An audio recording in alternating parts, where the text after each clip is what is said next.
Test, test, test, test, test pour régie. Test, test. 1, 2, 1, 2. Test, test, test.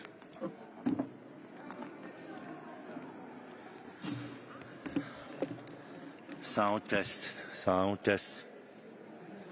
Test, test. Test, 1, 2, 1, 2. 1, 2, 1, 2, 1, 2, 1, 2. Test, test. Test. Test, test, test, test. 1, 2, 1, 2. Test.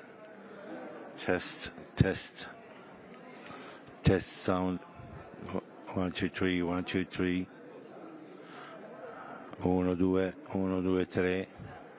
3, 2, 1. 1, 2, 1, 2. 1, 2. Test sound, test sound. Test sound, test, test, test, test. Test, test. Test, test. Test sound. Check, check, check. Sound, sound. Chest. Check, check, check. Check, check, check. Check, check. Cam. Test. Sound check. Sound check. Sound check. Sound check. Test, test. Sound check. Test. Sound check. Test. Sound check. Sound check.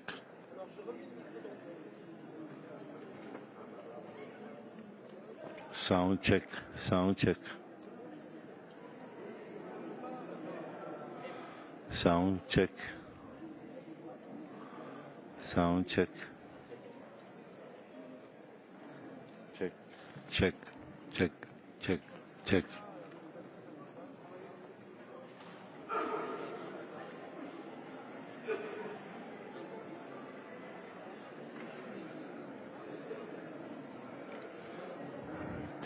C'est bon pour le son?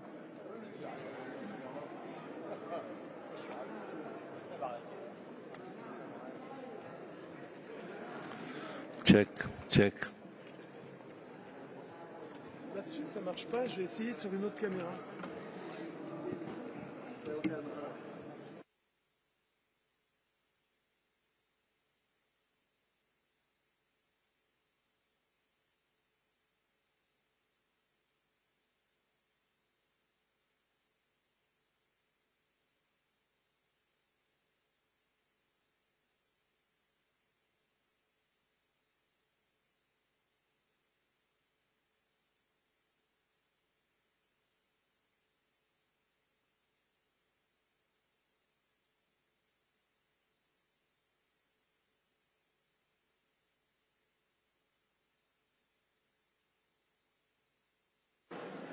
Check.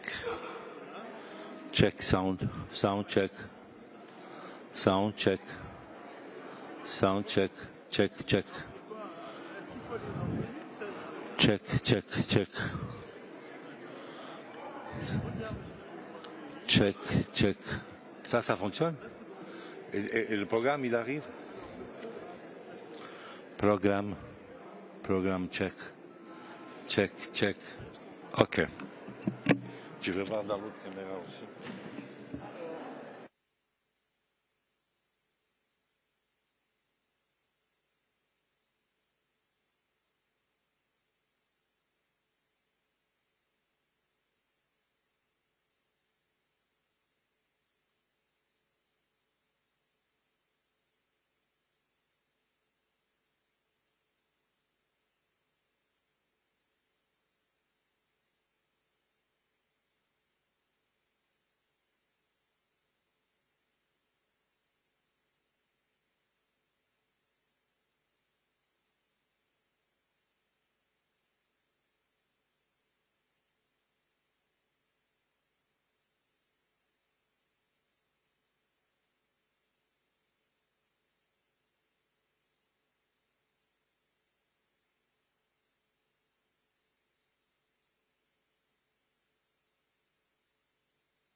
Check.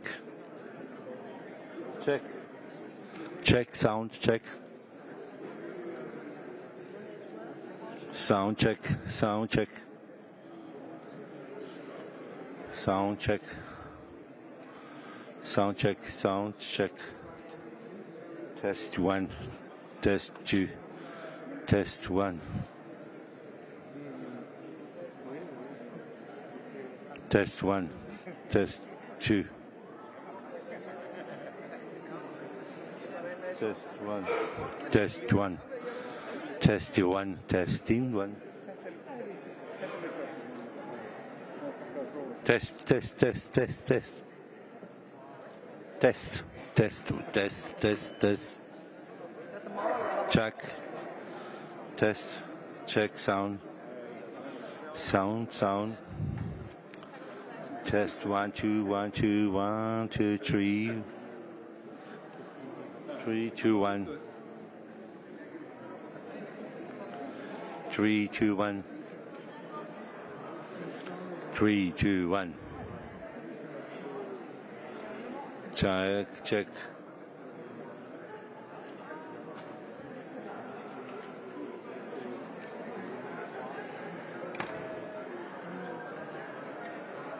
Check, check, check, check. Check, check, check, check, check, check, check. 1, 2, 1, 2, 3, 1, 2, 3. Prova, prova. Buongiorno Paoletto, funziona? Va bene così? Basta test.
إعلان مهم.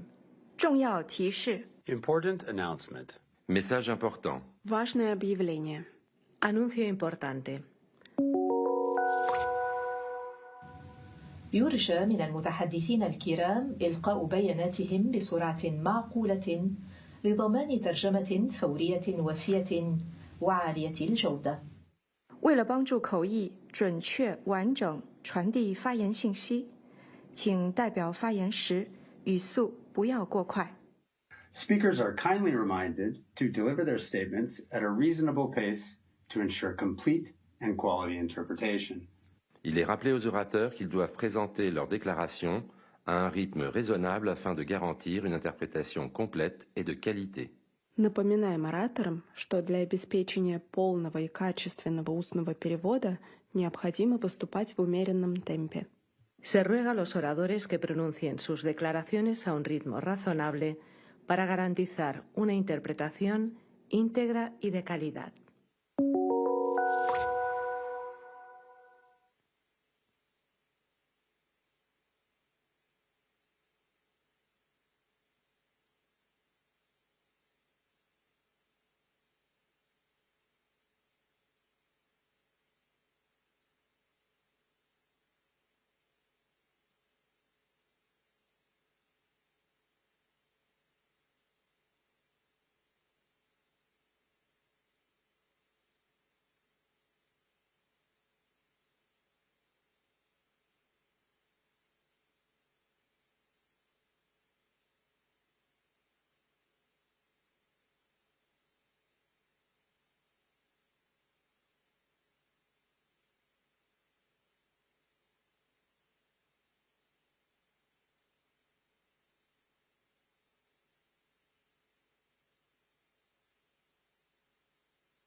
Suisse préside.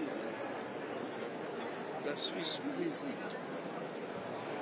Mais les télés sont nouvelles.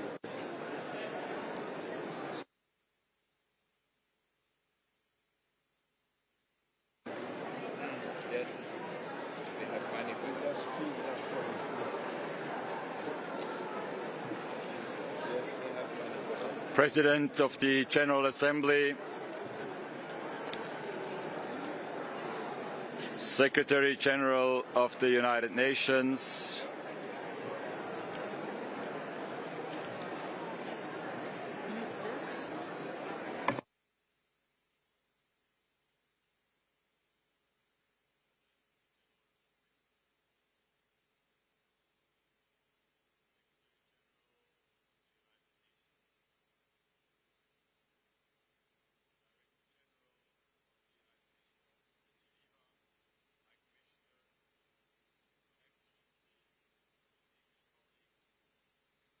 Ladies and gentlemen, I hereby declare open the 58th session of the Human Rights Council.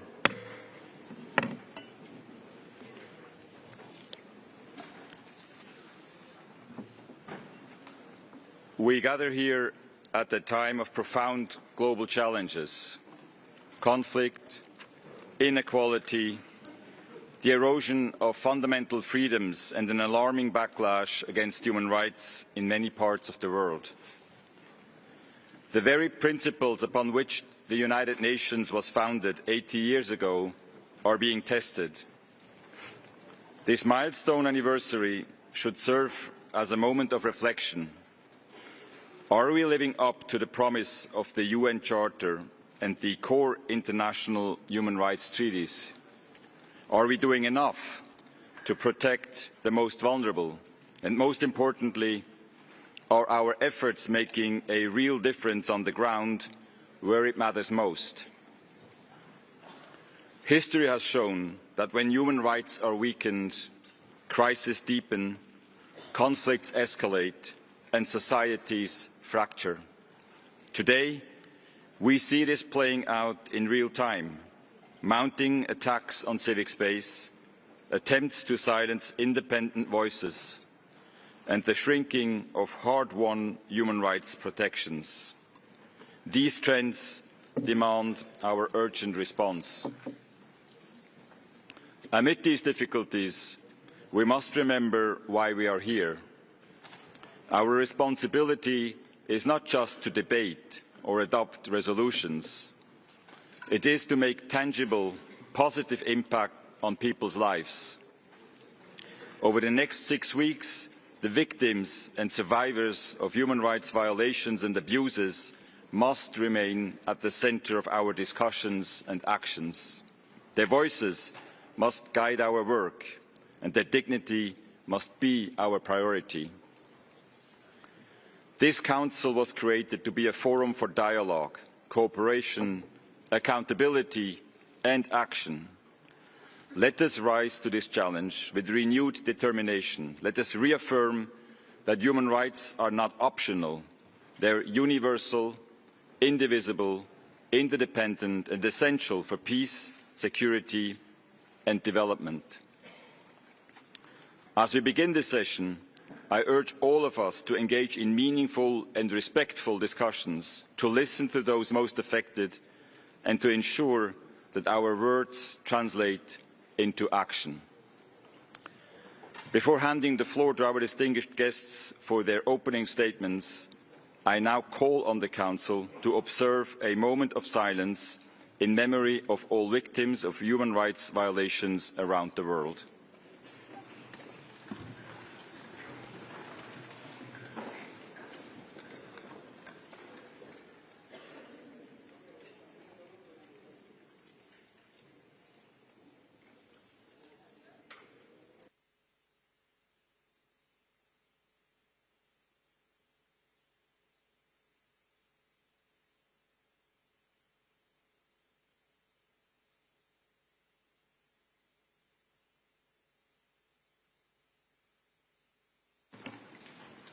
Thank you very much.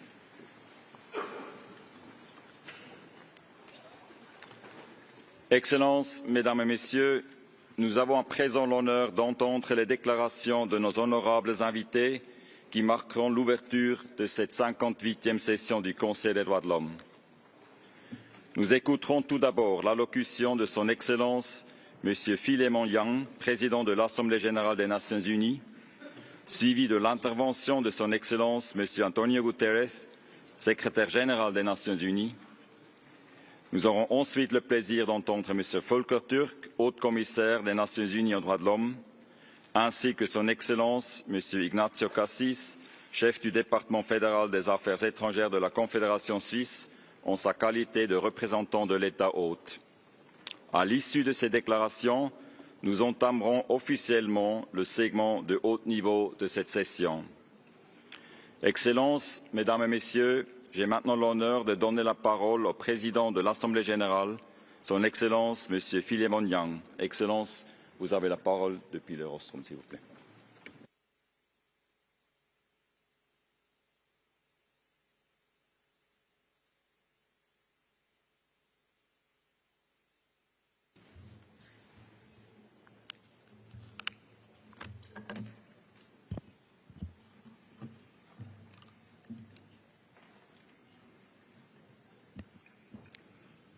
Excellencies, distinguished delegates, ladies and gentlemen,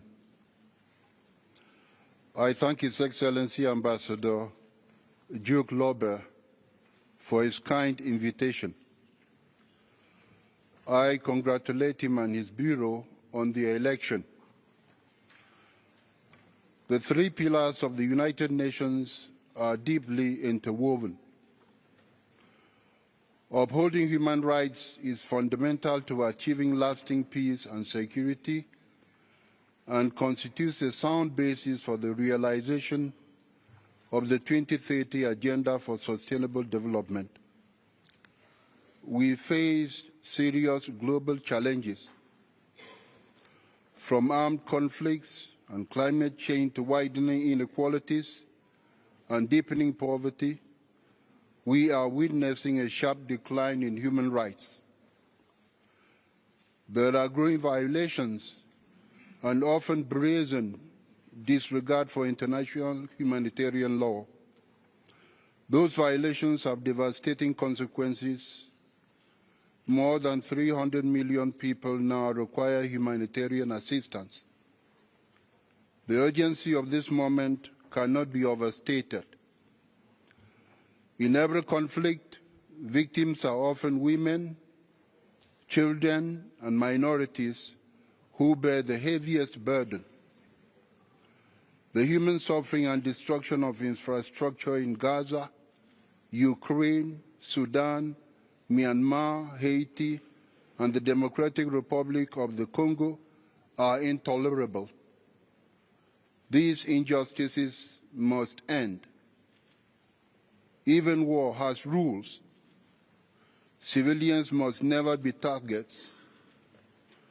The recent special session and the establishment of an independent fact-finding mission to investigate and document human rights violations in Eastern Democratic Republic of Congo are good signals. This Council has once again demonstrated its ability to act swiftly to address violations and uphold accountability. The long overdue ceasefire in Gaza and the recent hostage release deal offer a glimmer of hope.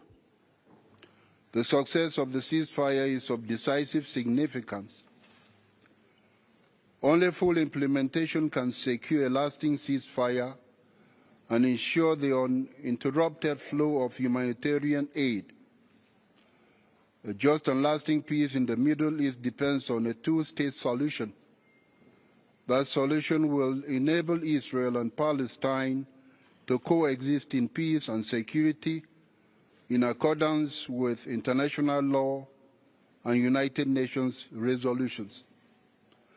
More broadly, dialogue must remain at the heart of conflict resolution.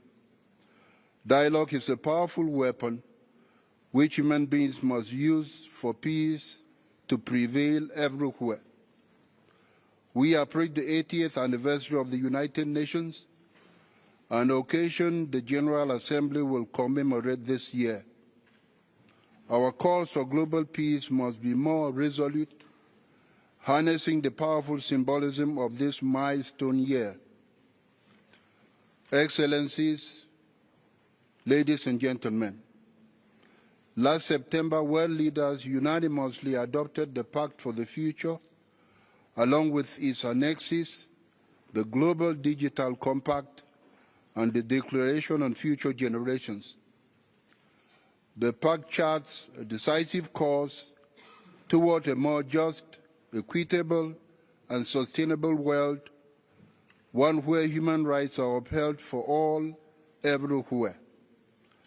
Our Pact for the Future reaffirms international law, including the Charter of the United Nations, the Universal Declaration of Human Rights, and international humanitarian law. Our challenge now is implementation. Implementation is a task that will require full global mobilization with robust engagement from governments, United Nations agencies, international and regional organizations, as well as civil society. Implementation of the Pact is a process whose time has come. Organizations in Geneva will play a critical role in that process. Excellencies, protecting human rights and dignity is a cornerstone of my presidency of the General Assembly. Human dignity makes it possible for us to attain excellence and happiness. Last month, I convened one of my first signature events, Preserving Human Dignity in Armed Conflict. I was heartened by the strong political will of member states to uphold and reinforce their commitment to international humanitarian law. We will continue mobilizing advocacy to eliminate child labor in all its forms, including its use in armed conflict.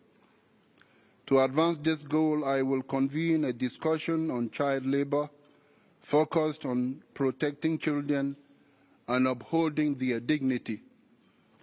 I will also focus on advancing the rights of older persons. In the coming months, I will convene a high-level meeting to consider the recommendations of the Working Group on Aging. Older persons must have full enjoyment of their human rights. Moreover, I will continue to address the enduring injustices of racism and colonialism. We will uphold the spirit that guided member states' decision last December to declare a second international decade for people of African descent. This declaration reaffirms our collective commitment to achieve recognition, justice, and development for people of African descent. To advance this commitment, I will convene the annual commemorative meetings for the International Day for the Elimination of Racial Discrimination and the International Day of the Remembrance of Victims of Slavery and the Transatlantic Slave Trade. Excellencies, earlier this session, I joined the Gender Champions Network. In doing so, I pledge to promote gender equality and women's empowerment. We will integrate a gender perspective throughout the General Assembly's work and my activities. I have re-established the Advisory Board on Gender Equality to focus on women's economic empowerment. That is necessary for the implementation of gender-related commitments in the Pact for the Future.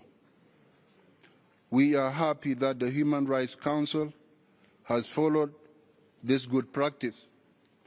Additionally, I have appointed co-facilitators to lead consultations in preparation for a high-level meeting.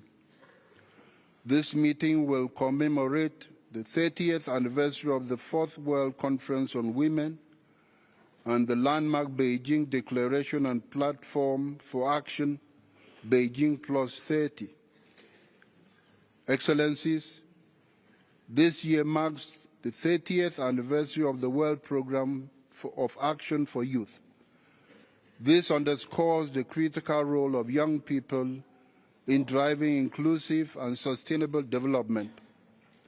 We will convene member states in May for a discussion on how digitalization can enhance the Sustainable Development Goals. We are convinced that digitalization will empower young people in Africa. Throughout each of these engagements, I will emphasize the indispensable contribution of civil society to advancing human rights. The work of civil society is vital both to this Council and to the broader human rights agenda. That is a message I delivered at my town hall with civil society organizations held in New York just 2 weeks ago. We will also host the annual high-level debate on crime prevention. That will mark the 10th anniversary of the United Nations Standard Minimum Rules for the Treatment of Prisoners, the Nelson Mandela Rules.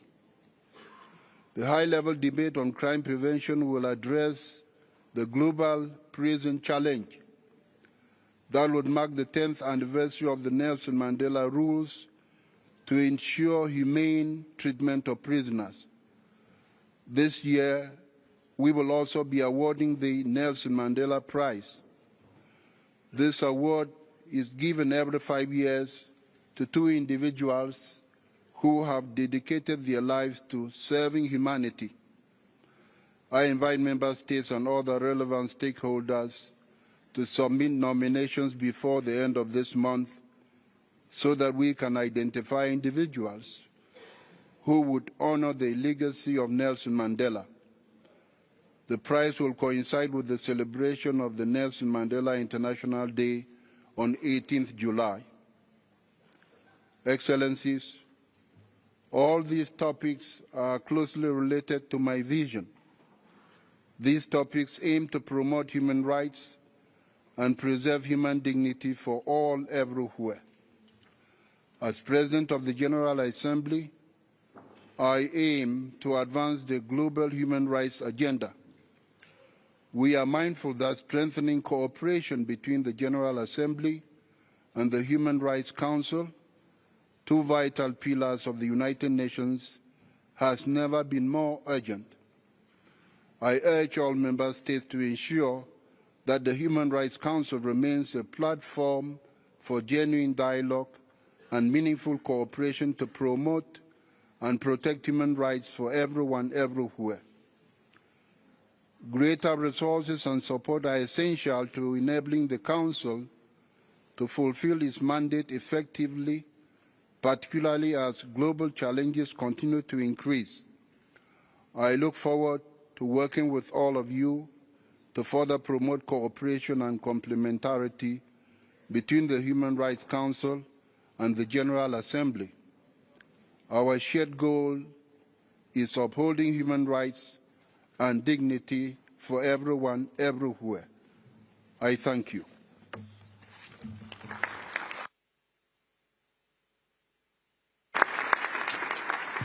Monsieur le Président de l'Assemblée générale, je vous remercie pour votre déclaration. J'ai à présent l'honneur d'inviter Son Excellence Monsieur António Guterres, Secrétaire général des Nations Unies, à prendre la parole. Excellence, vous avez la parole.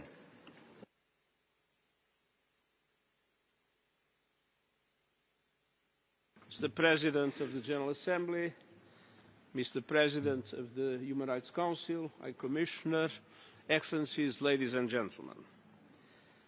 We begin this session under the weight of a grim milestone, the 3rd anniversary of Russia's invasion of Ukraine in violation of the UN Charter. More than 12,600 civilians killed, with many more injured. Entire communities reduced to rubble, hospitals and schools destroyed, We must spare no effort to bring an end to this conflict and to achieve a just and lasting peace in line with the UN Charter, international law and General Assembly resolutions. Conflicts like the war in Ukraine exact a heavy toll, a toll on people, a toll on fundamental principles like territorial integrity, sovereignty and the rule of law, and a toll on the vital business of this Council. Without respect for human rights, civil, cultural, economic, political and social, sustainable peace is a pipe dream. And like this Council, human rights shine a light in the darkest places. Through your work and the work of the High Commissioner's Office around the world, you are supporting brave human rights defenders, risking persecution, detention and even death. You are working with government, civil society and others to strengthen action on human rights, and you are supporting investigations and accountability.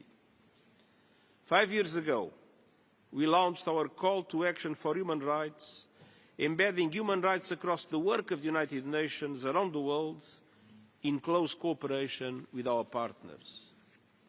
I will continue supporting this important work and the High Commissioner's Office as we fight for human rights everywhere. Excellencies, we have our work cut out for us.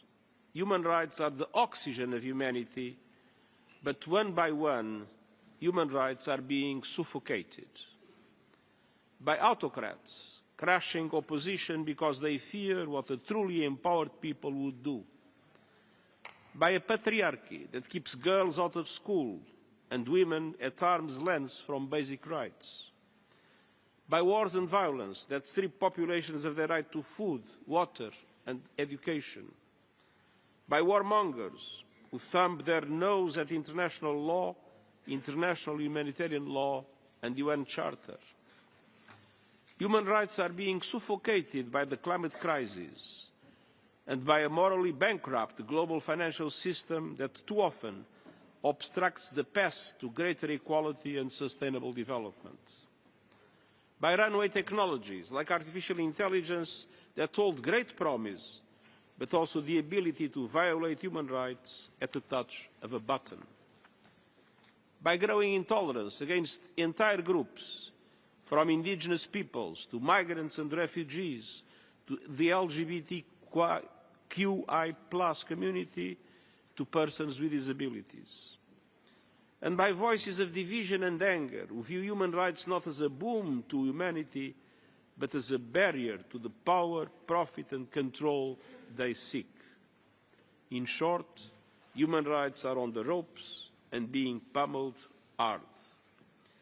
And this represents a direct threat to all of the hard-worked mechanisms and systems established over the last 80 years to protect and advance human rights. But as the recently adopted Pact for the Future reminds us, human rights are in fact a source of solutions. And the Pact provides a playbook on how we can win the fight for human rights on several fronts.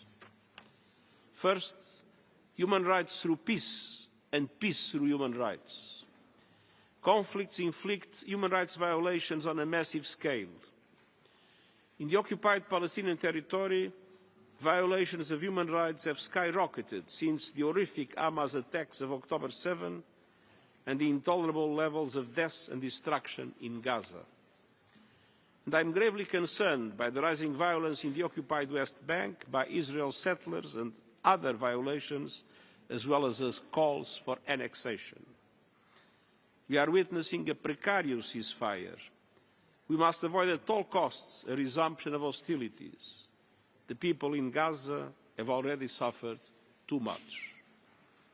It's time for a permanent ceasefire, the dignified release of all remaining hostages, irreversible progress towards a two-state solution, an end to the occupation, and the establishment of an independent Palestinian state with Gaza as an integral part.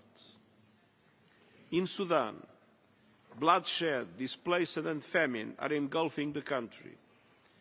The warring parties must take immediate action to protect civilians, uphold human rights, cease hostilities and forge peace. And domestic and international human rights monitoring and investigation mechanisms should be permitted to document what's happening on the ground. In the Democratic Republic of the Congo, we see a deadly whirlwind of violence and horrifying human rights abuses, amplified by the recent M23 offensive supported by the Rwandan Defence Forces. As more cities fall, the risk of a regional war rises. It's time to silence the guns. It's time for diplomacy and dialogue. The recent joint summit in Tanzania offered a way forward with a renewed call for an immediate ceasefire. The sovereignty and territorial integrity of the DRC must be respected. The Congolese people deserve peace. In the Sahel, I call for a renewed regional dialogue to protect citizens from terrorism and systemic violations of human rights and to create the conditions for sustainable development. In Myanmar, the situation has grown far worse in the 4 years since the military seized power and arbitrarily detained members of the democratically elected government.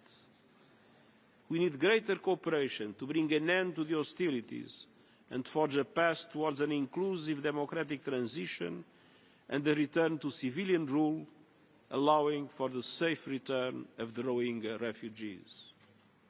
And in Haiti, we are seeing massive human rights violations, including more than 1 million people displaced and children facing a horrific increase in sexual violence and recruitment into gangs. In the coming days, I will put forward proposals to the United Nations Security Council for greater stability and security for the people of Haiti, namely through an effective UN assistance mechanism to support the multilateral security support mission, the national police and Haitian authorities. A durable solution requires a political process led and done by the Haitian people that restores democratic institutions through elections. The Pact for the Future calls for peace processes and approaches rooted in the Universal Declaration of Human Rights, international law and UN Charter. It proposes specific actions to prioritize conflict prevention, mediation, resolution and peace building, and includes a commitment to tackle the root causes of conflict, which so often enmeshed in denials of basic human needs and rights. Second, the Pact for the Future advances human rights through development. The Sustainable Development Goals and human rights are fundamentally intertwined. They represent real human needs: health, food, water, education, decent work and social protection. With less than 1/5 of the goals on track, the Pact calls for a massive acceleration through an SDG stimulus, reforming the global financial architecture and taking meaningful actions for countries drowning in debt. This must include focused action to conquer the most widespread human rights abuse in history, inequality for women and girls. The Pact calls for investing in battling all forms of discrimination and violence against women and girls and ensuring their meaningful participation and leadership across all walks of life. And along with the Declaration on Future Generations, the Pact calls for supporting the rights and futures of young people through decent work, removing barriers for youth participation and enhancing training. And the Global Digital Compact calls on nations to champion young innovators, nurture entrepreneurial spirit, and to equip the next generation with digital literacy and skills. Third, the Pact for the Future recognizes that the rule of law and human rights go hand in hand. The rule of law, when founded on human rights, is an essential pillar of protection. It shields the most vulnerable. It's the first line of defense against crime and corruption. It supports fair, just and inclusive economies and societies. It holds perpetrators of human rights atrocities to account. It enables civic space for people to make their voices heard and for journalists to carry on their essential work free from interference or threats. And reaffirms the world's commitment to equal access to justice, good governance and transparent and accountable institutions. Quatrièmement, réaliser les droits humains grâce à l'action climatique. L'année dernière a été la plus chaude jamais enregistrée et vient couronner la décennie la plus chaude jamais enregistrée. La hausse des températures, la fonte des glaciers et le réchauffement des océans ne peuvent mener qu'au désastre. Inondations, sécheresses, tempêtes meurtrières, famines, déplacements massifs. Notre guerre contre la nature est aussi une guerre contre les droits humains. Nous devons prendre un autre chemin. Je salue les nombreux États membres qui reconnaissent légalement le droit à un environnement sain et j'appelle tous les pays à faire de même. Les gouvernements doivent tenir leur promesse d'élaborer cette année de nouveaux plans d'action nationaux pour le climat couvrant l'ensemble de l'économie et ce bien avant la COP 30 qui se tiendra au Brésil. Ces plans doivent limiter la hausse de la température mondiale à 1,5 degré, notamment en accélérant la transition énergétique mondiale. Nous avons également besoin d'une augmentation massive des financements pour l'action climatique dans les pays en développement afin de s'adapter au réchauffement de la planète, de réduire les émissions et d'accélérer la révolution des énergies renouvelables qui offrent d'énormes possibilités économiques. Nous devons nous opposer aux campagnes mensongères menées par de nombreux acteurs de l'industrie des combustibles fossiles et à ceux qui la font vivre et s'en rendent complices. Tout comme nous devons protéger et défendre les personnes qui sont en première ligne de la lutte pour une justice climatique. Et cinquièmement, réaliser les droits humains grâce à une gouvernance renforcée et améliorée des technologies. À l'heure où des technologies en rapide mutation s'immiscent dans tous les aspects de notre vie, je m'inquiète des risques qu'elles représentent pour les droits humains. Dans le meilleur des cas, les médias sociaux sont un lieu de rencontre où l'on peut échanger des idées et débattre avec respect. Mais ils peuvent aussi devenir un théâtre de confrontations enflammées et d'une ignorance flagrante. Un lieu où les poisons qui sont la mésinformation, la désinformation, le racisme, la misogynie et les discours de haine sont non seulement tolérés, mais bien souvent encouragés. La violence verbale en ligne peut facilement se transformer en violence physique dans le monde réel. Les reculs récents en matière de vérification des faits et de modération de contenu sur les réseaux sociaux rouvrent grand la porte à plus de haine, plus de menaces et plus de violence. Que l'on ne s'y trompe pas. Ces reculs entraîneront une diminution de la liberté d'expression et non une amplification, car les gens craignent de plus en plus de s'exprimer sur ces plateformes. Dans le même temps, la grande promesse de l'intelligence artificielle s'accompagne d'un risque insondable qui met en péril l'autonomie, l'identité et le contrôle humain jusqu'aux droits humains. Face à ces menaces, le pacte numérique mondial rassemble le monde entier pour veiller à ce que les droits humains ne soient pas sacrifiés sur l'autel de la technologie. Il s'agit notamment de collaborer avec les entreprises numériques et les décideurs politiques pour étendre le respect des droits humains à tous les recoins du cyberespace, en mettant notamment l'accent sur l'intégrité de l'information sur toutes les plateformes numériques. Les principes mondiaux pour l'intégrité de l'information que j'ai lancés l'année dernière viendront étayer et orienter les efforts que nous déploierons en voie de créer un écosystème de l'information plus humain. Le pacte numérique mondial comprend également le premier accord universel sur la gouvernance de l'intelligence artificielle qui donne voix au chapitre à tous les pays ainsi que des engagements en matière de renforcement des capacités visant à ce que tous les pays et toutes les personnes bénéficient du potentiel de l'intelligence artificielle. Pour cela, il faut investir dans l'accès à l'Internet à un prix abordable, dans les formations numériques et dans les infrastructures. Aider les pays en développement à à utiliser l'intelligence artificielle pour développer les petites entreprises, améliorer les services publics et connecter les communautés à de nouveaux marchés, et mettre les droits humains au centre des systèmes fondés sur l'intelligence artificielle. Les décisions du pacte d'établir un groupe scientifique international indépendant et un dialogue mondial régulier garantissant la participation de tous les pays dans l'élaboration de l'avenir de l'intelligence artificielle constituent des avancées importantes. Il faut les concrétiser. Excellences, Mesdames et Messieurs, nous pouvons mettre fin à l'asphyxie des droits humains en donnant vie au pacte pour l'avenir et aux travaux de ce Conseil. Attelons-nous à cette tâche ensemble. Nous n'avons pas un instant à perdre et je vous remercie.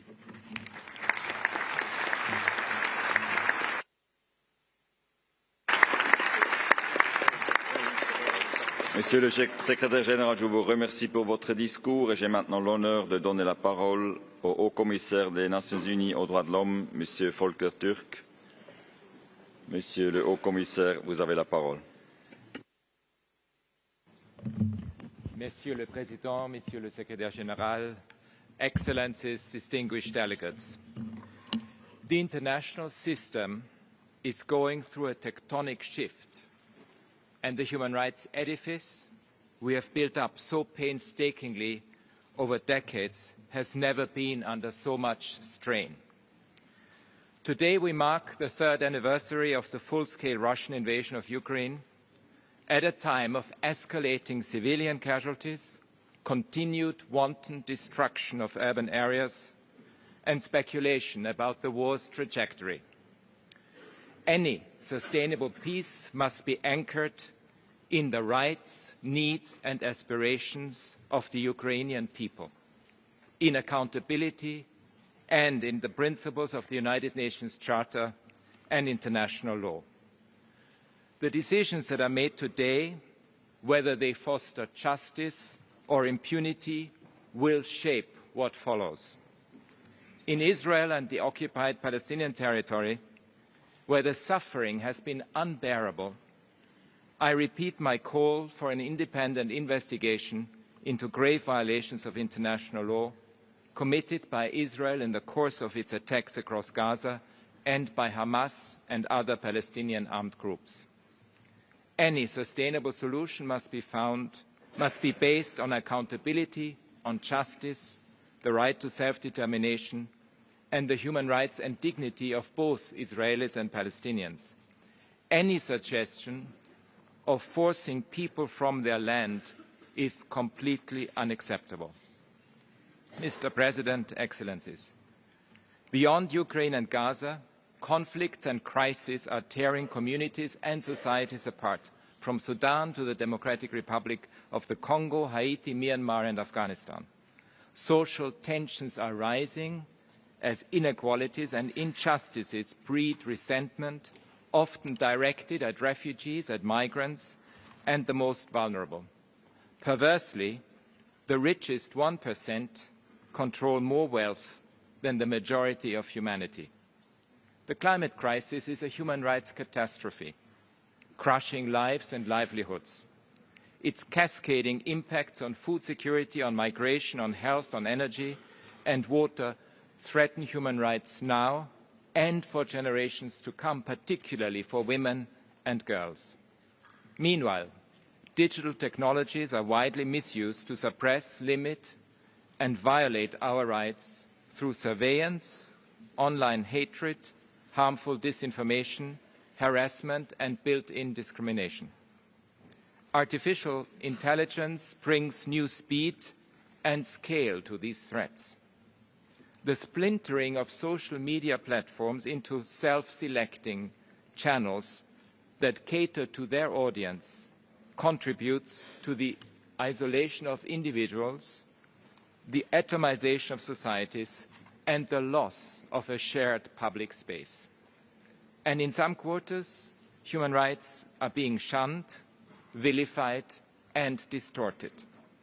This is the backdrop against which my office and the broader human rights ecosystem, including this Council, are working to promote and safeguard the rights of everyone everywhere. Last year, for example, my office contributed to the release of over 3,000 arbitrarily detained people. We took part in some 11,000 human rights monitoring missions, observed nearly 1,000 trials, and documented some 15,000 situations of human rights violations around the world.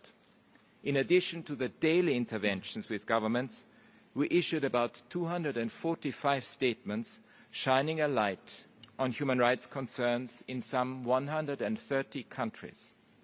Our teams on the ground are supporting countries to improve their laws and institutions and to adopt social and economic policies that reinforce cohesion and address injustice.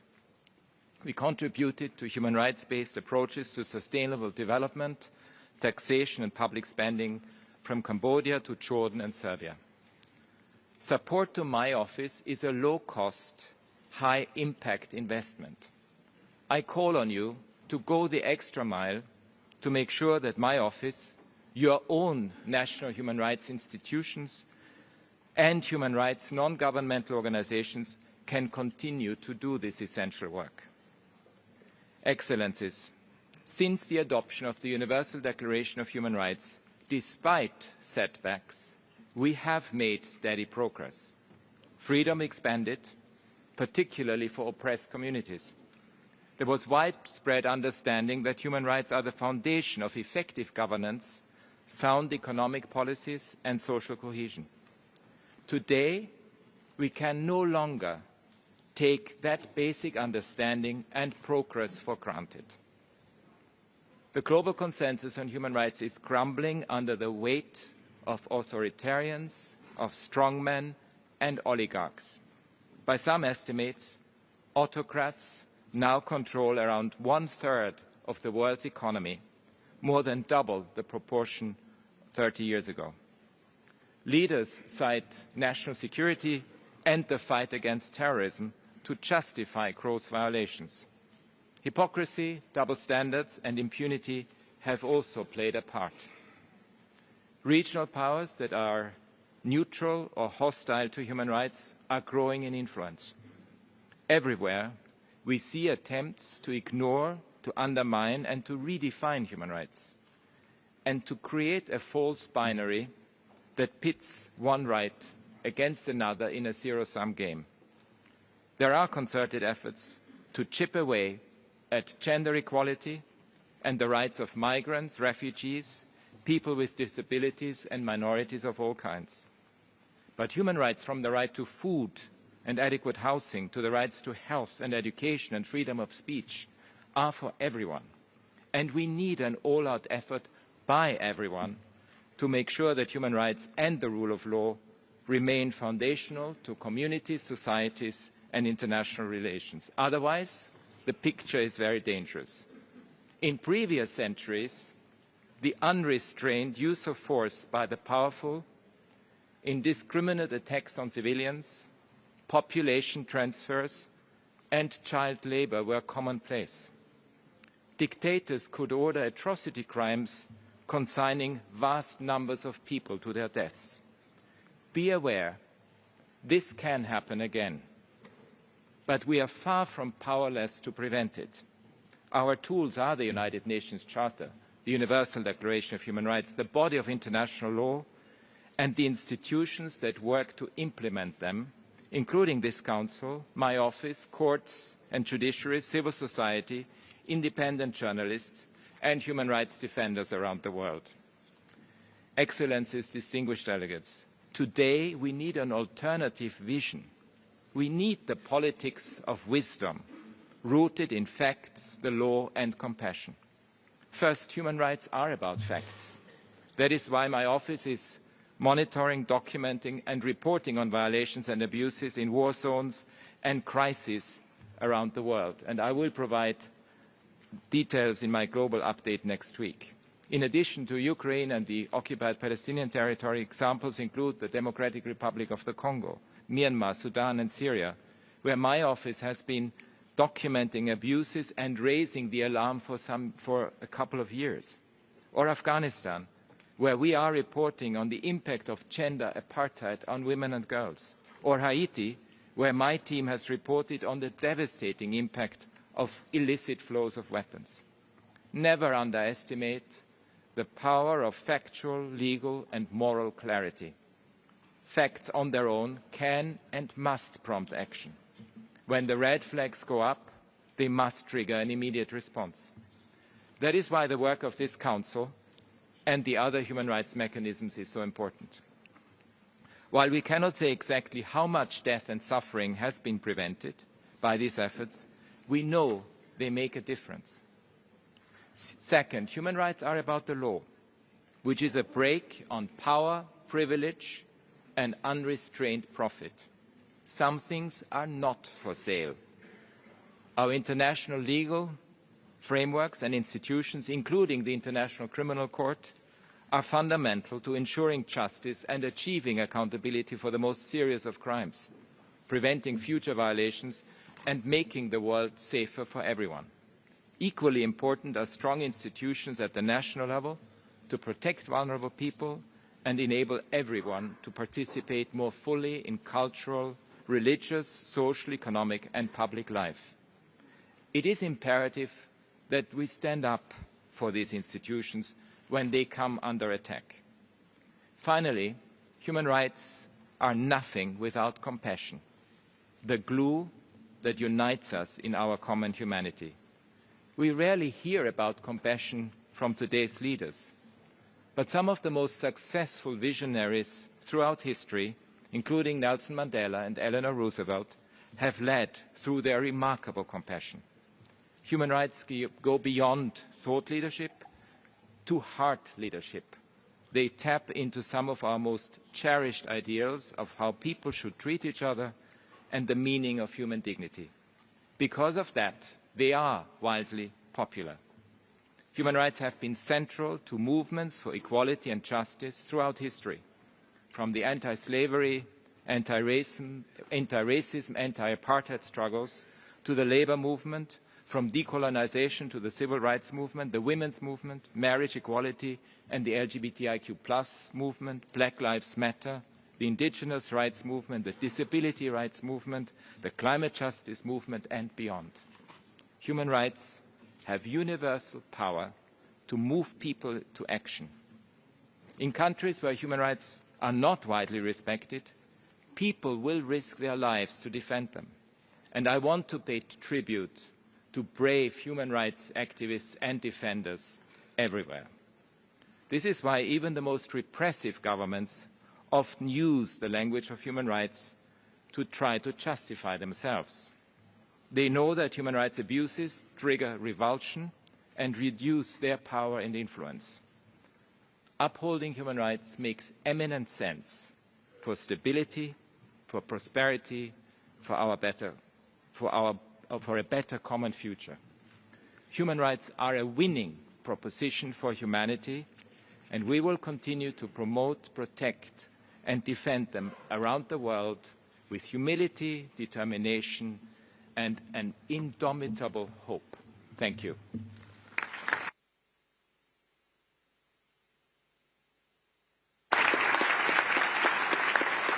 Monsieur le Haut-Commissaire, je vous remercie pour votre allocution. Enfin, j'ai le plaisir d'inviter le chef du département fédéral des affaires étrangères de la Suisse, son Excellence M. Ignacio Cassis, à prononcer son discours au nom du pays hôte. Excellence, vous avez la parole.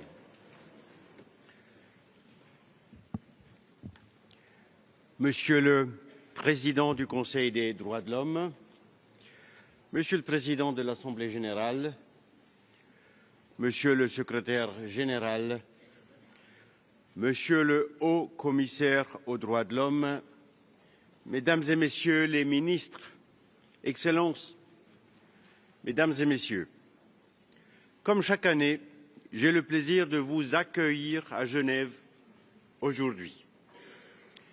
Mais aujourd'hui, je le fais avec un sentiment partagé, une grande fierté et une profonde inquiétude. D'un côté, la fierté. Le 9 octobre 2024, l'Assemblée générale des Nations unies a élu la Suisse au Conseil des droits de l'homme pour les 3 prochaines années avec 175 voix sur 190. Votre confiance envers mon pays nous honore et je vous en remercie. Genève a également été le témoin d'un moment historique. Par acclamation, notre ambassadeur Jörg Lauber a été désigné 19e président du Conseil des droits de l'homme pour cette année. C'est la première fois qu'un haut diplomate suisse assume cette fonction. Ceci pour la fierté. Je viens à l'autre côté, à l'inquiétude. Notre planète est en souffrance. En tant que médecin, je ne peux ignorer ce diagnostic. Nous vivons une époque d'incertitude géopolitique où l'espace démocratique se réduit, les crises humanitaires se multiplient et la majorité de la population mondiale vit sous des régimes autoritaires. Nous avons des défis immenses à relever. Ici, à Genève, nous avons la responsabilité et les moyens d'agir. Mesdames et Messieurs, quels sont ces défis? Regardons l'année passée 2024. Une année marquée par des super élections. Plus de 4 milliards de citoyens, soit plus de la moitié de la population mondiale, ont été appelés aux urnes dans 76 pays. Un véritable test pour la démocratie à l'échelle planétaire. Le verdict? Un malaise profond. Les électeurs ont exprimé une méfiance généralisée envers leurs dirigeants. Les jeunes se radicalisent, les partis populistes gagnent du terrain et les réseaux sociaux imposent une communication sans filtre. Le monde semble perdre ses repères. Quelles en sont les raisons? Voici les 5 principales retenues. Première, la globalisation a réduit, certes, la pauvreté, mais laissé des zones de désindustrialisation, en particulier en Occident. 2. La révolution numérique bouleverse le marché du travail. 3. Les revendications identitaires, que ce soit ethniques, sexuelles et autres, ont atteint une ampleur qui déstabilise de nombreux individus et sociétés. 4. Les réseaux sociaux attisent les divisions et influencent la gouvernance. 5. Les crises climatiques amplifient un sentiment de chaos, aggravant la défiance envers les dirigeants. Que peut faire ce Conseil? Ces turbulences démocratiques révèlent une crise profonde de confiance, mais également une crise de repères. Dans ce contexte, les droits de l'homme sont un socle essentiel pour stabiliser nos sociétés. Et je pense en particulier aux droits individuels et au respect de la sphère privée, au droit à des élections libres et transparentes, au droit au travail et à la stabilité économique, au droit à la liberté d'expression avec le rappel des responsabilités des médias et au droit à un environnement durable. 19 ans après la création du Conseil des droits de l'homme en 2006, force est de constater que les défis ne cessent de s'amplifier. La guerre en Ukraine, dont nous marquons aujourd'hui le 3e anniversaire dans la douleur, en est un triste exemple. À cela s'ajoutent les tensions persistantes dans les Balkans, le Caucase, les conflits au Moyen-Orient, l'instabilité en Afrique du Nord, ainsi que les guerres en Afrique subsaharienne. Le contexte international est toujours plus préoccupant. En préparant cette intervention pour la 7e année consécutive, mon optimisme a dû céder la place à un réalisme accru. Je suis convaincu qu'il est plus que jamais nécessaire de concentrer nos efforts sur la protection des droits fondamentaux, en particulier nos libertés d'expression, de religion, d'association, nos droits à la vie, à l'égalité devant la loi, à l'éducation, à la propriété et l'interdiction absolue de la torture et de l'esclavage. Face aux menaces pesant sur les démocraties, ce Conseil des droits des Nations unies doit agir avec unité et détermination. L'heure n'est pas à la division, mais à une action concentrée pour défendre les principes qui garantissent la paix et la stabilité.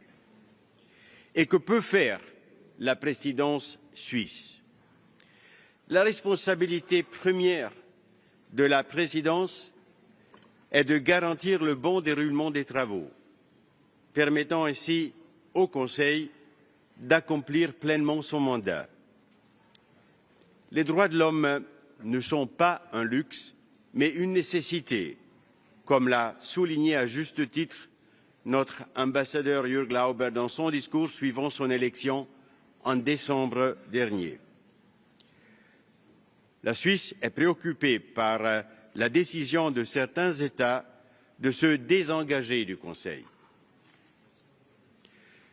Les droits de l'homme sont l'affaire de tous.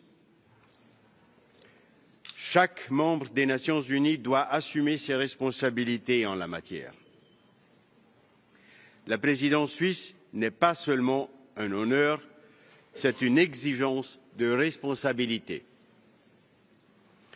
J'exprime ici mon plein soutien donc à Jürg Lauber, dont l'expérience et l'engagement de longue date auprès de l'ONU, à New York comme à Genève, seront des atouts précieux pour mener à bien cette mission. Ladies and gentlemen, Switzerland will continue to carry out with determination the responsibilities it has assumed over the past 2 years on the United Nations Security Council. Throughout this mandate, we have consistently underscored the importance of international humanitarian law and fundamental rights as pillars of peace and security. It is with the same commitment that we are preparing for our OSCE presidency in 2026, determined to strengthen dialogue and cooperation in Europe. Switzerland stands for effective, targeted multilateralism rooted in the principle of subsidiarity. 80 years after the founding of the United Nations, the state of the world serves as a pressing reminder that our mission is far from complete. Thank you for your attention, and I wish you all productive discussions.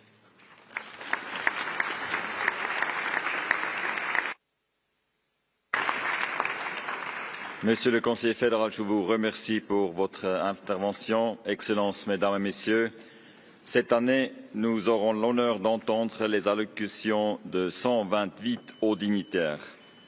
Leur présence parmi nous témoigne de l'importance que nous attachons au mandat du Conseil des droits de l'homme, ainsi qu'à la place essentielle des droits de l'homme dans l'ensemble du système des Nations unies.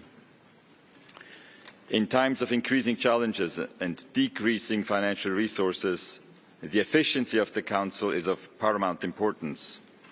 The Vice Presidents and I will ensure that meetings start on time and that speaking times are respected so that our meetings and the session as a whole can be completed within the allotted time. I wish to take this opportunity to reiterate the importance I place on ensuring inclusivity in our work. it is essential that this Council provides a safe and inclusive space for all stakeholders to actively participate. In this regard, I wish to emphasise that personal attacks against the Council's mandate holders, any form of harassment against any participant in this Council, and all acts of reprisals and intimidation against civil society representatives will not be tolerated. As President, I can assure you that I will follow up on all allegations that I may receive concerning acts of reprisal and intimidation committed against persons because of their participation in the work of the Human Rights Council, its mechanisms and procedures. Excellences, Mesdames et Messieurs, j'ai maintenant l'honneur d'ouvrir le segment de haut niveau qui se poursuivra jusqu'à mercredi après-midi avant de céder la place au segment général. Avant de donner la parole au premier orateur de la liste, permettez-moi de rappeler que la liste des orateurs du segment de haut niveau est disponible et régulièrement mise à jour sur l'extranet du Conseil. Par respect pour les autres dignitaires, j'invite les délégations d'être présentes dans la salle au moins 10 minutes avant le début de chaque séance et à maintenir le silence afin de ne pas perturber les interventions. Étant donné le nombre élevé des dignitaires qui s'adresseront au Conseil, je demande aux délégations de bien vouloir informer le secrétariat aussitôt que possible de tout retard éventuel. J'aimerais vous rappeler que nous avons convenu d'un temps de parole de 7 minutes pour les chefs d'État et de gouvernement et de 5 minutes pour tous les autres participants au segment de haut niveau. Je voudrais également vous rappeler qu'afin de faciliter le travail des interprètes, il est demandé aux délégations de fournir une copie de leur discours en avance au service de conférence. Enfin, j'aimerais rappeler aux délégations de télécharger une version électronique de leur discours via le système d'inscription en ligne à la liste des orateurs afin que ceux-ci soient postés sur l'extranet du Conseil. Il est impératif de télécharger les discours en format Word en vue d'améliorer l'accessibilité au Conseil aux personnes handicapées. Veuillez noter que les discours téléchargés en format non accessible ne seront pas postés sur l'extranet. Excellences, Mesdames et Messieurs, nous allons maintenant entamer le segment de haut niveau avec l'allocution de Son Excellence, M. Luis Alberto Arce Catacora, président constitutionnel de l'État plurinational de Bolivie. C'est un message par vidéo.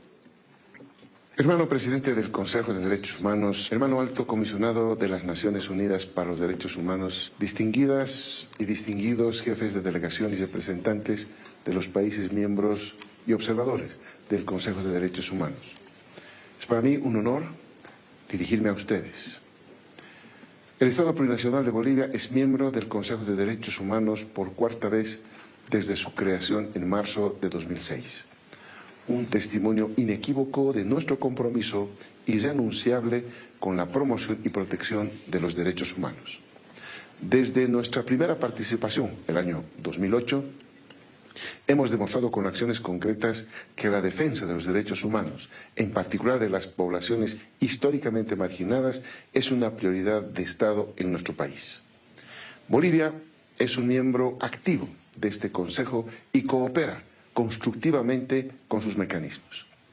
Hemos desempeñado varios roles como vicepresidentes del Consejo, facilitadores de las discusiones sobre eficiencia y racionalización, punto focal para asuntos de género y recientemente hemos llevado adelante nuestro cuarto examen periódico universal.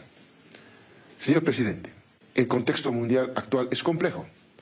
Nos encontramos afectados por las consecuencias de una crisis multidimensional del sistema capitalista, la inseguridad alimentaria, la pobreza y en general, la desigualdad, los desplazamientos forzosos, los efectos nocivos del cambio y la crisis climática agravados por un sistema de producción irracional, las guerras imperialistas, colonialistas y neocolonialistas por el control de los recursos naturales, el irrespeto a la libre determinación de los pueblos y a la vida digna con la imposición de bloqueos económicos y medidas coercitivas unilaterales contra pueblos solidarios y soberanos de esta región.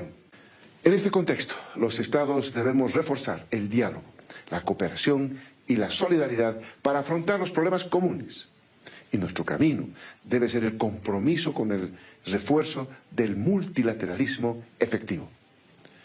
Bolivia reconoce el papel fundamental del Consejo de Derechos Humanos como un espacio que, lejos de toda politización y dobles estándares, debe promover la universalidad, la interdependencia e indivisibilidad de los derechos humanos individuales y colectivos. Nuestra política de derechos humanos prioriza el tratamiento balanceado de los derechos civiles y políticos y los derechos económicos, sociales y culturales en específico. Los derechos individuales no pueden ni deben ser separados de los derechos colectivos y a la inversa. Bolivia ha trabajado en la promoción del derecho al desarrollo, la garantía de una vida libre de violencia para mujeres, niñas y niños, la inclusión plena de las personas adultas mayores y de aquellas con discapacidad.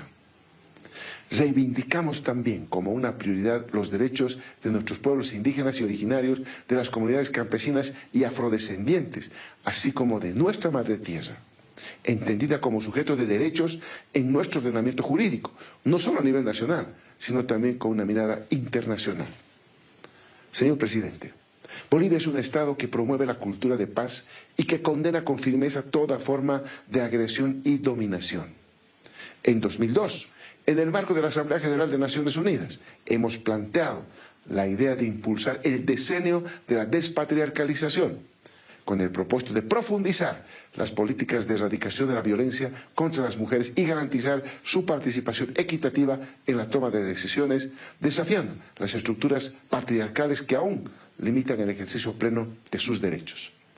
Desde nuestra posición como miembros de la Junta Ejecutiva del Fondo de Naciones Unidas para la Infancia, UNICEF, y en la presente gestión como vicepresidencia por la región de América Latina y el Caribe, redoblamos nuestro compromiso con una infancia y adolescencia libres de violencia, explotación y discriminación. En el marco del Consejo de Derechos Humanos, impulsamos la defensa de los derechos de las campesinas y los campesinos y de quienes trabajan en las zonas rurales. Este es otro pilar fundamental que nuestra acción internacional. En 2023, Bolivia, junto con Cuba, Gambia, Luxemburgo, Sudáfrica, Kirguistán e Indonesia, logramos la aprobación de la resolución para el establecimiento de un grupo de trabajo sobre los derechos de los campesinos y otras personas que trabajan en las zonas rurales, avanzando en la implementación efectiva de la declaración aprobada en 2018. Este esfuerzo responde a una deuda histórica con quienes, a pesar de producir los alimentos que sostienen a nuestras sociedades, han sido sistemáticamente excluidos de las estructuras de poder y protección internacional. La Declaración de los Derechos de los Campesinos y otras personas que trabajan en zonas rurales es un documento de avanzada en cuanto al reconocimiento de derechos y refleja asuntos prioritarios como el acceso a servicios básicos, el derecho a la alimentación, a la vivienda, a un medio ambiente sano, a luchar contra la discriminación, entre otros temas relevantes a nivel global, para cerrar brechas entre ciudades y áreas rurales, así como avanzar, por ejemplo, en la implementación de los objetivos de desarrollo. Señor presidente, denunciamos con preocupación los estragos humanitarios generados por la violencia armada en distintas partes del mundo. El genocidio contra el pueblo palestino en la Franja de Gaza, que aún no cesa, es un recordatorio brutal de la urgencia por defender el derecho internacional humanitario y de poner fin a la impunidad de quienes perpetúan crímenes de guerra y lesa humanidad. De igual forma, no podemos dejar de mencionar nuestra condena a los discursos y acciones que violan los derechos de las y los migrantes. Rechazamos todo intento de criminalizar la migración y reafirmamos el invaluable aporte del migrante al desarrollo económico, social y cultural de las sociedades en todo el planeta. Bolivia cree en un multilateralismo inclusivo, solidario y transformador. Apostamos por el diálogo en igualdad de condiciones, la reducción efectiva de las brechas de desigualdad y la construcción de sociedades más justas y equitativas. Este año 2025 celebramos nuestro bicentenario.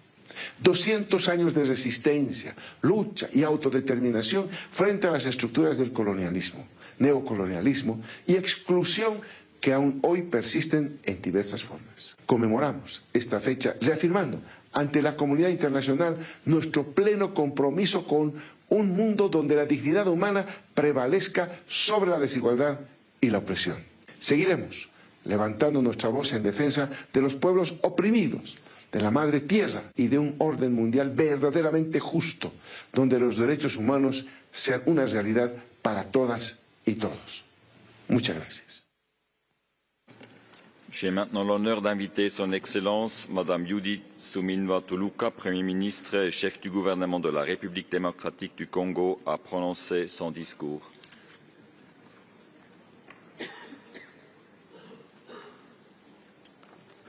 Excellence, vous avez la parole.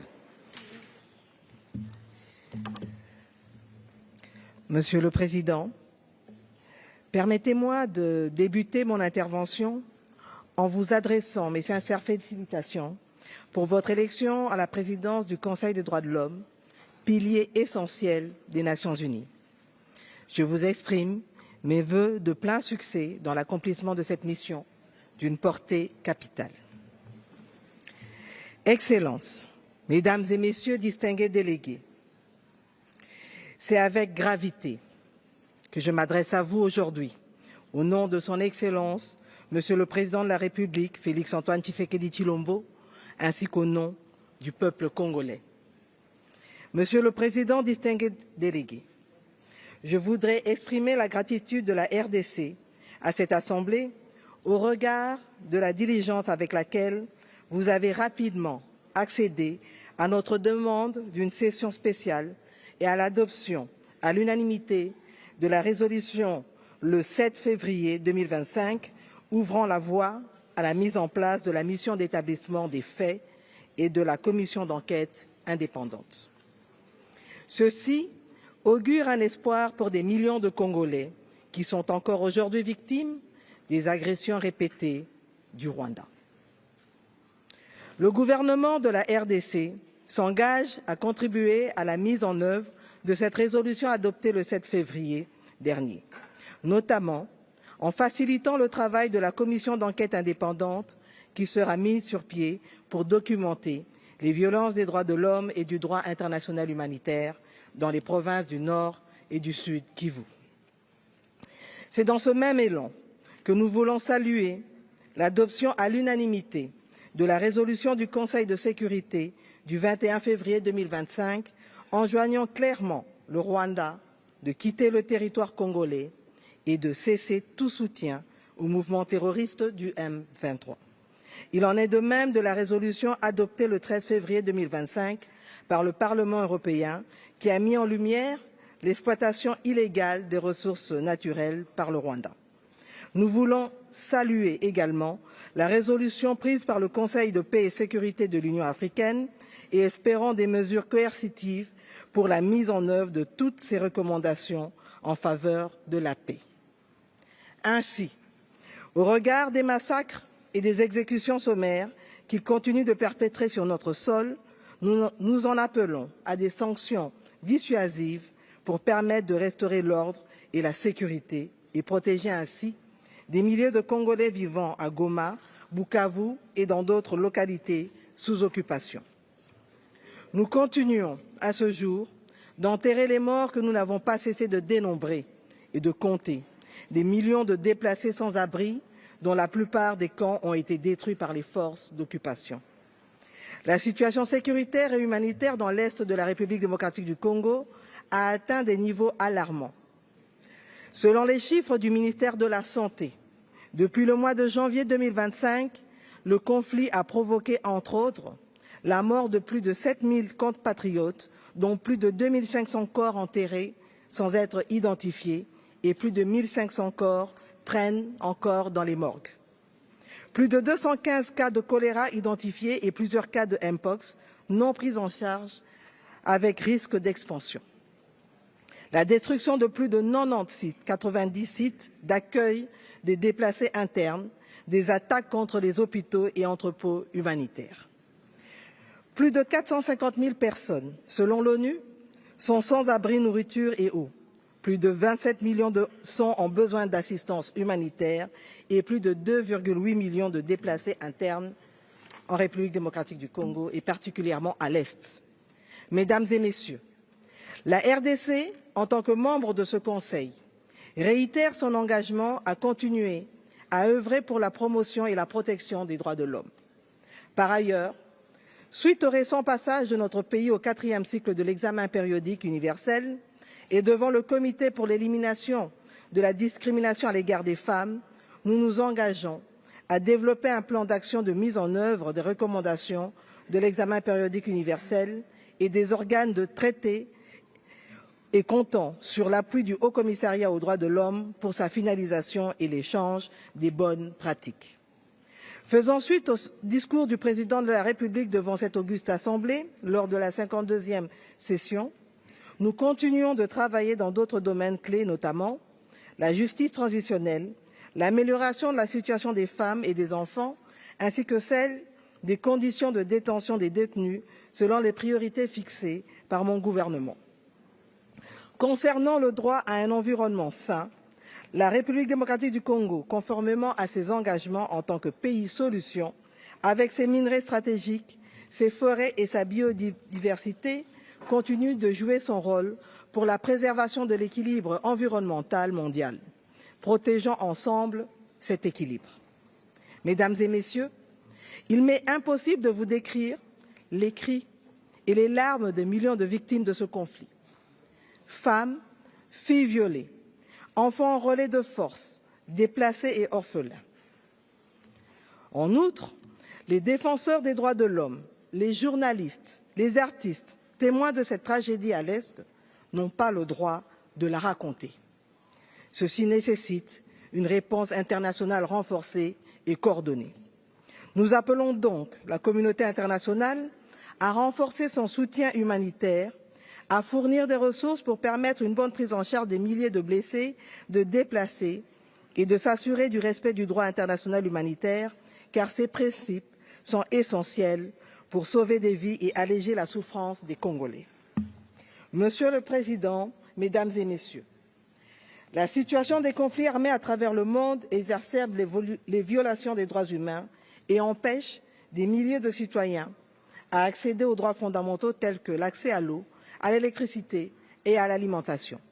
Ceci n'est pas seulement le cas en République démocratique du Congo, mais notamment au Soudan, en Haïti et en Ukraine.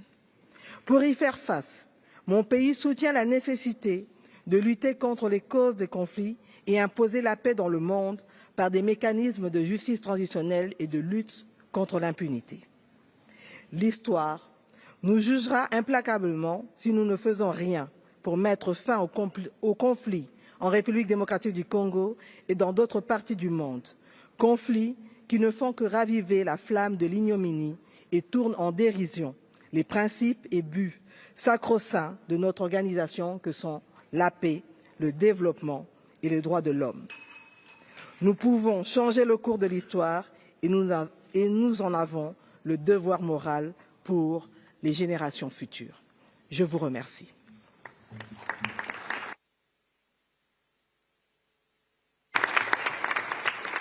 Excellence, je vous remercie. J'ai maintenant l'honneur d'inviter Son Excellence M. Musalia Mudavadi, le premier secrétaire du cabinet et secrétaire du cabinet pour les affaires étrangères et de la diaspora du Kenya, à prononcer son discours. Excellence, vous avez la parole.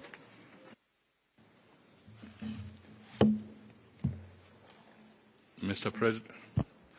President, Excellencies, colleagues, first, may I begin by congratulating you, Mr. President, on your assumption of the Council's presidency. Indeed, your presidency comes at a trying moment in international relations, where emerging security challenges and geopolitical flux are uniquely impacting on the phenomenon and protection of human rights globally. Notably, the incidences of war and conflict persist, leading to grave violations of human rights, as reflected in the rising cases of crimes against humanity, war crimes and even genocide. The implication is that the Council's crucial role in addressing abuses, preventing conflict, and its emphasis on the need for peace has become more important.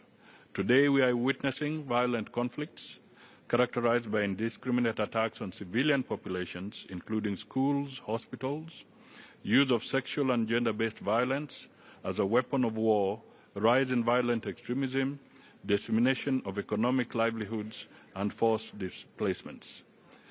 The United Nations High Commissioner for Refugees, in its Global Appeal 2025, projects that over 139 million people globally will be forcibly displaced or become stateless by the end of 2025 due to conflicts. Most of these are vulnerable people from developing countries. Recent reports by UNICEF indicate nearly 47 million children are displaced due to conflict, with the numbers expected to continue increasing. The global organization Save the Children International reports that 1 in 11 children are being denied of their basic rights to live, learn, be protected and prosper due to violent conflict, adverse climate change and global economic instability. Today in Africa, over 2.8 million children are out of school. The wars in Sudan, Democratic Republic of Congo, Libya, Gaza, Lebanon, Ukraine, Haiti, Myanmar are some of the notable examples of crises, including Africa's forgotten conflicts. They have been spoken to earlier by other speakers. Kenya continues its active engagement in peace initiatives, both regional and internationally, including in DRC, Sudan, Somalia, and Haiti, among others, because we recognize that sustainable peace is linked to the protection and promotion of human rights. As such, there is a compelling need to fully incorporate human rights considerations in the peace missions and general conflict resolution mechanisms. We believe the Council's work is more vital than ever before, serving as a critical platform for addressing human rights abuses, which are often both a cause and a consequence of conflict. Mr. President, we believe that despite significant challenges, multilateralism remains our most viable option in addressing global issues and promoting human rights. Therefore, in order to maintain its credibility and effectiveness, we must avoid politicization and selective application of standards. The Council should serve as a platform for constructive dialogue, impartial assessment, and collaborative action, fostering genuine progress in the global human rights landscape. Kenya reaffirms its commitment to advocating for marginalized groups, particularly in the face of rising xenophobia, Afrophobia, and racial discrimination. As the current chair rapporteur of the Intergovernmental Working Group on the Durban Declaration, Kenya is dedicated to combating racism and related intolerance, welcoming the second International Decade for People of African Descent and its focus on reparatory justice and development. It is important to mention the 2025 AU theme of the year, Justice for Africans and the People of the African Descent through Reparations, a clear demonstration of Africa's commitment to justice, accountability, and the recognition of historical injustices. Kenya commends the Council's crucial work in recognizing the inextricable link between climate change and human rights. We acknowledge the urgent need to address environmental crisis as a recognition of the direct connection between environmental degradation and human rights abuses. Kenya will continue to champion this cause during our tenure on the Council. In this regard, we emphasize the importance of respecting the principles enshrined in the Paris Agreement. We believe that climate finance and the Loss and Damage Fund are critical and represent the bare minimum of what is necessary for a just transition and broader climate justice. We bear witness to the profound impact of climate change in worsening existing vulnerabilities, entrenching marginalization, acting as a threat multiplier, and contributing to instability and conflict in already fragile regions. Mr. President, Kenya recognizes the evolving landscape of human rights challenges in the digital age and is committed to addressing them proactively. We are reviewing our 2014 National Policy and Action Plan on Human Rights to integrate emerging issues, particularly those related to technology and bridging the digital divide. We believe the Council has a crucial role in promoting equitable access to emerging technologies, critical infrastructure, and skills necessary for full participation in the information society. we emphasize that bridging the digital divide is essential to prevent technology from worsening existing inequalities.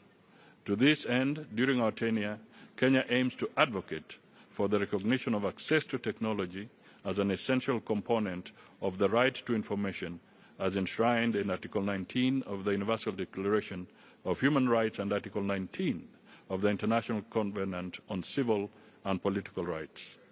We welcome all efforts towards ensuring that technology is accessible, affordable, and beneficial for all. Mr. President, we recognize the right to development as a crucial opportunity to foster an environment where every individual and every society can reach their full potential.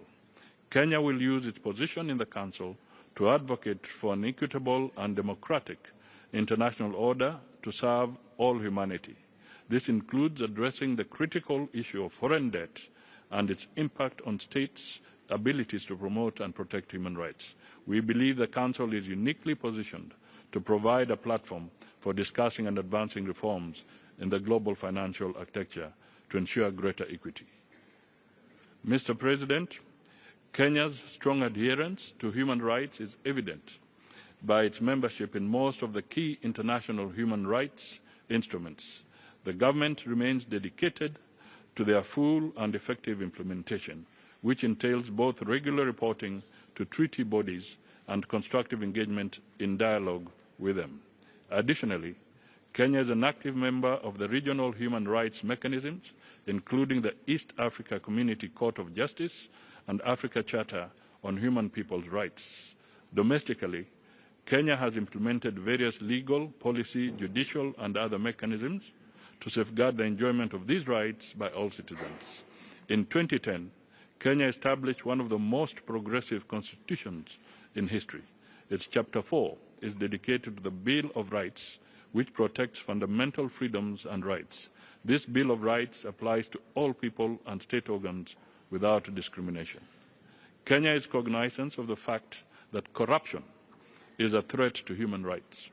Corruption often facilitates and aggravates human rights violations, particularly against vulnerable groups, by hindering their access to rights and services such as legal representation and a fair trial, property rights, education, health, and social protection. We continue to strengthen institutions, legislation, regulations, and policies to fight corruption, including the Ethics and Anti-Corruption Commission. Still, Kenya has upheld its commitment by maintaining a standing invitation for special procedures since 2015 and has consistently accepted requests and responded to recommendations subject to their respective functions. And in recognition of the valuable contribution of civil society organizations, public and national human rights commissions, Kenya actively engages with them through various fora and incorporates their perspectives in its periodic reports. Kenya has extended the arc of human rights protection to vulnerable groups, including refugees, through legislation and policies such as the Shirika Plan, which is a premier refugee integration and management program. Kenya has guaranteed the dignity and economic rights of these victims of forced displacement.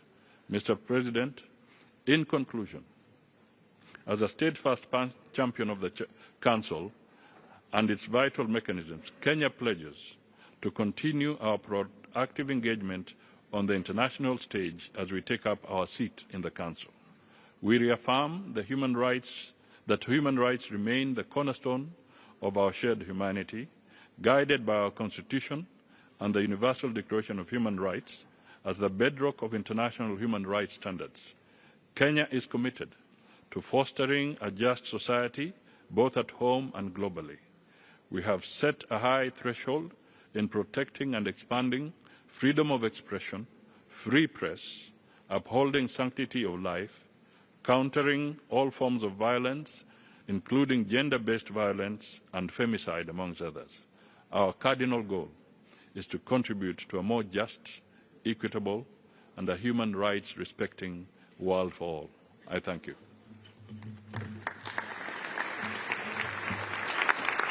Excellence, je vous remercie. Excellences, Mesdames et Messieurs, nous allons à présent observer une brève pause afin de permettre à nos éminences d'inviter Son Excellence le Président de l'Assemblée générale, Son Excellence le Secrétaire général des Nations unies ainsi que le Haut-Commissaire aux droits de l'homme de prendre congé. Je prie respectueusement les délégués de bien vouloir demeurer à leur place quand nous reprendrons immédiatement nos travaux avec l'ouverture du segment de haut niveau. Je vous remercie.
Excellencies,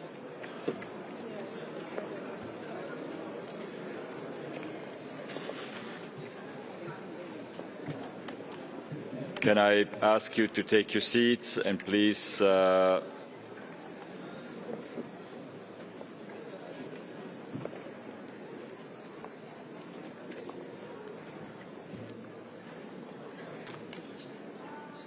This is a very transparent room, which is in the spirit of the Human Rights Council, but we can hear all the voices and all your conversations.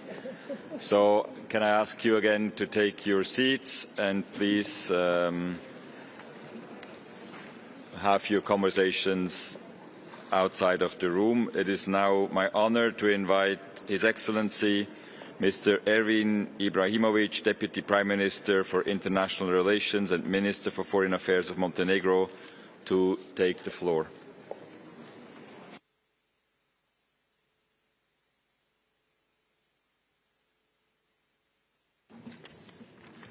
Excellencies, ladies and gentlemen, I am honored to address the Human Rights Council on behalf of Montenegro. I congratulate Ambassador Lauba on his election as President of the Council. I am confident that under his able leadership and the long-standing commitment of the Swiss Confederation to democratic values, the Council will continue to fulfil its core mission of addressing, protecting and promoting human rights worldwide. The Council's proactive role is more crucial than ever. Given another year of horrific armed conflict on an unprecedented scale, from Ukraine and Gaza to the DRC, Sudan, Myanmar and far beyond, with a devastating impact on the lives of millions of people. This is of particular importance on the global backsliding of the human rights as well, compounded by the climate crisis, environmental degradation and unregulated new emerging digital technologies. Such negative development undermine global stability and fuel insecurity, inequality and division. They also clearly point to a crisis in our shared commitment to uphold and respect the fundamental principles of international law and the global norms and standards to which we have all committed ourselves. To effectively address the pressing issues and risks, we must invest more in human rights, not less, and continuously strengthen the rule of law as their vital safeguard. Otherwise, people's lives, peace and stability are at stake. As this postulate shows, problems with the exercise of human rights and freedom are often linked to the cases of tension, instability and political turmoil within and between states. Excellencies, today marks exactly 3 years since the start of the Russian Federation war of aggression against Ukraine. This constitutes a flagrant violation of international law, including the UN Charter, and continues to undermine global stability and erode respect for international law. Russia's brutal aggression has left hundreds of thousands dead and injured, including children, millions displaced, mass destruction across the country, and the list goes on, with mounting evidence of a wide range of violations of international humanitarian and human rights law. Montenegro reaffirms its support for a comprehensive, just and lasting peace based on the principles of the UN Charter and international law.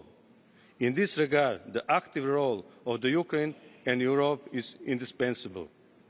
Excellencies, last year we also witnessed a dramatic military escalation with devastating humanitarian consequences and serious violation of international law in the Middle East and the risk imposed for the entire region.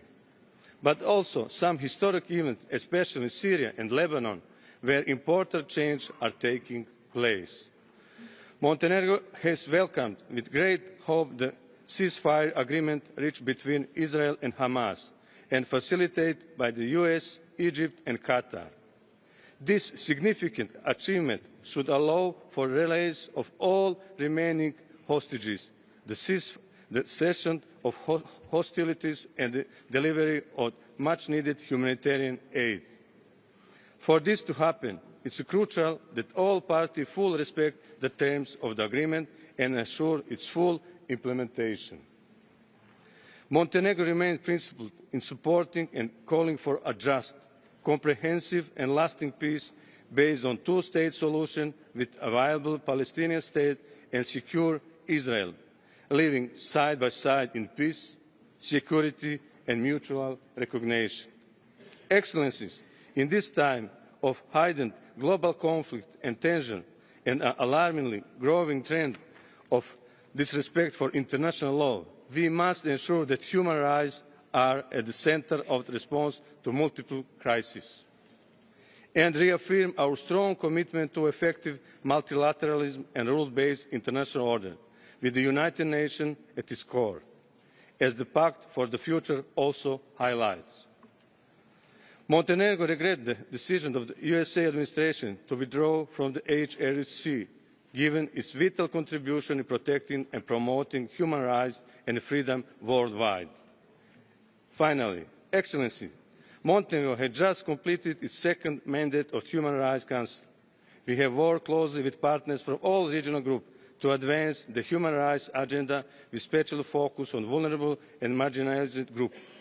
With the same enthusiasm and commitment, Montenegro will continue to be a fair and reliable actor on the Council, as well as to fully cooperate with all EU human rights mechanisms. With that in mind, I am confident in your support for the candidacy of Montenegro to the Human Rights Council for the 2030-2032. Thank you for attention. Thank you very much. Thank you, Excellency. I now have the honour to invite His Excellency Mr. Eduardo Rodriguez Parilla, Minister of Foreign Affairs of Cuba, to take the floor.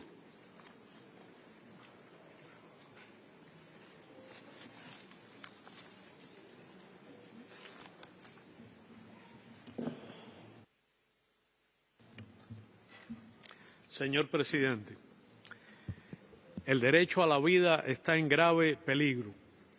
La Carta de las Naciones Unidas, el derecho internacional y el multilateralismo están siendo amenazados. Se pretende imponer la coerción económica y la subversión política como métodos de relacionamiento internacional. Este Consejo debiera abogar con más fuerza por un orden internacional justo y democrático que garantice la paz y el equilibrio del mundo, la igualdad soberana, el ejercicio del derecho al desarrollo por todos los Estados y la sostenibilidad ambiental que aseguren el ejercicio de todos los derechos humanos. Este Consejo es una herramienta importante para la promoción y defensa de los derechos humanos frente a manipulaciones, politización, selectividad o dobles raseros. Urge que todos los Estados asumamos un compromiso real con los mecanismos de derechos humanos de naturaleza temática universal y no discriminatoria. Observamos con suma preocupación el avance de plataformas conservadoras y neofascistas y cómo en países desarrollados se experimenta un retroceso de décadas en derechos fundamentales, incluida la igualdad de la mujer, los derechos sexuales y reproductivos, los derechos de los afrodescendientes, minorías étnicas y migrantes.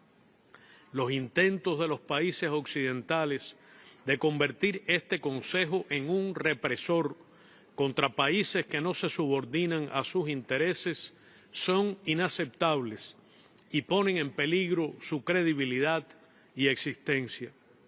La nefasta historia de la implosión de la vieja Comisión de Derechos Humanos no debe repetirse. Estados Unidos, cómplice activo del genocidio israelí en Gaza, se cuestiona la permanencia en la agenda del Consejo de un tema prioritario e histórico como es la violación flagrante de los inalienables derechos humanos del pueblo palestino, al que reiteramos toda nuestra solidaridad. El gobierno de los Estados Unidos aplica una política de máxima presión contra Cuba, deteriorando el consumo, los ingresos y el nivel de vida de las familias cubanas. El bloqueo económico provoca inflación, baja disponibilidad de combustibles, alimentos, medicinas y graves daños al servicio eléctrico. Obstaculiza el disfrute pleno de los derechos a la alimentación, la salud, la cultura y la educación que el Estado cubano, con gran esfuerzo, provee de manera gratuita o subsidiada. Agradecemos a los 123 estados que en julio pasado se pronunciaron en este Consejo contra la inclusión de Cuba en la espuria lista del Departamento de Estado sobre países que supuestamente patrocinan el terrorismo. Recientemente se ha divulgado copiosa evidencia sobre la práctica del gobierno de los Estados Unidos de dedicar fondos millonarios del presupuesto federal a través de entidades como la USAID y la NED a financiar organizaciones, medios de prensa, laboratorios de inteligencia artificial y plataformas tecnológicas que usan como fachada la protección de los derechos humanos y la supuesta promoción de la democracia, mientras responden a objetivos políticos ilegítimos de ese gobierno. Se trata de un asunto grave y pertinente para este Consejo y su mandato, pues demuestra los dobles raseros y el oportunismo con que se ha utilizado el tema de los derechos humanos para subvertir a gobiernos soberanos. En noviembre de 2023, Cuba se presentó por cuarta ocasión al examen periódico universal y aceptó más del 80% de las recomendaciones realizadas, en cuyo estudio e implementación seguimos avanzando. En octubre pasado nos presentamos de manera exitosa ante el Comité para la Eliminación de la Discriminación contra la Mujer. En el último año enviamos informes nacionales sobre discriminación racial y desapariciones forzadas a los respectivos comités y hemos recibido en visitas académicas a 4 procedimientos especiales y un experto de órgano de tratados. Es una relación que esperamos seguir construyendo de conjunto. señor presidente, Cuba se mantendrá firme en su creativa y abnegada resistencia. Defenderemos nuestra soberanía y el Estado socialista de derecho y justicia social. Continuaremos promoviendo los principios de universalidad, indivisibilidad, objetividad y no selectividad en el tratamiento de los derechos humanos. La voz de Cuba continuará escuchándose en defensa de la dignidad plena del hombre. Muchas gracias.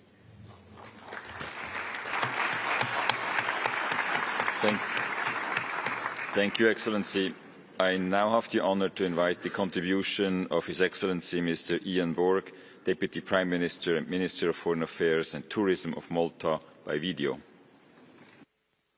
Mr. President, High Commissioner for Human Rights, Excellencies, allow me to congratulate His Excellency Hugh Klauber, Permanent Representative of Switzerland, on your election as President of the Human Rights Council for 2025. I'm certain that under your experienced leadership, the cycle of the Human Rights Council will serve to further strengthen human rights around the world.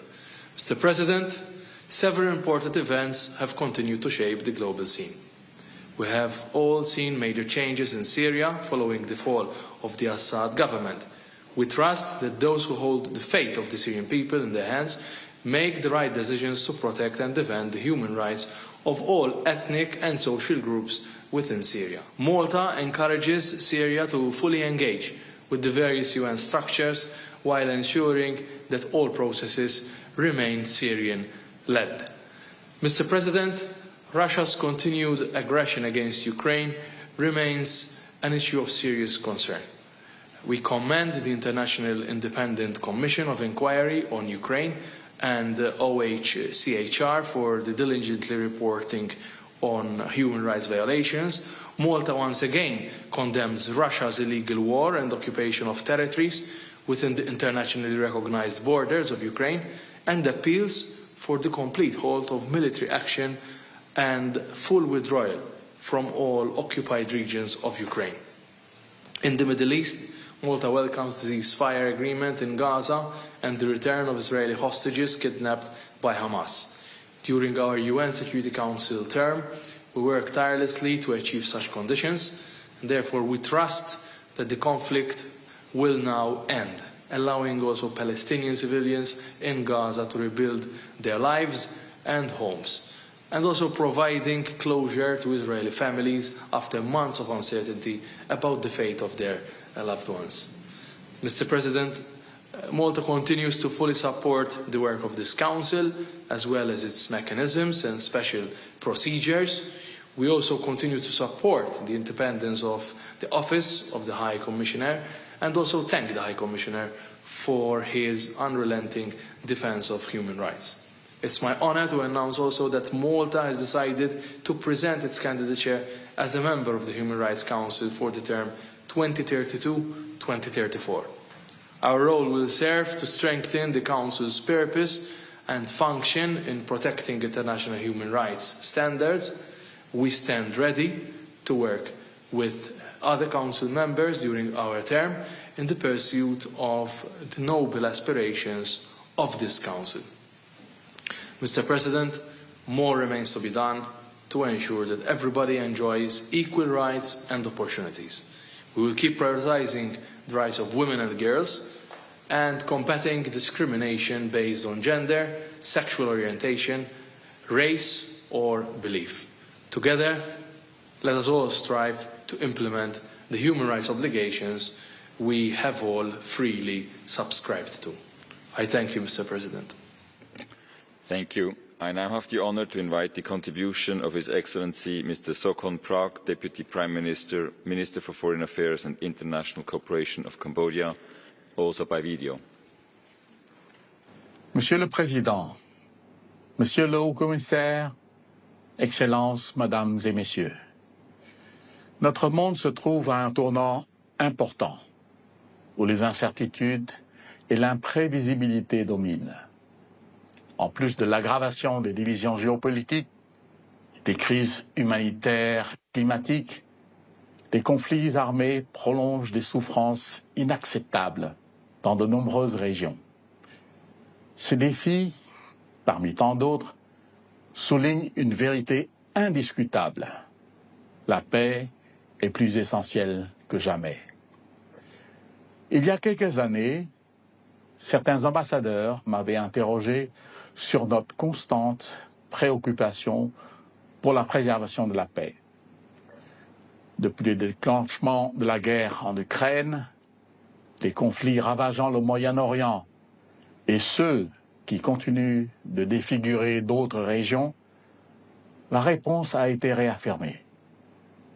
La paix, ainsi que les efforts visant à l'atteindre, occupent désormais la première place des préoccupations politiques et diplomatiques mondiales. Mettre fin à la guerre, Monsieur le Président, c'est aussi mettre fin à la prolifération des violations des droits humains. Monsieur le Président, si je m'adresse à vous aujourd'hui pour évoquer la paix, c'est qu'elle représente sans aucun doute le fondement essentiel du développement durable et des droits humains, principes fondamentaux qui justifient l'existence même de ce Conseil qui tient aujourd'hui sa 58e session. L'expérience du Cambodge démontre que les conflits peuvent être résolus, que la justice transitionnelle peut être instaurée et que des zones de guerre peuvent être transformées en havres de paix, de coopération et de développement. Toutefois, cette transformation n'a pas été le fruit du hasard. La politique visionnaire de Samdech Techo Hun Sen, notre ancien Premier ministre, axée sur une approche gagnant-gagnant, ne visait pas seulement à mettre fin à des décennies de conflits, mais a aussi posé les bases d'un cadre stratégique pour la réconciliation nationale, la stabilité et le développement socio-économique qui perdure à ce jour. Les résultats parlent d'eux-mêmes. L'espérance de vie est passée de 59 ans en l'an 2000 à 76 ans en 2021. Avant la pandémie, notre économie affichait une croissance annuelle moyenne supérieure à 7%, et ce, pendant plus de 2 décennies. Elle était, en 2024, de 6%. En décembre dernier, notre pays, avec le Sénégal, est officiellement retiré de la liste des pays les moins avancés. Le Cambodge n'a pas seulement réussi dans sa propre transition. Il a aussi généreusement partagé ses leçons et pris des engagements en faveur de la paix mondiale. Depuis 2006, nous avons déployé près de 10 000 casques bleus, dont plus de 800 femmes, au sein de 11 missions de maintien de la paix de l'ONU. Notre expertise en matière de déminage a profité à de nombreuses régions. L'accueil en novembre dernier de la 5e conférence d'examen de la Convention d'Ottawa, ainsi que notre récente élection au comité d'organisation de la Commission de consolidation de la paix, renforce notre engagement pour un monde plus sûr et plus pacifique. Monsieur le Président, au-delà de notre engagement pour la paix, le Cambodge a également pris des mesures actives au sein des mécanismes des droits de l'homme des Nations Unies. Lors du 4e cycle de l'examen périodique universel, en mai dernier, nous avons fait état de progrès tangibles. En acceptant 85% des recommandations qui nous ont été formulées et en renouvelant notre protocole d'accord avec le Haut Commissariat des Nations Unies aux droits de l'homme, nous avons témoigné de notre engagement envers la promotion et la protection des droits humains, ainsi que notre ouverture à un dialogue constructif et continu avec le Bureau et les rapporteurs spéciaux. Tout comme la relation indissociable entre paix, développement et droits humains, les interactions entre les représentants du Haut Commissariat aux droits de l'homme et ceux du gouvernement royal du Cambodge sont un processus bilatéral, tandis que le pays hôte coopère activement. Les titulaires du mandat de l'ONU doivent, eux, assumer leurs responsabilités en suivant une approche authentique, fondée sur le dialogue, sans confrontation, politisation ni sélectivité, et éviter la politique du double standard. Leurs évaluations doivent être justes, équilibrées et objectives, respectant pleinement le code de conduite, tout en tenant compte des contributions du pays. S'éloigner de ce principe risquerait de nuire à la crédibilité du système et d'éroder la confiance mutuelle. Monsieur le Président, notre espace civique reste ouvert. Des initiatives telles que les forums réguliers de partenariat entre le gouvernement et la société civile, dont le dernier s'est tenu en décembre dernier, illustrent l'engagement du Cambodge en faveur d'une gouvernance inclusive. Tous les droits humains, civils, politiques, économiques, sociaux et culturels, y compris le droit au développement, méritent une attention juste et équitable et doivent être exercés dans le respect de la responsabilité et de l'état de droit. Je vous remercie.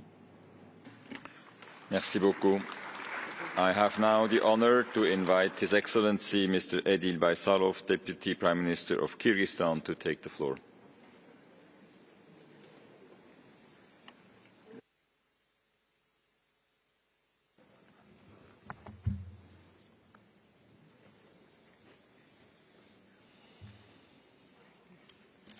Mr.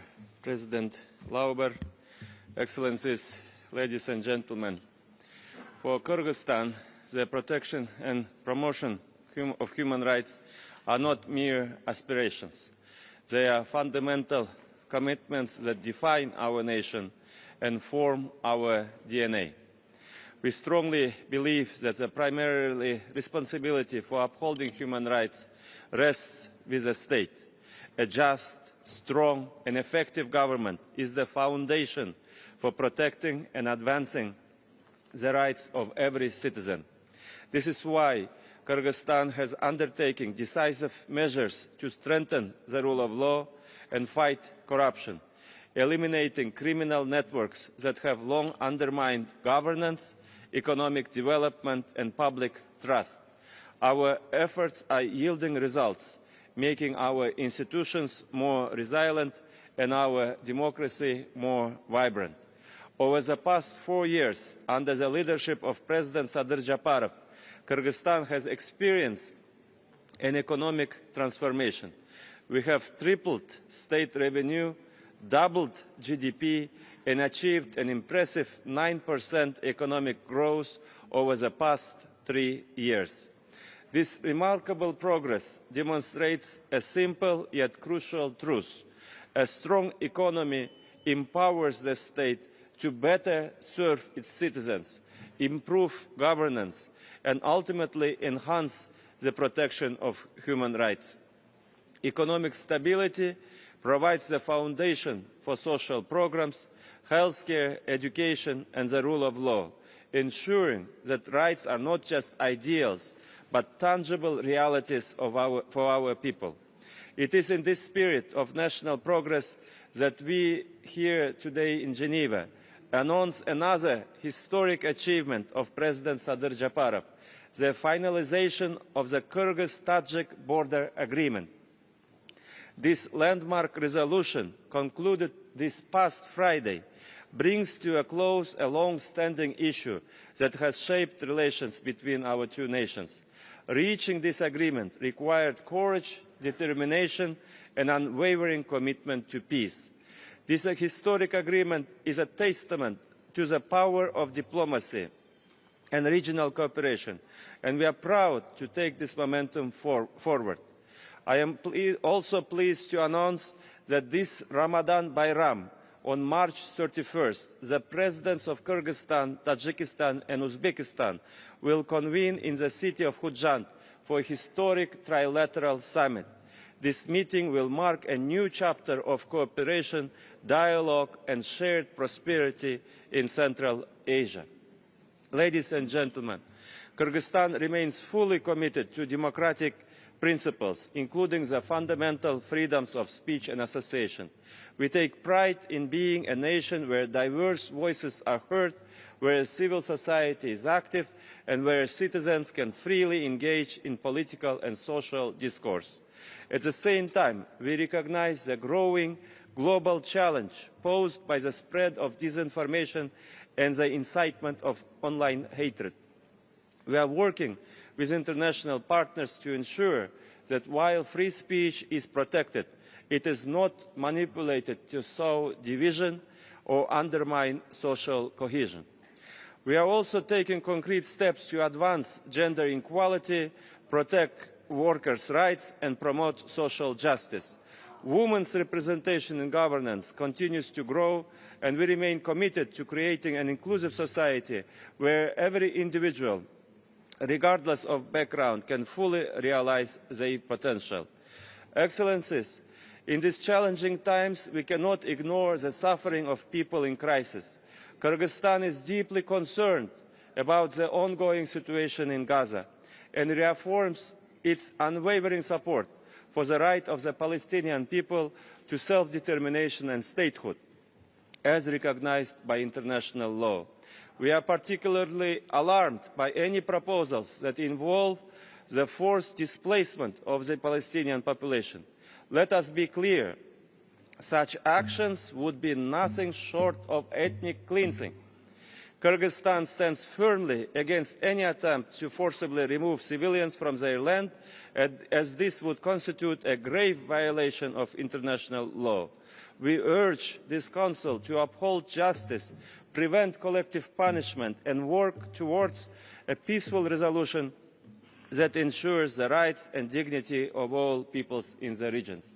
Distinguished heads of delegations, the latest efforts to lay the ground for international negotiations to bring long-lasting peace to Ukraine embolden us in our hope that we will soon see the end of this conflict, and we call on all involved parties to put peace above all other concerns.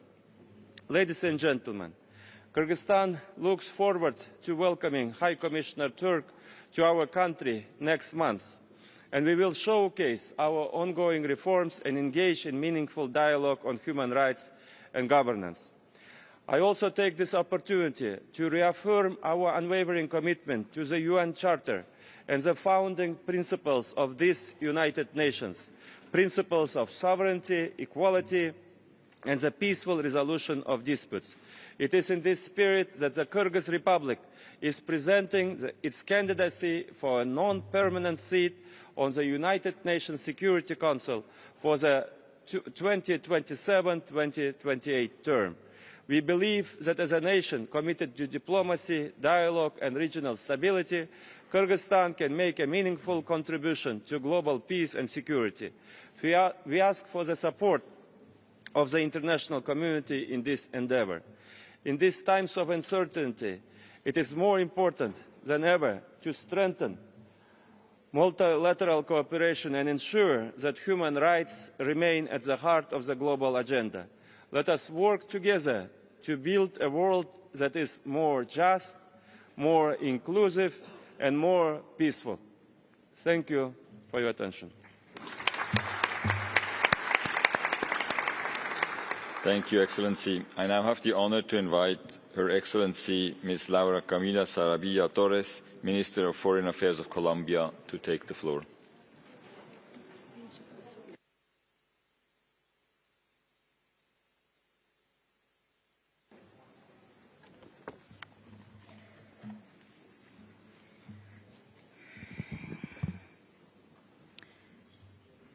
señor presidente del Consejo de Derechos Humanos, honorables dignatarios, ministros, miembros y observadores del Consejo de Derechos Humanos, representantes de la sociedad civil, estimados y estimadas asistentes en el día de hoy. Para Colombia es un honor estar hoy sentada como miembro por primera vez en su historia del Consejo de Derechos Humanos de la Organización de Naciones Unidas. Habiendo participado activamente en su diseño a principios de este siglo, ya era hora de participar de manera contundente en el foro multilateral que aborda una temática determinante para el gobierno del presidente Gustavo Petro. Ser parte del Consejo de Derechos Humanos nos da la oportunidad de ratificar nuestra profunda convicción en el multilateralismo como el vehículo del diálogo idóneo para afrontar los desafíos globales que hoy observamos y de los que quiero hablarles el día de hoy. Es importante y reiterativo decir que no podemos repetir la historia. Señoras y señores, enfrentamos un panorama geopolítico riesgoso, acelerado y desordenado, que pone en riesgo los derechos humanos de millones de personas en todo el mundo. Si estamos sentados aquí en este Consejo es porque tenemos la responsabilidad de diseñar políticas y medidas específicas para proteger los derechos humanos de millones de personas que hoy están en riesgo. Estar aquí sentados no solo es un privilegio, es una responsabilidad. El mundo espera de nosotros medidas específicas y aplicables para cada uno de nuestros países, en especial para los más vulnerables. Quiero decirlo claro y de manera tajante. En este Consejo tienen la responsabilidad de proteger a los migrantes, a las mujeres, a los indígenas, a las poblaciones negras, a los que viven en la pobreza y sobre todo a las comunidades más vulnerables, en general a todas las poblaciones y grupos que están sufriendo los cambios precipitados en el sistema internacional. Pero en medio de esa urgencia no se puede descuidar el enfoque diferencial para entender la asimetría en las afectaciones a las graves violaciones de derechos humanos, como resulta en el caso de las mujeres. A la migración hay que darle también un rostro de género. Hoy quiero enfocarme en la situación actual de derechos humanos de los migrantes. La migración es un fenómeno complejo, probablemente el más desafiante en la actualidad. Los y las migrantes que llegan a un nuevo país enfrentan barreras legales y culturales, falta de oportunidades y a menudo discriminación. En muchos casos, estas situaciones ponen en riesgo sus derechos humanos. Ayer, en camino hacia Ginebra, leía una noticia devastadora que revela la situación actual de quienes se ven obligados a salir de su país a buscar nuevas oportunidades. El relato de una joven de tan solo 11 años, menor de edad, que decidió quitarse la vida tras sufrir acoso escolar relacionando su situación migratoria de sus padres. Sus compañeros de clase hacían bromas, le decían que llamarían a las autoridades migratorias para que detuvieran a sus padres. En el fondo, las bromas de sus compañeros revelan una dolorosa realidad. Existe un discurso que cada vez tiene más fuerza y que se basa en considerar a los y las migrantes como personas sin derechos, como personas, entre comillas, de segunda categoría. Es la base del discurso de bullying que terminó con la vida de esta menor. Quiero ser categórica, ninguna persona migrante es ilegal, ninguna persona migrante es un criminal. En todos los rincones del mundo, el trato a los y las migrantes se debe regir por los estándares internacionales de derechos humanos. Ser migrante no es ser un criminal. El trato digno a las personas migrantes es una responsabilidad de los Estados, no es una opción. Y ese es el reto que enfrentamos hoy como Estados y que nos convoca aquí. ¿Cómo garantizamos que los países receptores de migrantes respeten o, mejor aún, respetemos los derechos humanos? Colombia puede ser un ejemplo en esta coyuntura. Mi país ha tenido que enfrentar durante años múltiples desafíos migratorios y hemos adoptado por diseñar una política de integración, regulación e inclusión de la población migrante. De hecho, nos han reconocido por ser uno de los países más solidarios del mundo. En los últimos 5 años, Colombia ha regularizado a más de 2.5 millones de extranjeros que residen en nuestro territorio.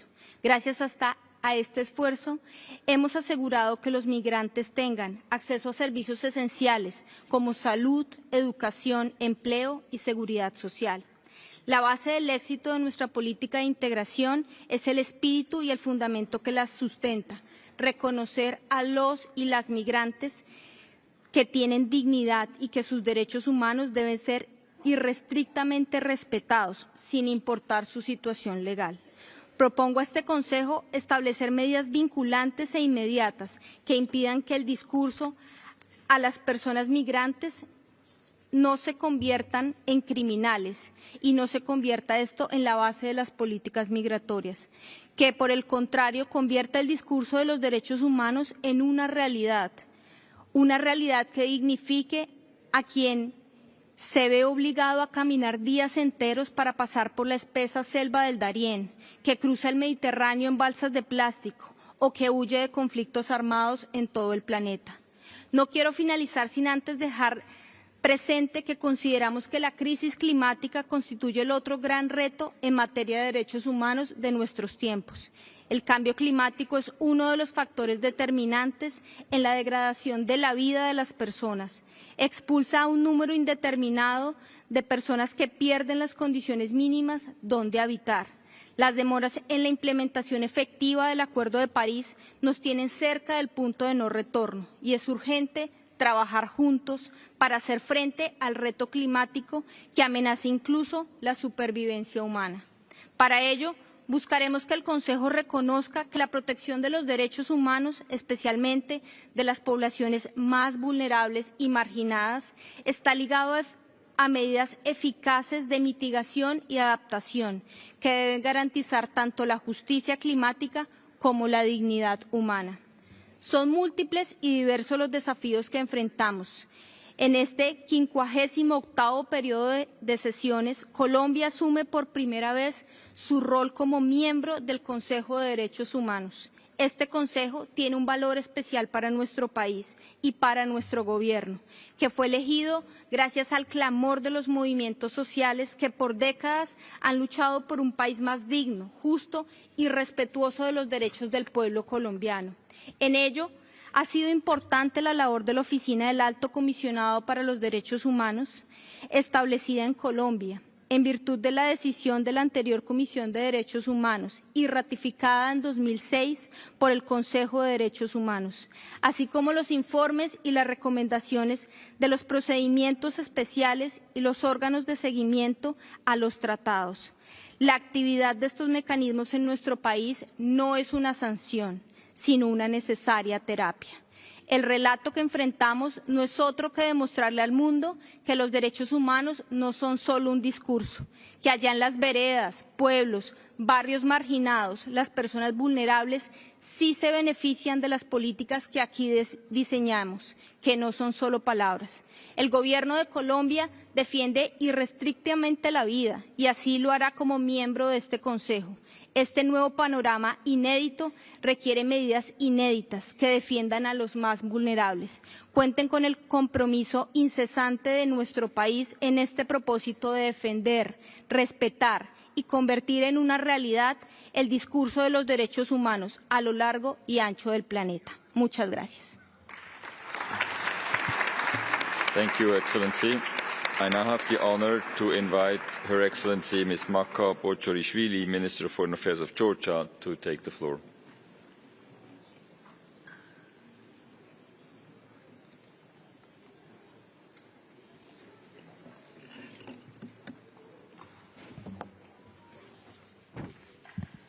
Mr. President, Excellencies, on this day 3 years ago, Russia's war against Ukraine started and still continues to entail enormous human suffering and grave violation of international law. This war manifests the devastating effect of violent conflict on the protection of human rights. Before addressing current affairs, allow me to recall another date, 25th of February, marking the day of the Soviet occupation of Georgia in 1921, which halted our democratic development for 7 decades.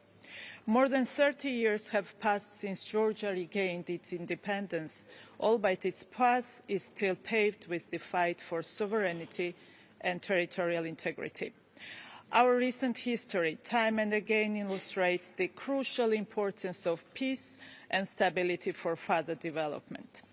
Excellencies, this Council is well aware of the security and humanitarian challenges that Georgia faces in the wake of the continued occupation of two Georgian regions, Abkhazia and Tkhinvali, by the Russian Federation.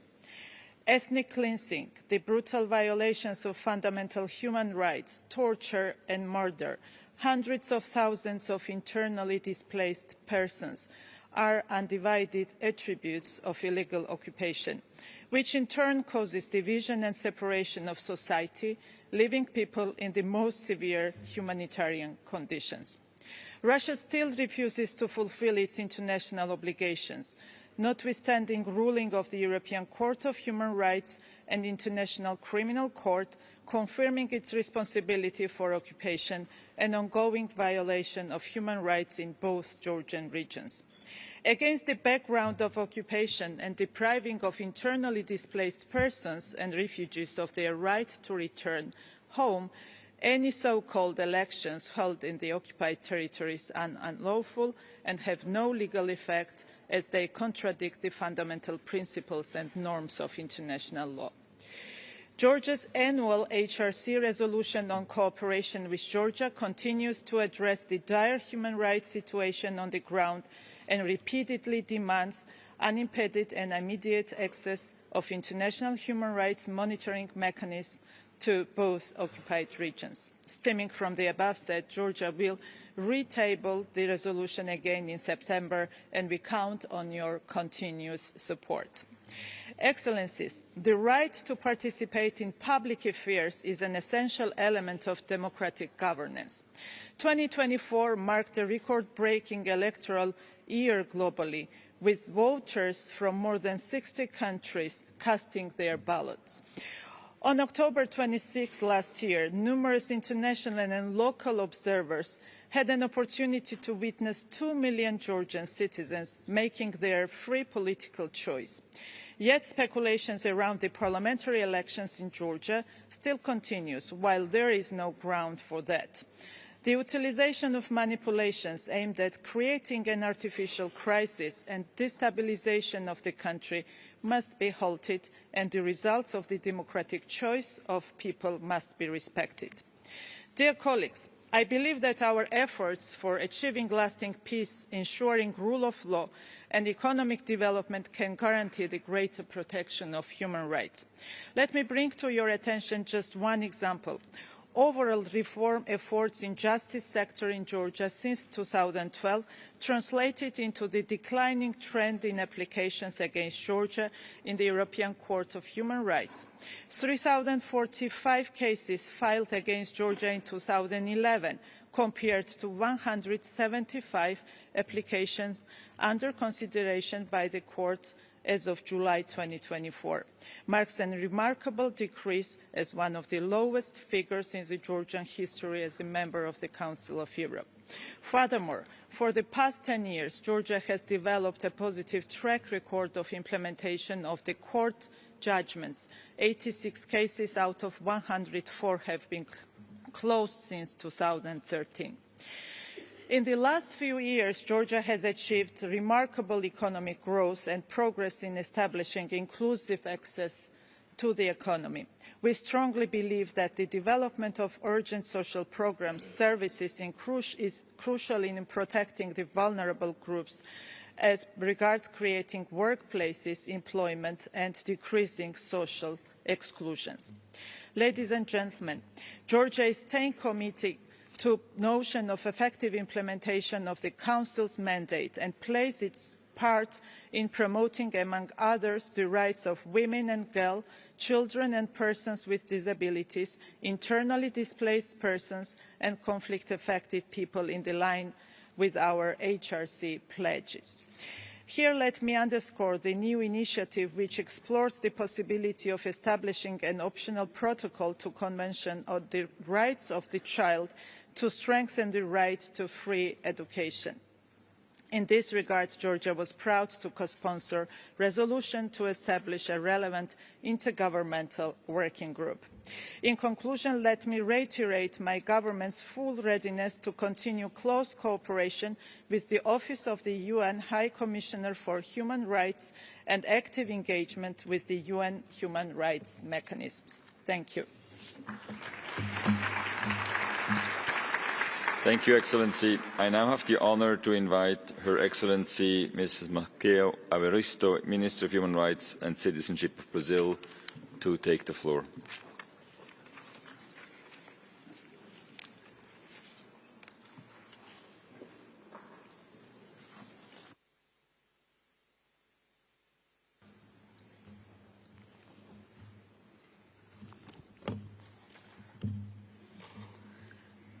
Senhor Jürg Laub, presidente do Conselho de Direitos Humanos, Excelências, é com honra e senso de responsabilidade que afirmo o compromisso brasileiro com os valores democráticos, a defesa do Estado de Direito e dos direitos humanos.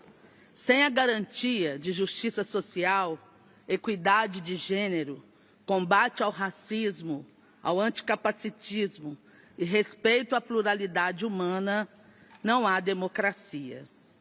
Fiel aos princípios democráticos, o Brasil tem construído políticas públicas com ampla participação social. Até 2026, teremos realizado 28 conferências nacionais temáticas, dentre elas a de mulheres indígenas, de educação, saúde, direitos humanos. Nos preocupa que, no contexto geopolítico global, as democracias estão sob ataque.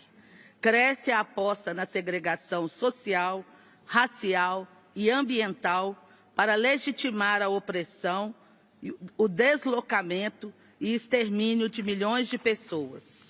O discurso de ódio e a desinformação, especialmente no ambiente digital, têm sido usados como estratégias para a desumanização de grupos vulneráveis e gerado graves violações de direitos humanos. Precisamos nos comprometer com a integridade do ambiente digital e a responsabilização das plataformas na moderação de conteúdos. No ano passado, durante a presidência do G20, o Brasil, liderado pelo presidente Lula, lançou a Aliança Global contra a Fome e a Pobreza. Convidamos a todos para se unir a este esforço. Menos armas e mais alimentos para o corpo e educação para a alma. Seguimos comprometidos com a implementação dos ODS e da Agenda 2030. O lançamento do ODS 18 sobre igualdade étnico-racial é um aporte fundamental no combate ao racismo nesta segunda década internacional para afrodescendentes. Ao celebrarmos o 30º aniversário da Declaração e Plataforma de Ação de Pequim, o Brasil aprovou em 2023 a Lei de Igualdade Salarial entre Homens e Mulheres e, em 2024, a lei que institui a Política Nacional de Cuidados, que equilibra as responsabilidades de cuidado entre o Estado, as famílias, o setor privado e a sociedade civil. No tema dos direitos de migrantes, refugiados e apátridas, atuamos em prol de uma governança migratória efetiva, pautada pelos direitos humanos.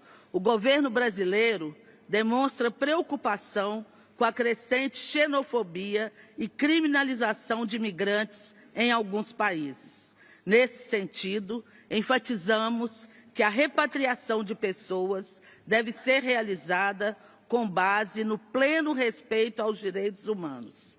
O Brasil segue atento aos procedimentos migratórios envolvendo seus nacionais, bem como filhos dos seus nacionais nascidos no exterior. Os conflitos demandam soluções pacíficas. As guerras que assolam sobremaneira mulheres, crianças, idosos, pessoas com deficiência, nos levam a promover a iniciativa pelo direito internacional humanitário. É preciso proteger os civis, garantir a entrega de ajuda humanitária e assegurar a segurança de agentes médicos e humanitários. Além disso, o Brasil aderiu à iniciativa para uma nova aliança global para acelerar os esforços na erradicação da violência contra crianças. Neste tema, o Estado brasileiro desenvolve diversas ações, entre as quais destacamos o Sistema de Garantia dos Direitos da Criança e do Adolescente e a Lei de Escuta Protegida. Integramos o grupo central da Resolução sobre o Programa Mundial de Educação em Direitos Humanos. Criamos a Rede Nacional de Educação Continuada em Direitos Humanos com o objetivo de formar agentes públicos, comunicadores e sociedade civil. Ademais, o Brasil avançou na entrega do Plano Nacional de Proteção a defensores e defensoras de direitos humanos, marco da luta pela proteção desses ativistas no país. Como sede da COP30 e sob a liderança do presidente Lula, defendemos a convergência entre o direito ao desenvolvimento, a agenda de sustentabilidade, justiça climática e de direitos humanos. Trabalhamos por um avanço efetivo das negociações de um tratado juridicamente vinculante sobre empresas e direitos humanos, temas que trataremos no Fórum Regional de Direitos Humanos e Empresas, reunindo países da América Latina e do Caribe em abril de 2025. No campo da memória e verdade, reinstalamos a Comissão Especial sobre Mortos e Desaparecidos Políticos e aprovamos a retificação dos assentos de óbitos das pessoas mortas e desaparecidas durante a ditadura militar, de forma a constar que a morte foi causada pelo Estado brasileiro no contexto de perseguição sistemática.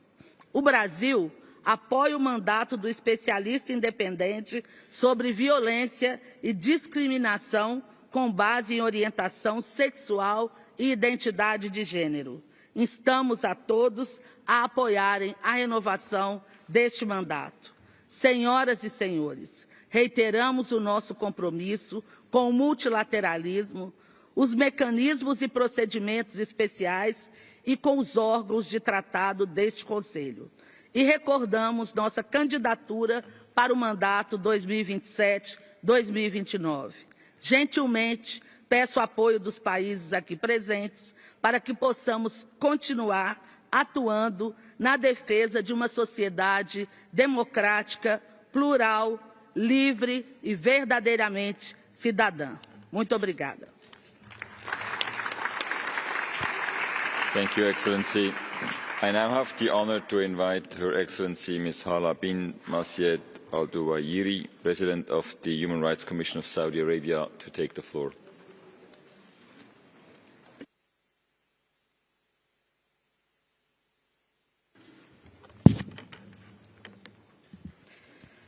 سعادة السفير يورغ لاوبر رئيس مجلس حقوق الإنسان، معالي سيد فولكر تورك المفوض السامي لحقوق الإنسان، السيدات والسادة، السلام عليكم ورحمة الله وبركاته. يسرني في البداية أن أبارك لسعادة السفير يورغ لاوبر بمناسبة توليه رئاسة مجلس حقوق الإنسان في جولته 19 لعام 2025، متمنية له التوفيق والنجاح. يقدر وفد بلادي أهمية دور مجلس حقوق الإنسان في تحسين أوضاع حقوق الإنسان في العالم في جو من الحوار البناء والتعاون المشترك. كما نثمن العمل الدؤوب والجهود الكبيرة التي بذلت لإنجاح أعماله. وبالرغم من إقرار وفد بلادي بأهمية بنود أعمال المجلس 10، إلا أنه يؤكد على أهمية مضاعفة الاهتمام بالبند 7 حالة حقوق الإنسان في فلسطين والأراضي العربية المحتلة الأخرى في ظل الأحداث المؤسفة التي تجري في فلسطين. كما يدعو وفد بلادي إلى رفض أي مواجهات أو محاولات لتقويض هذا البند الذي نجدد التأكيد على ضرورة بقائه وتفعيله حتى تقوم دولة فلسطينية مستقلة على حدود 67 عاصمتها القدس الشرقية. سيد الرئيس، السيدات والسادة، لقد تحققت في بلادي العديد من الإصلاحات والتطورات في مجال حقوق الإنسان على مختلف المستويات في إطار رؤية السعودية 2030 التي ترتكز على مبادئ حقوق الإنسان بما في ذلك المساواة وعدم التمييز، بالإضافة إلى تمكين المرأة والشباب والأشخاص ذوي الإعاقة وكبار السن والعمال، فضلا عن تحقيق جودة حياة مثالية للجميع، حيث عملت بلادي على تطوير منظومتها التشريعية من خلال تعديل وإصدار العديد من القوانين مثل نظام العمل ونظام الحماية من الإيذاء ونظام حماية الطفل ونظام حقوق الأشخاص ذوي الإعاقة ونظام حماية المبلغين والشهود والخبراء والضحايا. كما تحتضن المملكة مجتمعا متنوعا يضم أكثر من 15 مليون أجنبي من أكثر من 60 جنسية، ويشكلون ما يزيد عن 44% من السكان، وهم يتمتعون بحقوقهم دون تمييز وبأعلى مستويات الحماية. وإضافة إلى الجهود المتخذة لضمان المساواة في التمتع بالحق في التعليم للجميع، فقد تم قبول أبناء المقيمين في المملكة بشكل غير قانوني بما يكفل عدم انقطاعهم عن التعليم الأساسي، وقد بلغ أعداد المقبولين أكثر من 132 ألف طالب وطالبة في عام 2024. وفيما يتعلق بالحق في العمل، فقد تم اتخاذ العديد من التدابير التشريعية والمؤسسية والإجرائية، ومن ذلك ما خضع له نظام العمل من تحديث كان آخرها في أغسطس 2024 أسهمت في تعزيز حقوق العمال وتوفير بيئة آمنة وخالية من جميع أشكال التمييز. وانضمت المملكة إلى اتفاقية منظمة العمل الدولية 187 بشأن الإطار الترويجي للسلامة والصحة المهنية لعام 2000، واعتمدت السياسة الوطنية للقضاء على العمل الجبري، وأنشأت المجلس الوطني للسلامة والصحة المهنية ليكون منصة مؤسسية لتعزيز بيئة عمل صحية وآمنة. وقد أثمرت كل هذه الجهود في ارتفاع معدل امتثال المنشآت لمعايير السلامة والصحة المهنية في المملكة من 15% إلى 73%، كما انخفض معدل الإصابات بنسبة فاقت 30% خلال الأعوام الستة الماضية. وتبعا للجهود الحثيثة والمتسارعة التي تستهدف تمكين المرأة، فإنه بحلول الربع الثالث من عام 2024 وصلت مشاركة المرأة في سوق العمل إلى 35.4 بمعدل تغيير 108% منذ عام 2017، متجاوزة بذلك مستهدفات رؤية السعودية 2030.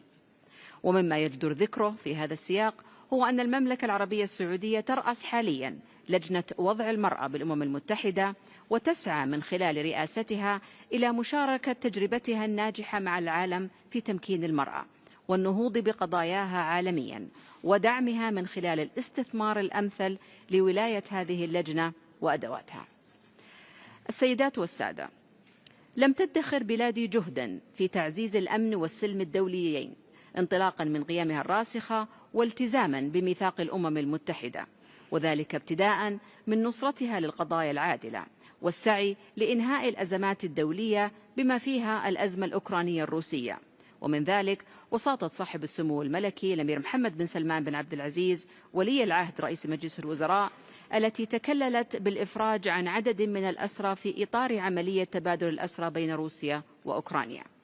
سيد الرئيس، سيدات والسادة، إذا ما أردنا أن يسود احترام حقوق الإنسان في أي مكان في العالم، فلا بد من الحفاظ على مجتمعات قوية ومتماسكة، وذلك بالتصدي للممارسات التي يطال ضررها المجتمع بأسره، مثل ازدراء الأديان والرموز الدينية وخطاب الكراهية، وأهمية الحفاظ على الأسرة واحترام القيم المختلفة، وعدم السعي لفرض قيم أحادية مختارة على المجتمعات، والإقرار بتنوع المجتمعات ثقافيا وحضاريا، واستثمار ذلك في تعزيز وحماية حقوق الإنسان. وترجمة لذلك، فقد حرصت بلادي على استضافة العديد من الأحداث العالمية في مختلف المجالات، بما في ذلك معرض إكسبو 2030 وكأس آسيا لكرة القدم 2027 وكأس العالم لكرة القدم 2034، حيث تمثل هذه الأحداث فرصا ثمينة لتعزيز التواصل بين المجتمعات وإرساء مبدأ المساواة والتسامح والإخاء بين الشعوب. ختاما، يؤكد وفد بلادي تعاونها المستمر مع أجهزة وآليات الأمم المتحدة المعنية بحقوق الإنسان بما فيها مجلسكم الموقر، مشددا على أهمية التقيد بمبادئ احترام السيادة والمساواة بين الدول والحياد والموضوعية في جو من التعاون المثمر والحوار البناء. شكرا على إنصاتكم، والسلام عليكم ورحمة الله وبركاته. Thank you, Excellency. J'ai maintenant l'honneur d'inviter Son Excellence, Monsieur Abdelatif Ouabi, ministre de Justice du Maroc, à prononcer son discours.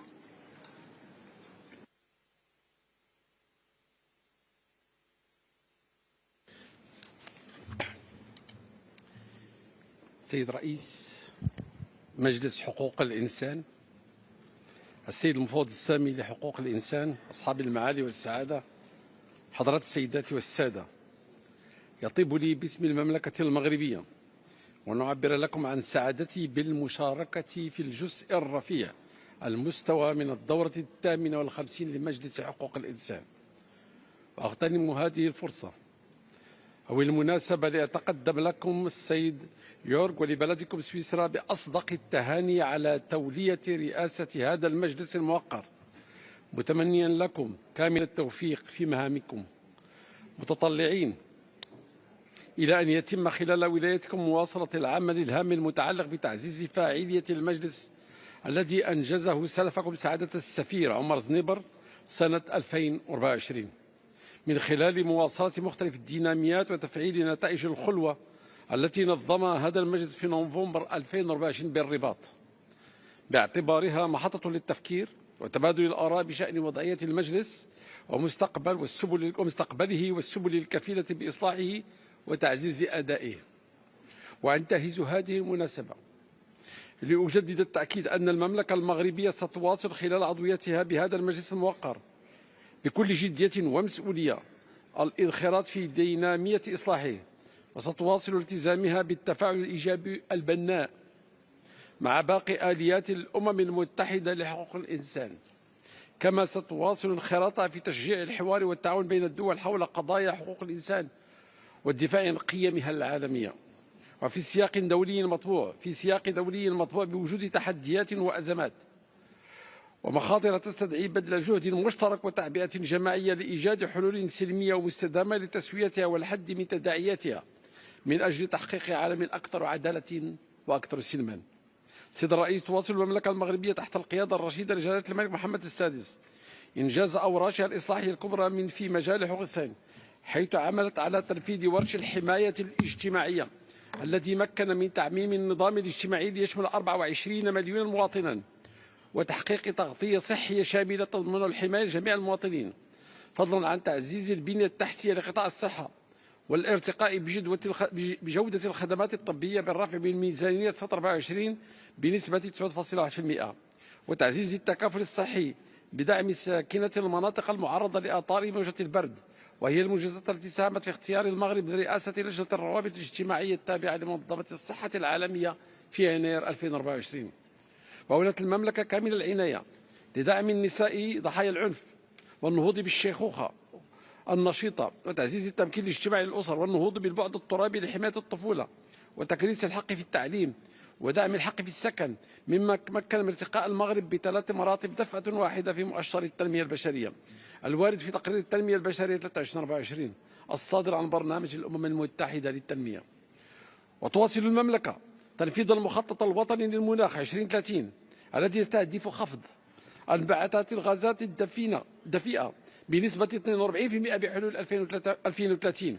كما تواصل تطوير مشروع نور ورزازات الطاقة الشمسية الذي يوفر الكهرباء لحوالي 2 مليون مغربي ويقلل انبعاثات الغاز ب1,000,000 طن سنويا، وهي المنجزات التي مكنت من ارتقاء المغرب إلى المركز الثامن عالميا في مؤشر أداء تغيير المناخ برسم عام 25. وتحرص المملكة على حماية الحق في الماء بتسريع وتيرة الاستثمارات في قطاع الماء ومعالجة تحدي ندرة المياه من خلال إنجاز محطات لتحلية مياه البحر والربط بين الأحواض المائية عبر الطرق السيارة للماء، وتسريع وتيرة استصلاحه وبناء السدود، وزيادة القدرة على إعادة استخدام المياه العادمة المعالجة، ودعم ترشيد استعمال الموارد المائية. سيد الرئيس، لقد سادت سنة 2024 إطلاق مسار مراجعة مدونة الأسرة الذي شكل أحد معالم الإصلاحية البارزة بالمملكة المغربية تحت قيادة جلالة الملك، من خلال نهج مقاربة راشدة تتأسس على تحقيق التوازن بين الحفاظ على الهوية الوطنية والقيام بالمراجعات التأهيلية الضرورية المرتبطة بالتحولات الاجتماعية والالتزامات الدولية في مجال حقوق الإنسان، حيث مكنت المقاربة التشاورية الواسعة مع الأطراف المعنية من تقديم الهيئة المكلفة بمراجعة مدونة الأسرة لأكثر من 100 مقترح تعديل تهدف إلى تعزيز إعمال مبدأ المساواة وعدم التمييز بين الرجال والنساء، وتحقيق المصلحة الفضلى للطفل، وتجسيد قيم العدالة ومبادئ الإنصاف وتكافؤ الفرص، والحماية من التعسف والاستغلال، وهي المقترحات التي تصل الحكومة حاليا على بلورتها في مبادرة تشريعية. وفي خطوة لتعزيز العدالة وتحديث المنظومة الجنائية، تتم الآن مناقشة المشروع القانوني المتعلق بالمسطرة الجنائية بالبرلمان، والذي يهدف إلى تعزيز ضمانات المحاكمة العادلة وضمان التوازن بين سلطة الاتهام وبين حقوق باقي الأطراف، والتوفيق بين اللجوء إلى الحراسة النظرية وبين حماية حقوق المتهمين وضمان سير العدالة وحماية الفئات الضعيفة والهشة ومساعدتها، وعقلنة الاعتقال الاحتياطي واعتماد بدائل عن الاعتقال والعقوبات البديلة، وتقوية الوسائل الإلكترونية في مكافحة الجريمة. كما يمثل القانون المتعلق بالعقوبات البديلة خطوة هامة نحو تعزيز العدالة الجنائية بنهج أكثر إنسانية والتجاء لمواكبة تحولات الجريمة وروح العصر وتطور سياسة العقاب وملائمة العقوبة وإصلاح سلوك الجاني وتهيئة الاندماج داخل المجتمع والإسهام في تعزيز روح المواطنة. وفي تطور هام يعكس تحولا في موقف المغرب تجاه عقوبة الإعدام، صوتت المملكة المغربية هذه السنة بالإيجاب لصالح قرار الأمم المتحدة العاشر بشأن وقف تنفيذ عقوبة الإعدام، وهو القرار الذي يمثل التزاما من المغرب بتعزيز حماية الحق في الحياة واعترافا بجهوده في مجال محاربة الجريمة المنظمة عبر الحدود. انتخب المغرب نائبا لرئيس الانتربول في إفريقيا بأغلبية واسعة، كما انتخب الرئاسة المشتركة لاجتماع مجموعة العمل حول الاتجار بالبشر للأمم المتحدة. وحرصا على صون الحق الدستوري في الإضراب، تم اعتماد القانون والتنظيم المتعلق بتحديد وشروط وكيفيات ممارسة هذا الحق، والذي يكفل حق الإضراب وضمانات حماية حقوق العاملات والعمال والحريات النقابية وضمان حقوق المجتمع وحرية المبادرة والتنافسية والمقاولة وحرية العمل. وشهدت السنة الماضية احتفال المغرب بالذكرى العشرينية لإحداث هيئة الإنصاف والمصالحة التي شكلت دعامة أساسية لإصلاحات شاملة في مجال حقوق الإنسان ببلاد وجهة فريدة ورائدة على المستوى الإقليمي في مجال العدالة الانتقالية. سيد الرئيس، تحرص المملكة المغربية على الوفاء بالتزاماتها الدولية في مجال حقوق الإنسان، حيث أجرت حوارا تفاعليا مع اللجنة المعنية بحالة الاختفاء القسري بمناسبة فحصها للتقرير الأولي حول إعمال الاتفاق الدولي لحماية جميع الأشخاص من الاختفاء القسري في سبتمبر 24. قدمت تقريرها بشأن المراجعة الوطنية الشاملة التي تقدم التقدم المحرز بشأن إعلان ومنهاج عمل بكين بعد 30 عام. كما تقوم حاليا بإعداد التقرير المرحلي حول تنفيذ توصيات الجولة الرابعة من آلية الاستعراض الدولي الشامل. ولم تتوانى المملكة المغربية في مواصلة التفاعل الإيجابي مع طلبات الزيارة التي تقدم الإجراءات الخاصة لمجلس حقوق الإنسان، آملة أن يتم التوافق معها بشأن إجراء زيارات متوازنة ومستقلة تمكن من الاطلاع على حقيقة وضعية حقوق الإنسان بالمغرب. كما تواصل بلادي دعم جهود المفوضية السامية لحقوق الإنسان والأولويات الموضوعاتية في برنامج عملها في سياق يتسم بتفاقم القضايا التي الاهتمام المكثف والعاجل للمجتمع الدولي، وذلك من أجل تعزيز قدرتها على مواجهة التحديات في ظل أزمة السيولة تعاني منها المنظومة الأممية. وتولي المملكة أهمية القصوى لدعم التصديق العالمي على الاتفاقية الدولية لحقوق الإنسان، حيث تقود إلى جانب كل من الأرجنتين وفرنسا وساموا مبادرة التصديق العالمي على الاتفاقية الدولية للحماية من الاختلاف القسري، والتي تنضاف إلى المبادرة الدولية من أجل التصديق العالمي على اتفاقية مناهضة التعذيب. كما ساهمت في بلورة خطط عمل لمكافحة هذه الجريمة على الصعيد العالمي التي تم اعتمادها خلال المؤتمر الدولي الأول حول الاختفاء القسري، والذي التزمت خلاله المملكة بالتنصيص على الاختفاء القسري في القانون الجنائي وتنظيم مؤتمر إقليمي لتبادل الخبرات والممارسات الفضلى في هذا المجال. السيد الرئيس، تفعيلا لقرار 5133 لمجلس حقوق الإنسان، حرصت المملكة بشراكة مع كل من الباراغواي والبرتغال على إطلاق مبادرات تأسيس الشبكة الدولية للآليات الوطنية للتنفيذ وإعداد التقارير والتتبع في مجال حقوق الإنسان، والتي أحدثت في أسونسيون في ماي 2024، حيث تم انتخاب المغرب ممثلا في المندوبية الوزارية للحقوق المكلفة بحقوق الإنسان كمنسق لهذه الشبكة التي تهدف إلى دعم إحداث آليات وطنية مماثلة بالبلدان الأعضاء وتقويتها وتعزيز قدراتها. كما استقبلت المملكة في أكتوبر 24 النسخة العاشرة من حوار بليون لحقوق الإنسان الذي انتهت أشغاله باعتماد الإطار التوجيهي لمراكش إنشاء وتطوير آليات وطنية فعالة. سيد الرئيس، تؤكد المملكة المغربية التزامها الثابت وإرادتها القوية بتعزيز حقوق الإنسان على مستوى الوطن والانخراط الفعلي والجاد في المبادرات الدولية ذات الصلة، ولا سيما بالنسبة لمحيطنا الإقليمي، وذلك وفق منظور شامل ومتوازن يهدف إلى تحقيق التنمية المستدامة وتعزيز السلم والاستقرار عبر العالم. ختاما، أتمنى لإشغال هذا المجلس موقر كامل التوفيق، والسلام عليكم ورحمة الله. Merci. Merci, Excellence. I have now the honor to invite the contribution of Her Excellency Mrs. Maria Salme Stenergaard, Minister for Foreign Affairs of Sweden, by video. President, Excellencies, ladies and gentlemen, it is an honor to address you today. I regret that I cannot be with you in person. The protection of human rights is a priority for Sweden, and the Human Rights Council is vital in putting the light on the worst violations and abuses of human rights. In recent years, the Council has demonstrated its determination and its capacity to act to make sure that those responsible can be held to account. I am confident that by continuing to work together, we can achieve even more. To do this, we must cooperate with civil society. We must provide a safe space for human rights defenders, and we must continue to support the crucial and independent work of the UN High Commissioner of Human Rights and his office. Mr. President, for 3 brutal years now, the Ukrainians have fought for their freedom in the face of Russia's full-scale invasion. In report after report, the Commission of Inquiry on Ukraine has documented countless violations and war crimes, as well as crimes against humanity, committed by the Russian authorities. Executions of prisoners of war, systematic torture and rape, the forcible transfer and deportation of Ukrainian children. Russia has shown no willingness to take responsibility for these crimes, nor to end its aggression. It is essential that the Council renews the mandate of the Commission and holds Russia accountable. There is a clear connection between Russia's external aggression and its internal repression. The human rights situation in Russia and its accomplice, Belarus, is alarming and deteriorating. Mr. President, the ceasefire in Gaza is an enormous relief. It must now be fully implemented. All hostages need to be released. A negotiated two-state solution remains the only path to sustainable peace and security. Mr. President, Sweden will work to ensure that gender equality remains a priority for the Council.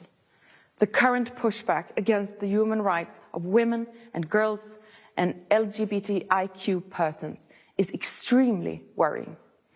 In countries such as Afghanistan and Iran, the oppression of women and girls is so widespread and so systematic that it intends to suppress women and girls into total submission, according to the special rapporteurs. We cannot let that happen. 30 years after the adoption of the Beijing Declaration and Platform for Action, we simply must do better. Mr. President, as UN member states, we are the guardians of international human rights law. This is not a responsibility we should take lightly. It is vital for global peace, security, and sustainable development that we honor our obligations. That we do our utmost to respect, protect, and fulfill human rights for everyone, everywhere. This job is never finished. This is true also in my own country, Sweden. We look forward to the upcoming UPR review this spring to inspire our ongoing willingness to find efforts of improvement. We all need to show willingness, the willingness to investigate and offer reparations for violations, to take responsibility, to listen, to include, to improve. I am convinced that the Human Rights Council works best if it can help foster such willingness and translate it into concrete action and results. Thank you. Thank you. I now have the honor to invite His Excellency Mr. Timcho Mojunski, Minister of Foreign Affairs and Foreign Trade of North Macedonia, to take the floor.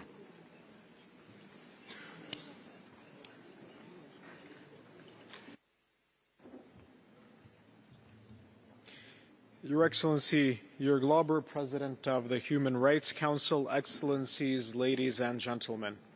It is an honor to address you today, not only as a minister, but as a representative of a nation that, as of January 2025, is a proud member of the Human Rights Council. Moreover, the Human Rights Council remains the most crucial forum for addressing the challenges that hinder the protection and exercise of fundamental human rights and freedoms worldwide. Despite our collective efforts to uphold peace and security as essential prerequisites for the full enjoyment of human rights, the world continues to witness immense civilian suffering and gross, systematic, and widespread human rights violations. On behalf of my country, I take this opportunity on the third anniversary of Russia's aggression against Ukraine to reaffirm our unwavering support for Ukraine and its people. Respect for democratic principles, human rights, human dignity, and the rule of law are universal values that must be upheld by all. Violations of human rights and international humanitarian law must be thoroughly investigated, and perpetrators must be held accountable under international law. As a Council member, we are committed to ensuring that human rights are upheld and that violations are addressed wherever they occur, including in Belarus, Afghanistan, Iran, Myanmar, Sudan, Syria, and Ukraine. Additionally, there is an urgent need to combat rising intolerance and discrimination, which manifest in various forms across the world, often leading to serious violations of human rights and fundamental freedoms. With climate change accelerating, the need for urgent environmental action has also become undeniable. A humane approach must be at the heart of these efforts. Last but not least, we must address the challenges posed by technological advancements, particularly the risks and opportunities associated with artificial intelligence. In other words, we must find ways to harness its benefits while simultaneously mitigating potential harm. Strong safeguards are essential to ensure that human rights are protected. Ladies and gentlemen, in line with our commitment to the protection and promotion of human rights and freedoms, my country continues to strive for the highest standards in this area, applying them at the national level. We remain dedicated to protecting human rights and freedoms, with a particular focus on women's rights and children's rights, safeguarding the rights of persons with disabilities, and combating all forms of discrimination. Another key priority is also strengthening judicial independence and upholding the rule of law. I am pleased to highlight that in May of 2024, we successfully completed 2 interactive dialogues. The first one, a review of the 4th periodic report under the Convention Against Torture by the relevant UN committee, and the second one, the dialogue with the Human Rights Council on the 4th national report under the Universal Periodic Review. We received 205 recommendations, accepted 191 of them, and have already begun their implementation. Our cooperation with UN mechanisms and treaty bodies remains strong, unwavering, and constructive. In support of this, I would like to highlight the upcoming visit by the UN Special Rapporteur on Torture and Other Cruel, Inhuman, or Degrading Treatment or Punishment, Dr. Alice Jill Edwards. Excellencies, last year during the UN Summit of the Future at the 79th General Assembly, we collectively adopted the Pact for the Future and its annexes, reaffirming the centrality of human rights. This is an opportunity we must not squander if we are to create a more effective and accountable framework for advancing the human rights agenda. Thank you. Thank you, Excellency. I now have the honor to invite His Excellency Mr. Ronald Ozi Lamola, Minister for International Relations and Cooperation of South Africa, to take the floor.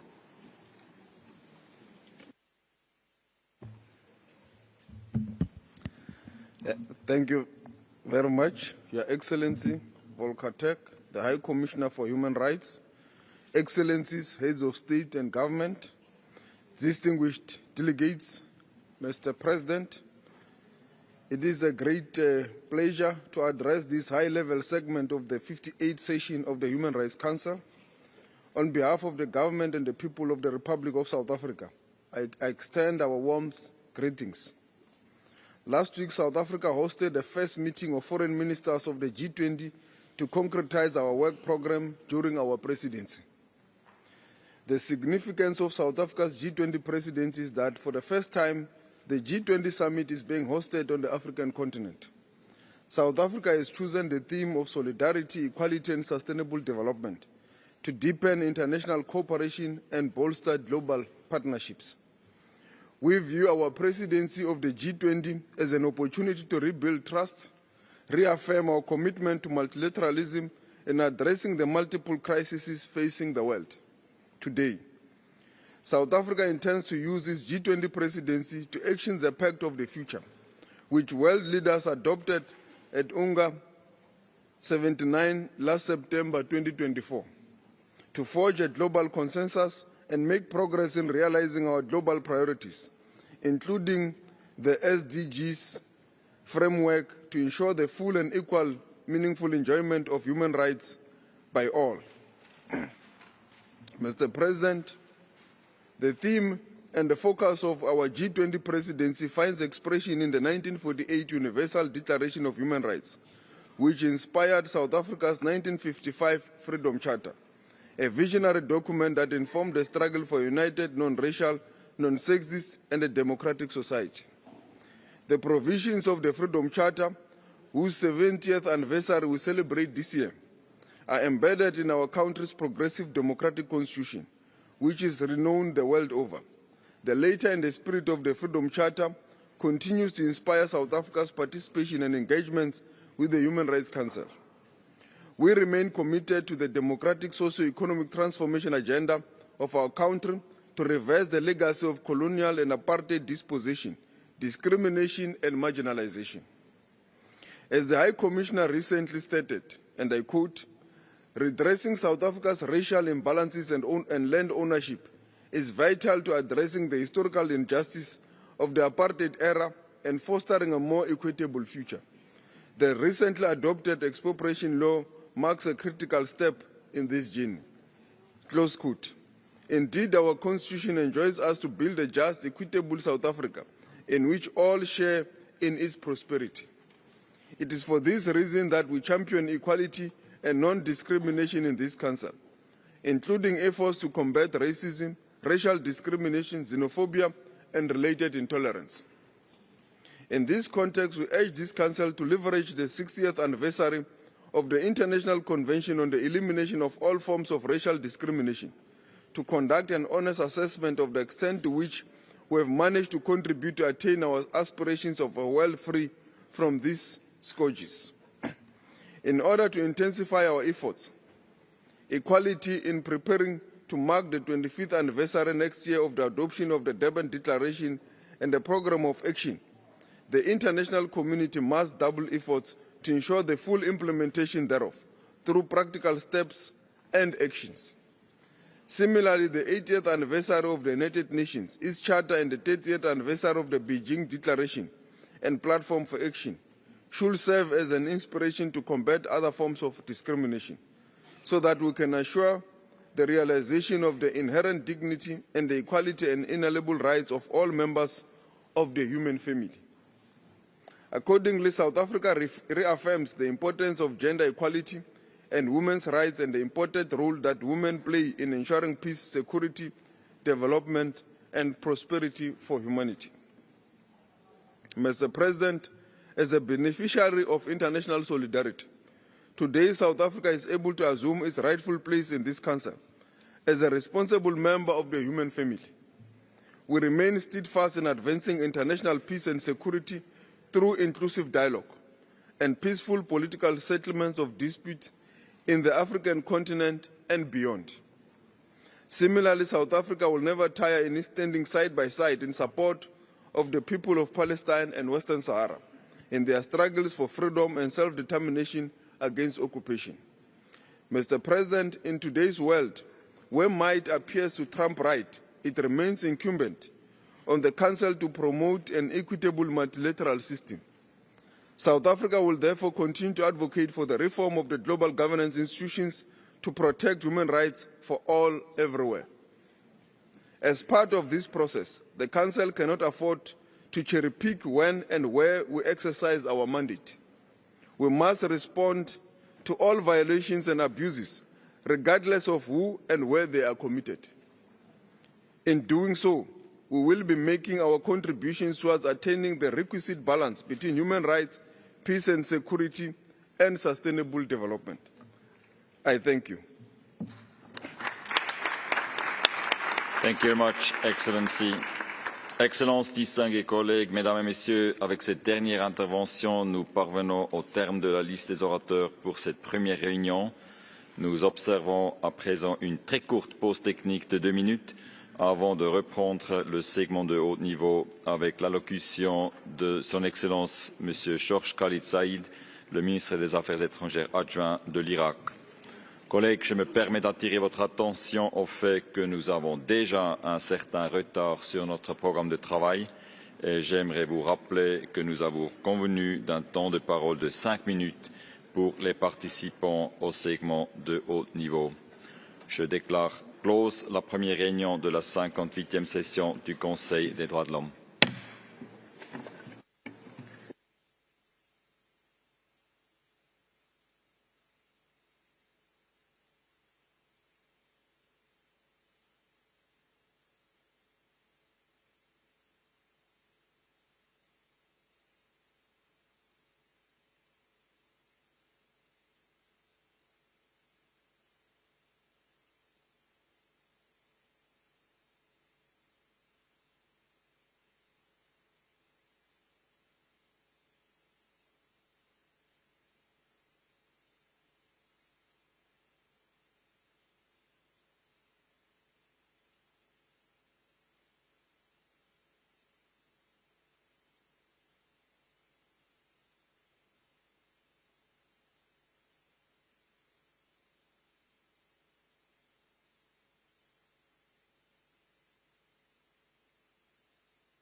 Excelencias, estimados participantes, vamos a comenzar. Muy buenas tardes. Por la presente declaro abierta la segunda reunión de la 58ª sesión del Consejo de Derechos Humanos.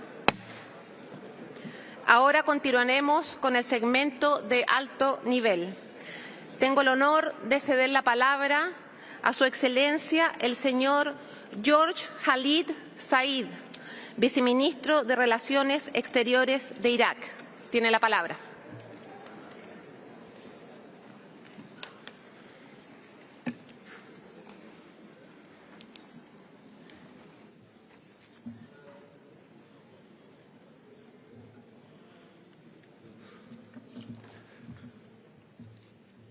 السيدة نائب رئيس مجلس حقوق الإنسان المحترم، أصحاب المعالي والسعادة المحترمون، السيدات والسادة الحضور المحترمون، يشرفني أن أنقل لكم تعهد الحكومة العراق وعلى رأسها دولة رئيس الوزراء محمد شياع السوداني بأن تكون الأولوية في عمل حكومته حماية وتعزيز حقوق الإنسان من خلال البرنامج الحكومي الذي تم إنجاز 73% من فقراته خلال السنتين من تشكيلة الحكومة، إذ أنجزت الحكومة تعداد العام للسكان لعام 2024 الذي تأخر إجراؤه منذ عام 1997 للمساهمة في إعداد البيانات لتحقيق رؤية العراق في تنفيذ أهداف التنمية المستدامة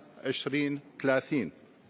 كما شهد القطاع الاقتصادي زيادة في الإنتاج المحلي وتنوع في الموارد، وأهمها إكمال المرحلة الأولى لميناء الفاو الكبير والعمل على إنشاء طريق التنمية بالشراكة مع دول الجوار، فضلا عن دعم القطاع الزراعي وإطلاق الخطة الاستراتيجية لأعوام 2024-2030 لتعزيز الأمن الغذائي والتنمية الريفية.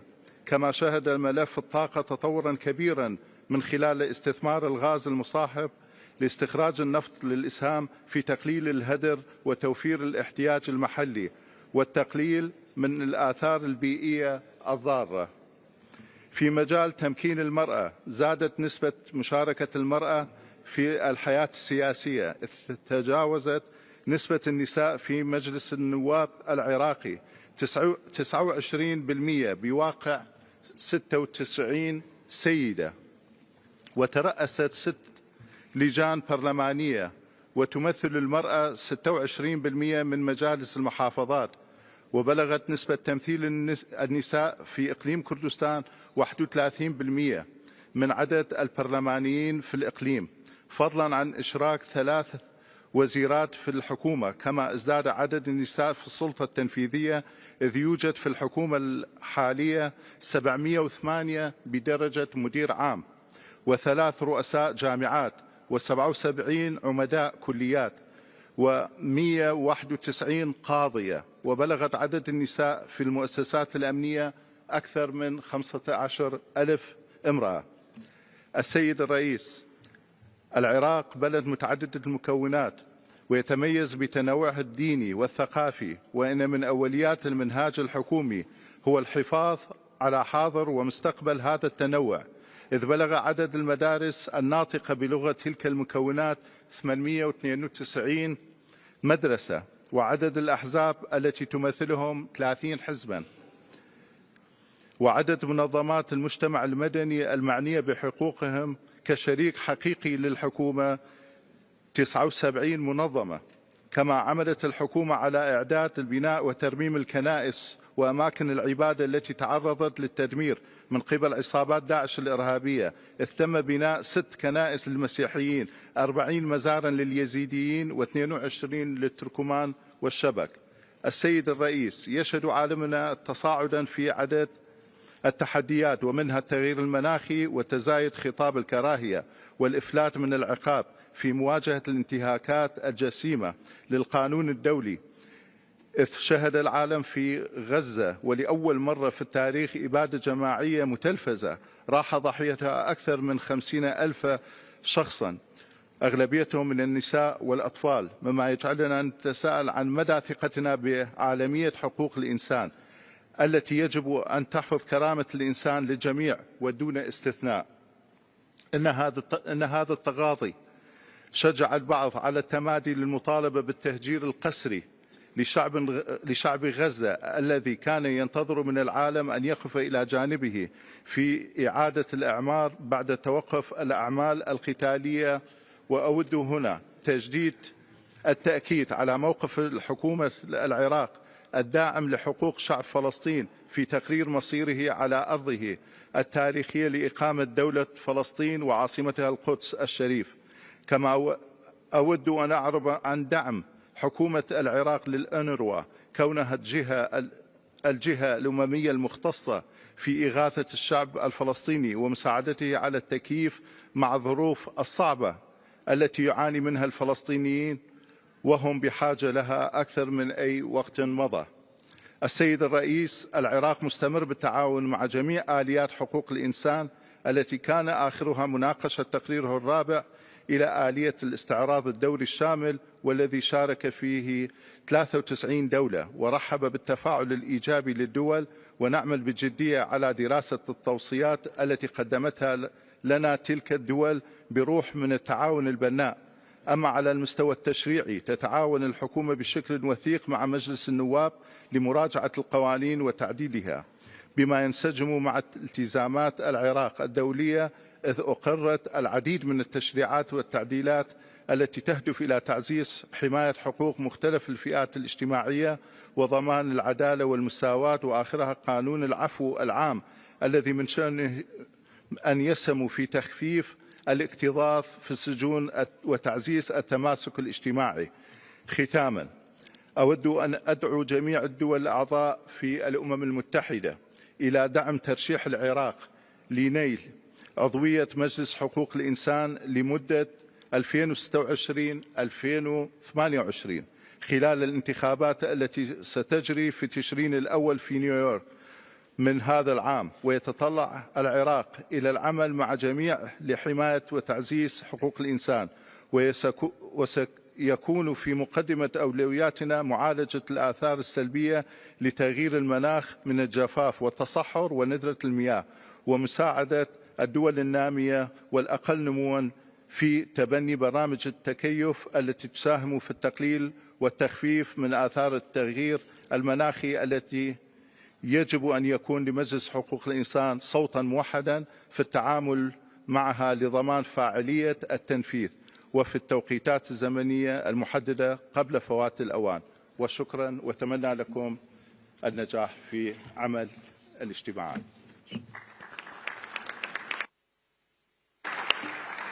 Muchas gracias, viceministro. A continuación, tengo el honor de ceder la palabra a su excelencia, señora Mirjam bin Ali bin Nasser al-Misnad, secretaria de Estado de Cooperación Internacional de Qatar. Tiene la palabra.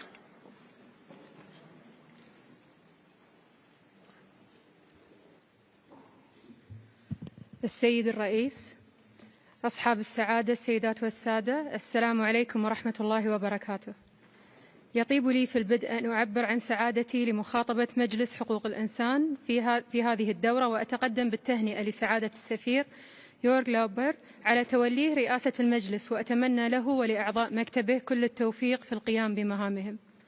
السيد الرئيس، تنعقد هذه الجلسة في ظل ظروف دولية تتسم بالتحديات العديدة نتيجة استمرار وانتشار رقعة النزاعات المسلحة بشكل غير مسبوق، وتأثير ذلك على تمتع العديد من البشر بحقوق الإنسان في مختلف بقاع العالم.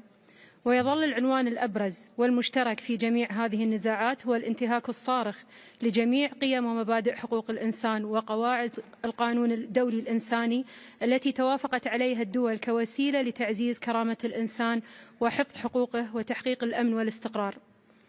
لقد شهد العالم فصلا جديدا من مأساة الشعب الفلسطيني الشقيق المستمرة منذ أكثر من 70 عاما، فخلال 470 يوما من الحرب في قطاع غزة تم تسجيل نحو 170 ألف ضحية ما بين شهيد وجريح ومفقود، معظمهم من الأطفال والنساء، وتدمير لأكثر من 90% من البنية التحتية والخدمات الأساسية، لا سيما المستشفيات والمدارس، فضلا عن فرض الحصار والتجويع ومنع الوصول للمساعدات الإنسانية والتشريد القسري لأكثر من 2.3 مليون فلسطيني، منهم كبار السن والأشخاص من ذوي الإعاقة والنساء والأطفال. وإزاء التصدي لهذا الوضع الإنساني المريع في إطار مواصلة دولة قطر لدورها الرائد وسياستها الرامية إلى تعزيز السلم والأمن الدوليين وفض النزاعات بالطرق السلمية، بذلت جهودا حثيثة بالشراكة مع جمهورية مصر العربية والولايات المتحدة الأمريكية. تكللت الشهر الماضي في التوصل لاتفاق وقف إطلاق النار وتبادل الأسرى والرهائن وإيصال كميات مكثفة من المساعدات الإنسانية وتوزيعها الآمن والفعال على نطاق واسع في جميع أنحاء قطاع غزة، وإعادة تأهيل المستشفيات والمراكز الصحية والمخابز، وإدخال مستلزمات الدفاع المدني والوقود ومستلزمات إيواء النازحين، وصولا لوقف إطلاق دائم لإطلاق النار، وهو ما مثل نقطة ضوء في نهاية هذا النفق المظلم من المعاناة الإنسانية غير المسبوقة. وفي هذا الصدد تدعو دولة قطر إلى تضافر الجهود الإقليمية والدولية في تقديم المساعدات الإنسانية ودعم الأمم المتحدة في إدخالها وإيصالها إلى القطاع.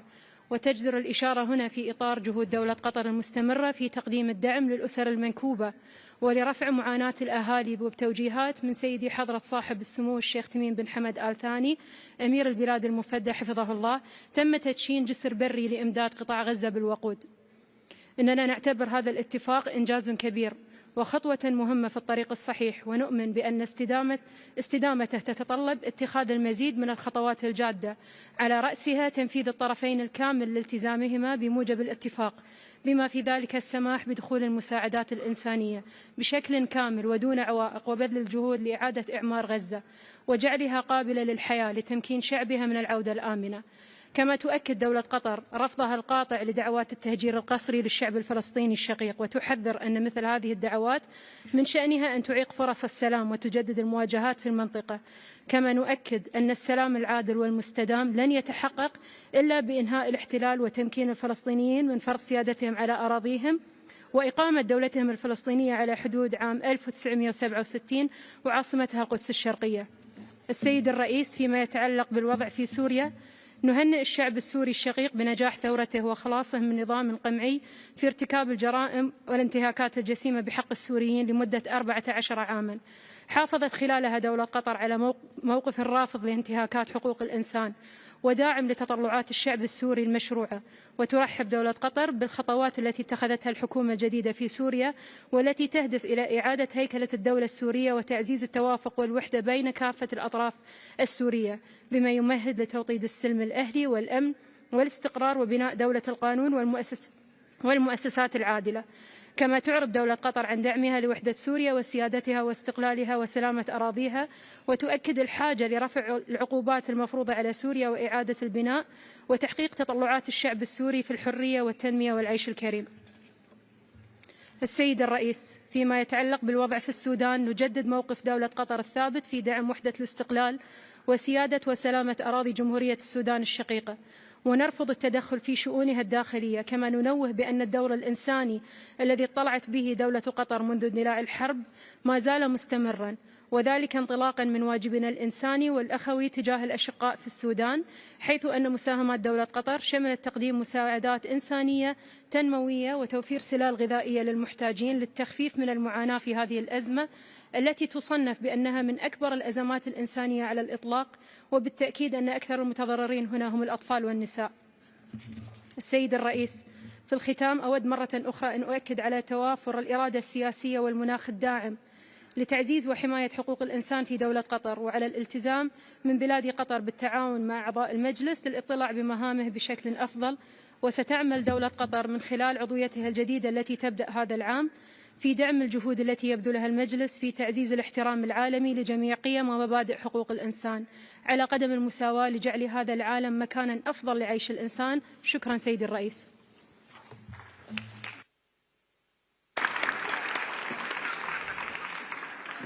Muchísimas gracias, Excelencia. A continuación, tengo el honor de ceder la palabra a Su Excelencia, señor Wang Yi, miembro del Buró Político del Comité Central del PCCH, director de la Oficina de la Comisión Central de Relaciones Exteriores y ministro de Relaciones Exteriores de China. 主席先生，各位同事，80年前，联合国在各国人民铸建为篱的期盼中应运而生，承载了人人充分享有人权的伟大梦想，也成就了人类进步事业的重要里程碑。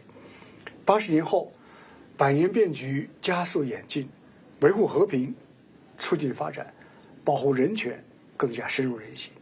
但与此同时，全球和平赤字、发展赤字、安全赤字、治理赤字不断加重，人类面临何去何从的时代之问。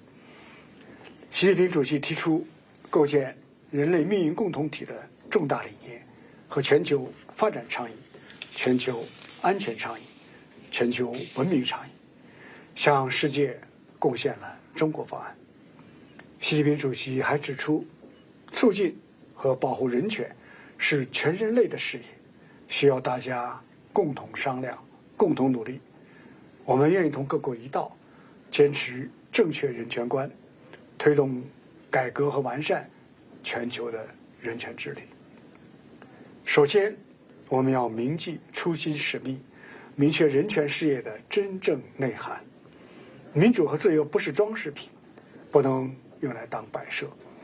检验一国人权状况的最重要标准，就是本国人民的利益是否得到切实保护，人民的获得感、幸福感、安全感是否得以提升。为此，要坚持以人民为中心，将人民的利益作为根本的出发点和落脚点，不断解决好人民群众最关心、最直接、最现实的问题。实现发展为了人民，发展依靠人民，发展成果由人民共享，让人民过上幸福生活。要对以人权为借口干涉他国内政、置国家主权、安全和老百姓生命安危于不顾的言行坚决说不。第二，我们要维护公平正义，明确人权事业的奋斗目标。世界人权宣言卷记了人生而自由，在尊严和权利上一律平等。人权两公约明确指出，无论在何种情况下，任何民族之生计均不容剥夺。人权应当是所有人的权利，而不是少数人的专利。强者恒强，弱者恒弱的状况不能再持续。个体人权和集体人权的对立应当被纠正。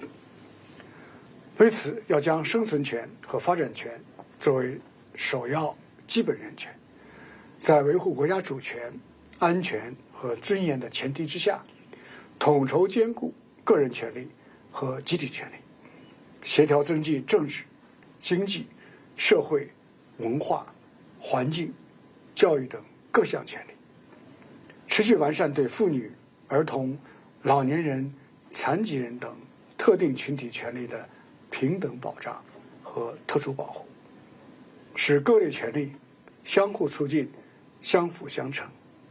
要对在人权问题上搞双重标准甚至多重标准的言行坚决说不。第三，我们要坚持交流互鉴，明确人权事业的实现途径。世界上没有放之四海而皆准的道路模式，各国根据本国实际选择的人权发展道路也没有高下之分，只有特色之别。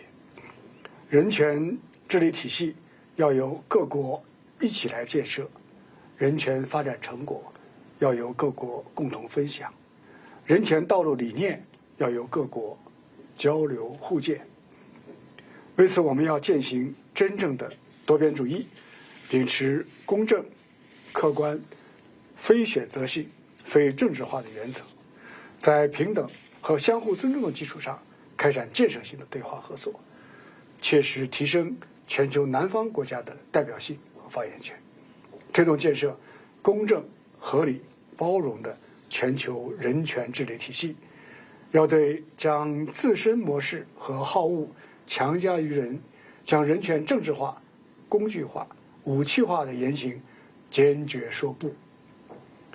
主席先生，各位同事，中国正在进一步全面深化改革，推进中国式现代化。中国追求的不是独善其身的现代化，而是愿意同各国一道实现和平发展、互利合作、共同繁荣的世界现代化。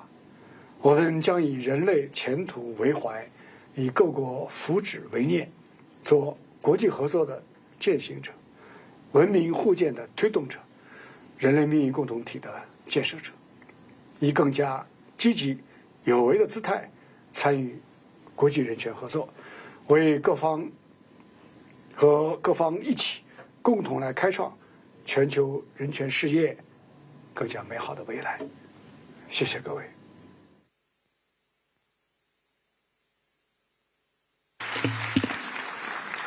Agradecimientos al ministro de Relaciones Exteriores de China y a continuación tengo el honor de ceder la palabra a su excelencia el señor Sugiono, ministro de Relaciones Exteriores de Indonesia.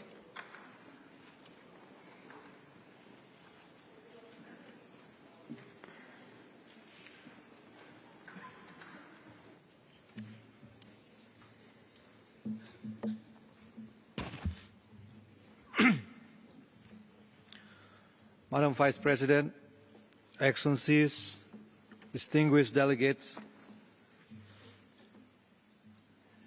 it is a great honor to stand before you today for the first time as Indonesian Foreign Minister, and my presence here reaffirms Indonesia's unwavering commitment to human rights under the presidency of Mr. Prabowo Subianto. As we continue to advocate for just and principled approach amid global challenges, we remain dedicated to our constitutional mandate, which says to establish a world order based on independence, lasting peace, and social justice. As the world's fourth most populous country and the largest Muslim majority democracy, we embrace our role in promoting a just and equitable world. Amid escalating global uncertainty, this role is more crucial than ever, as global peace and prosperity are increasingly threatened by unprecedented challenges. We are witnessing increasing fragility in the international order, in which inequality continues to widen, burdening developing nations the most, deepening global disparities. Racism, discrimination, hate speech, and Islamophobia are escalating, threatening social cohesion. For millions, freedoms remains an unfulfilled promise, ranging from the people in Palestine to countless girls and women in Afghanistan. Conflicts persist, while unilateralism is alarmingly becoming the norm, undermining trust in multilateral cooperation. These challenges demand a renewed and unwavering commitment to human rights, justice, and equality.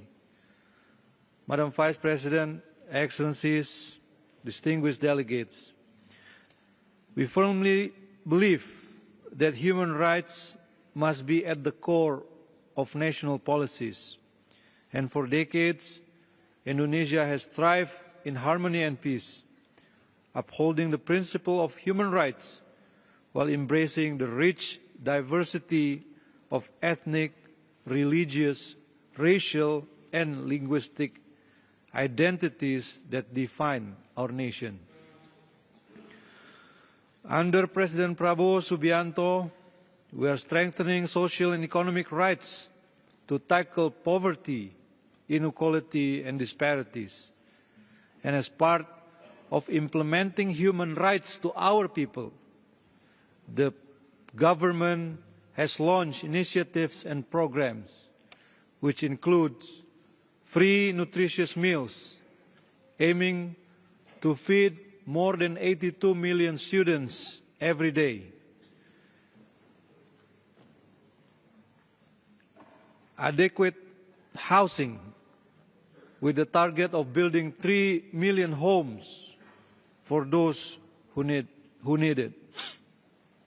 And also free medical checkups, which are available for children under 6 and adults, which enhancing access to essential health care. These are part of our human capital investment and also a part to increase our human dignity for generations to come. And these align with High Commissioner Turk's statement this morning on the importance of right to food, adequate housing, and rights to health. Indonesia is also advancing self-sufficiency in food, energy, water, and the development of a resilient green and blue economy. We believe that the right to development must be upheld, ensuring every nation utilizes its resources for the well-being of its people. However, human rights must be safeguarded with justice and equality. No country holds absolute moral authority over others. Human rights should never be weaponized as a political tool to hinder a nation's growth and development. As rightly mentioned by Secretary General Guterres, that human rights are the oxygen of humanity, but one by one, human rights are being suffocated. For Indonesia, standing firm for justice also means taking a stand against global injustice. We will not stay silent in the face of the ongoing occupation of Palestine, nor we will ignore the harmful consequences of unilateral coercive measures. We call out those who profess to champion human rights to stop the genocide and work and stop the double and multiple standard in human rights implementation. And in our region, Indonesia remains steadfast in pursuing a peaceful resolution in Myanmar, advocating for the rights of the Rohingya people and the restoration of democracy through inclusive dialogue. Madam Vice President, Excellencies, and distinguished delegates, as I conclude, I think there's a crucial question on what is the way forward and how do we turn our principles into action. The Human Rights Council must stand as a true beacon of hope for victims, defenders, and all those seeking justice. The Council must remain focused on its core mandate, protecting human rights for all and not becoming a stage for political agenda. Genuine human rights cooperation must be built on true commitment, equal partnership, and shared benefits, not selectively approach or double standards. Resources for the UN's human rights pillar must be realigned to prioritize tangible impact over politicization and ensuring national priorities which guide the distribution of these resources. Let us transform human rights from mere rhetoric into a reality for all. In Indonesia, we'll always stand for justice, equality, and concrete solutions that drive real and lasting impact. Thank you.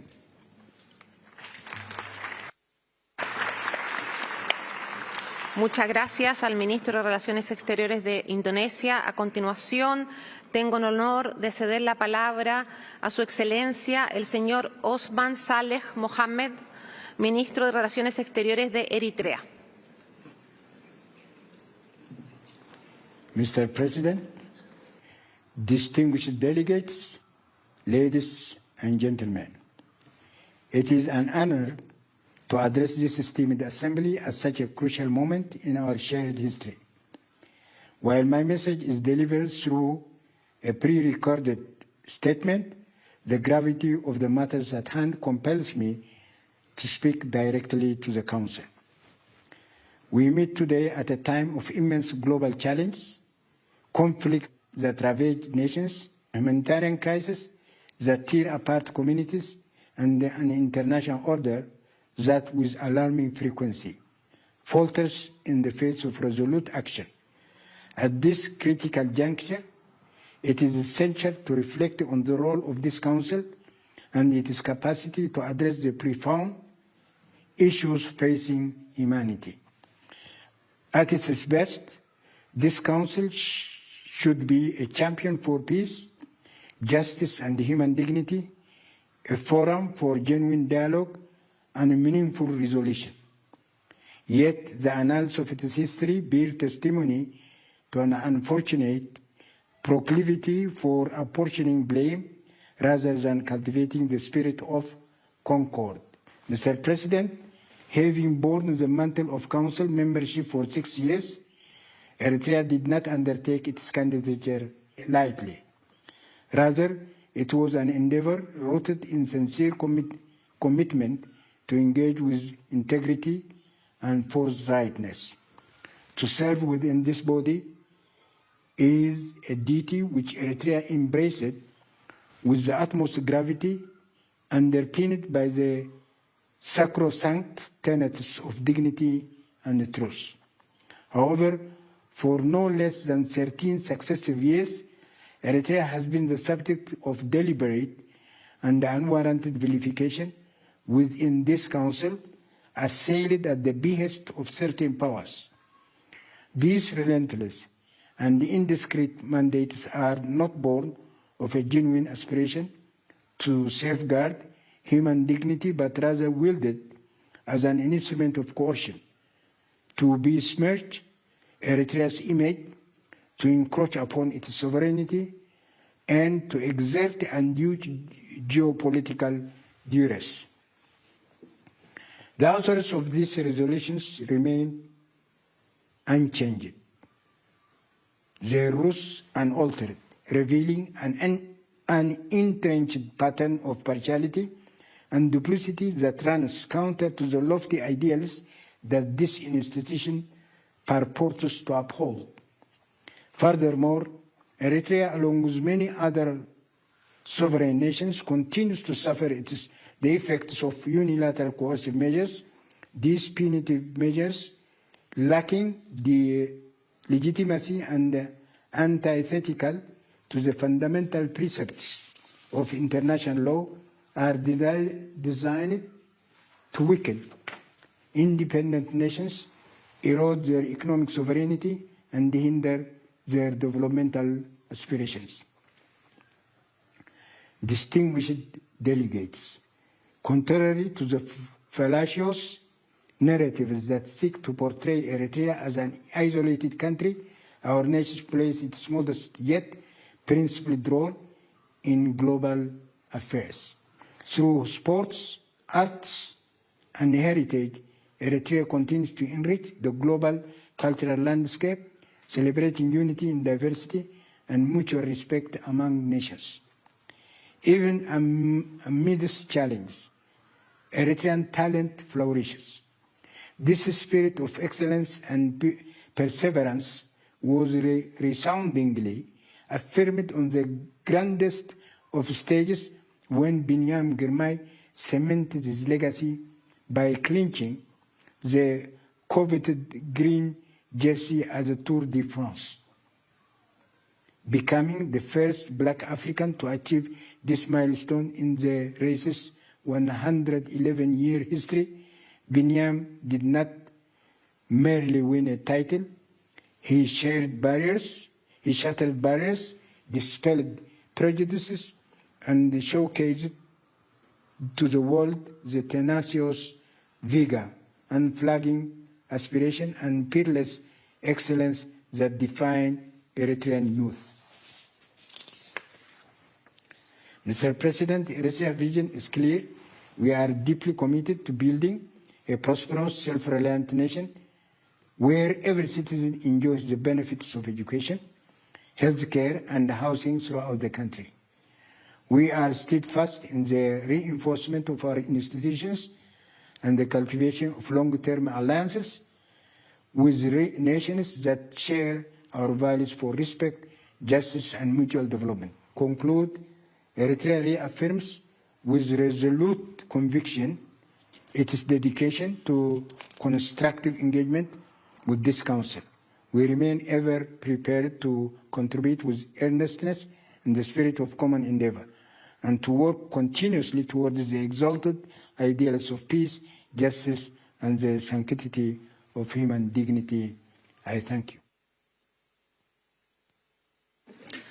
Agradecemos entonces al ministro de Relaciones Exteriores de Eritrea y a continuación tengo el honor de ceder la palabra a Su Excelencia el señor Alberto Van Claveren, ministro de Relaciones Exteriores de Chile.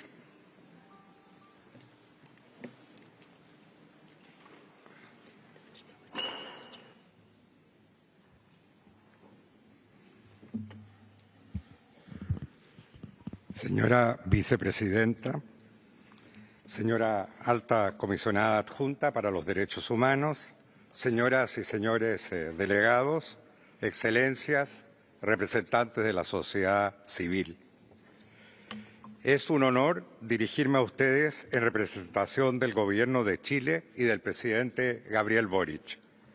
El Consejo de Derechos Humanos es el principal espacio de cooperación y diálogo de las Naciones Unidas en esta materia. Chile ha asumido su membresía con responsabilidad y rigor, ostentando actualmente la vicepresidencia.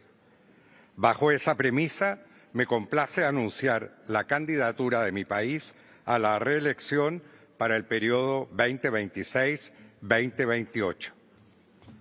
Permítanme explicar cómo surge esta candidatura. Su origen se remonta al año 2021, bajo otro ciclo gubernamental de signo político distinto al actual en nuestro país. No obstante, en coherencia con una política de Estado en derechos humanos, el gobierno del presidente Boric no solo mantuvo ese compromiso, sino que lo ha convertido en una prioridad de su política exterior. Esto cobra especial relevancia en un contexto donde las conquistas históricas en este ámbito enfrentan resistencias y retrocesos. Este compromiso tiene raíces profundas. Desde la participación del chileno Hernán Santa Cruz en la comisión redactora de la Declaración Universal de los Derechos Humanos, Chile ha abogado por una visión integral de estos derechos, incluyendo los económicos, sociales y culturales.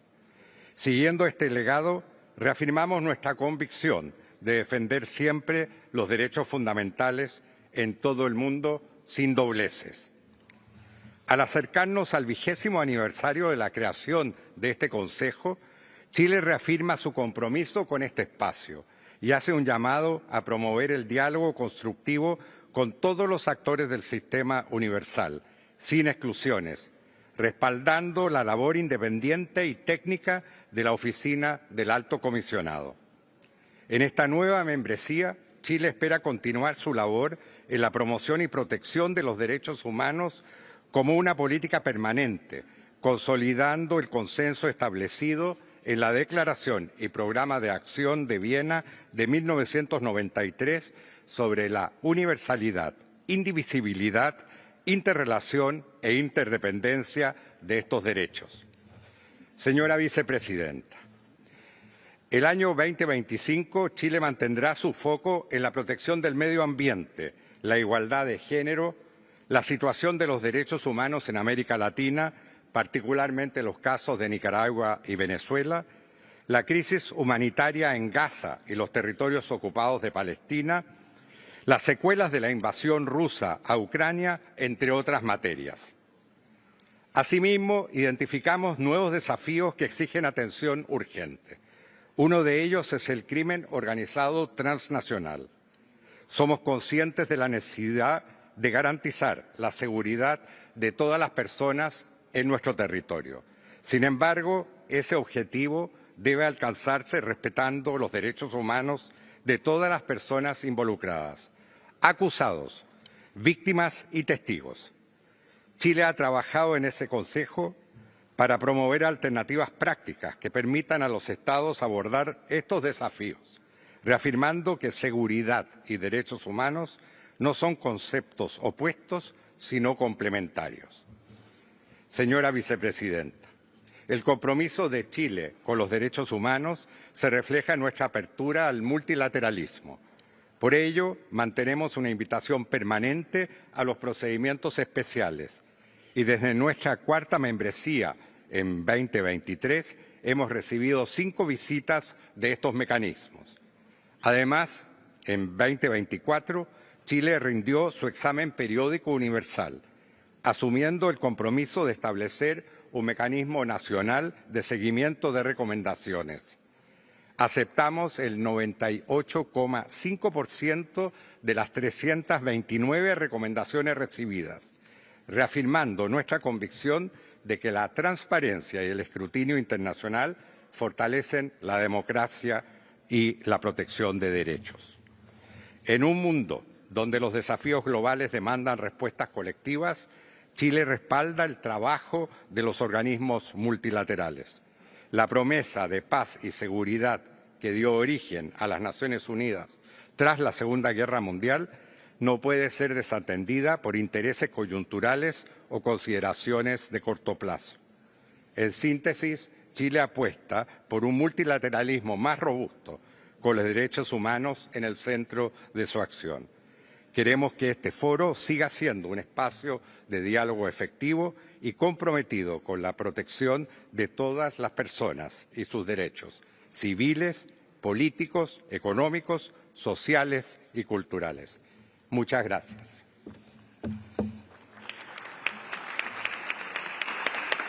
Agradecemos al ministro de Relaciones Exteriores de Chile y a continuación tengo el honor de ceder la palabra a su excelencia señor Ararat Mirzoyan, ministro de Relaciones Exteriores de Armenia.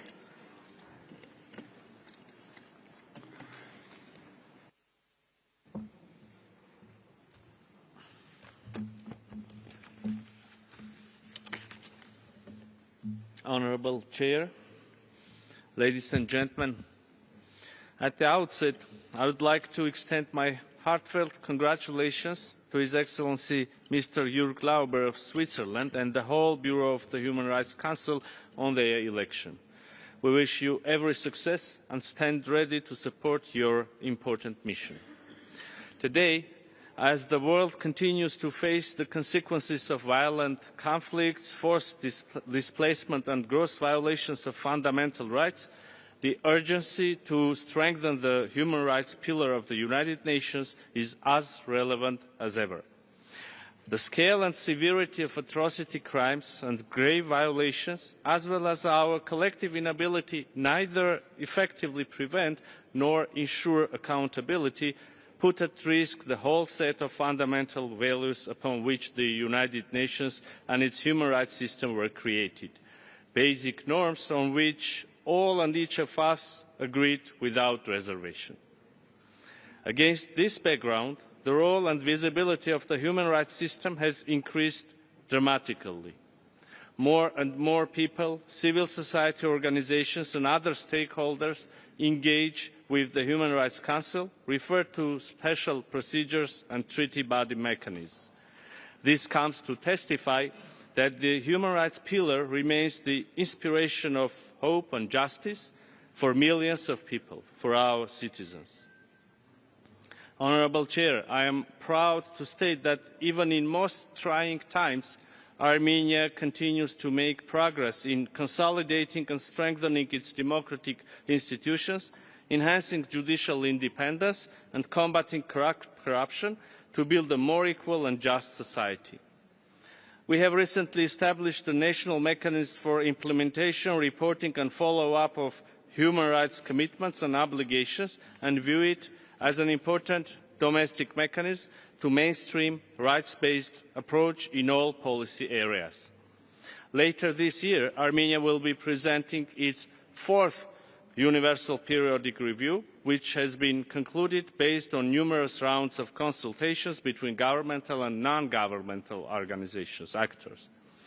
Armenia remains steadfast in its commitment to the protection and promotion of human rights domestically and globally. We strive to provide platforms for diverse voices and find solutions to the most acute issues of human rights and humanitarian domains. In this regard, last year, in December, Armenia hosted the 5th Global Forum Against Crime of Genocide. The forum gathered officials, eminent experts, representatives of international organisations, United Nations Special Procedure Mandate holders, civil society and academia, who looked at the role that small states can play in shaping and moving forward the prevention agenda, examined the evolution of the UN early warning and early response mechanism, focusing on the necessity to improve operational and policy coherence. Participants also deliberated on functions and roles of various regional and global organisations, as well as global judicial bodies. Armenia also hosted the 8th ministerial meeting of the Ancient Civilizations Forum, placing the protection of cultural heritage at the core of its discussions. Next year, we will have pivotal importance for my country and our commitments to advance global environmental goals, as the 17th meeting of the Conference of the Parties to the Convention on Biological Diversity, the COP17, will be taking place in Armenia. We attach utmost importance to organising an inclusive conference of the parties to the Convention on Biological Diversity. The Armenian presidency will strive to organise a successful conference with full and meaningful participation, including civil society, academia, indigenous people, local communities, women and youth organisations, and other relevant stakeholders. Armenia looks forward to cooperating with the United Nations member states, civil society and non-governmental organisations in the effective organisation of this crucial international environmental conference to bring the global environmental processes back on track for sustainable development and true inclusivity when it comes to multi-stakeholder participation. Ladies and gentlemen, 1 year ago, in my statement, I made extensive references to the challenges that Armenia was facing. Unfortunately, most of those challenges still remain unresolved despite the tremendous efforts of my country. Statements coming from our eastern neighbour continue to question the territorial integrity of Armenia, despite the recognition of each other's territorial integrity based on the 1991 Alma-Ata Declaration, which, among others, had reconfirmed that the administrative boundaries of the Armenian Soviet Socialist Republic and the Azerbaijani Soviet Socialist Republic had become international borders between the two independent republics. Moreover, as we speak, the mock trials against 23 Armenian individuals who are arbitrarily detained are taking place in Azerbaijan, with disregard of human rights standards for due process. 1 year ago, the High Commissioner for Human Rights informed this Council that the OHCHR deployed 2 teams to Armenia to collect information about the situation of more than 115,000 ethnic Armenians from Nagorno-Karabakh. We believe that the results of the mission will be an important contribution towards advancing the reconciliation efforts. The Republic of Armenia, remaining faithful to its agenda on establishment of peace and stability in our region, has made several constructive proposals to the Azerbaijani side, including within the context of the peace agreement, opening of transport infrastructure, mutual arms control and verification mechanism, etc., having in mind the necessity to establish a strategic deal that will resolve all major issues. We remain convinced that constructive response and further engagement and demonstration of political will of both parties will largely contribute to opening a new era of peace in our region. In this very context, I would like to once again reconfirm the willingness of the Armenian side to turn the page of enmity and establish institutionalized peace. We are not only ready for this, but will not divert from this path. And I thank you.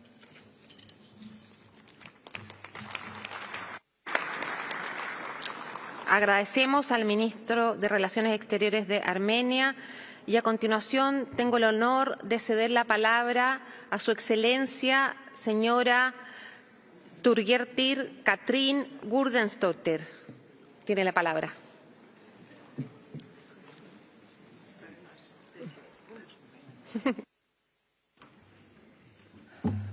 Madam Vice President, I am tempted to begin my very first address to the Human Rights Council by quoting the preamble of the United Nations Charter signed 8 decades ago this June, to recall the pledge that was made in 1945 in San Francisco, USA, to, and I quote, save succeeding generations from the scourge of war and to reaffirm faith in fundamental human rights, in the dignity and worth of the human person, in the equal rights of men and women and of nations large and small.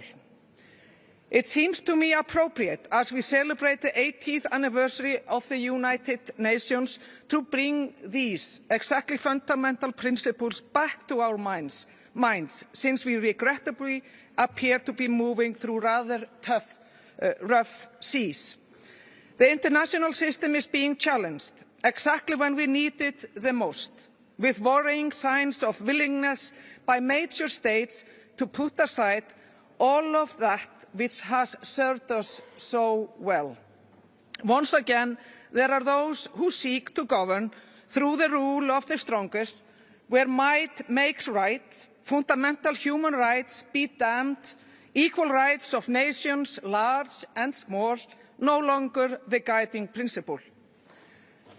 The examples of this dangerous trend of disregard for international law are unfortunately many, but the clearest sign is something we are very much focused on today, and as we send our best wishes to the people of Ukraine. Today marks the day that their neighbour, Russia, 3 years ago began its illegal and wholly unjustified full-scale invasion and war of aggression. Slava Ukraini.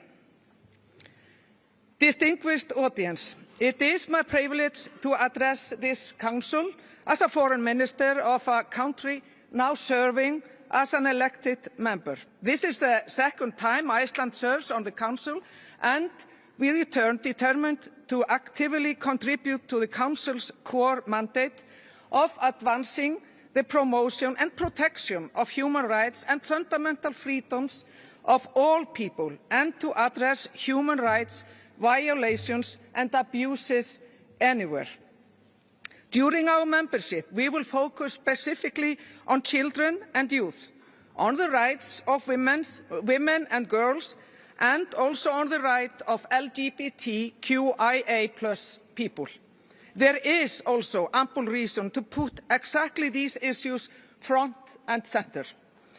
We realise that not every United Nations member state has yet arrived at the same conclusion we have, that advancement of gender equality and human rights of all people, regardless of gender or sexual orientation, is key to releasing the true potential of society, that equality and prosperity are in fact strongly linked. To them I say that we are all God's children, equal and entitled to the same rights and respect.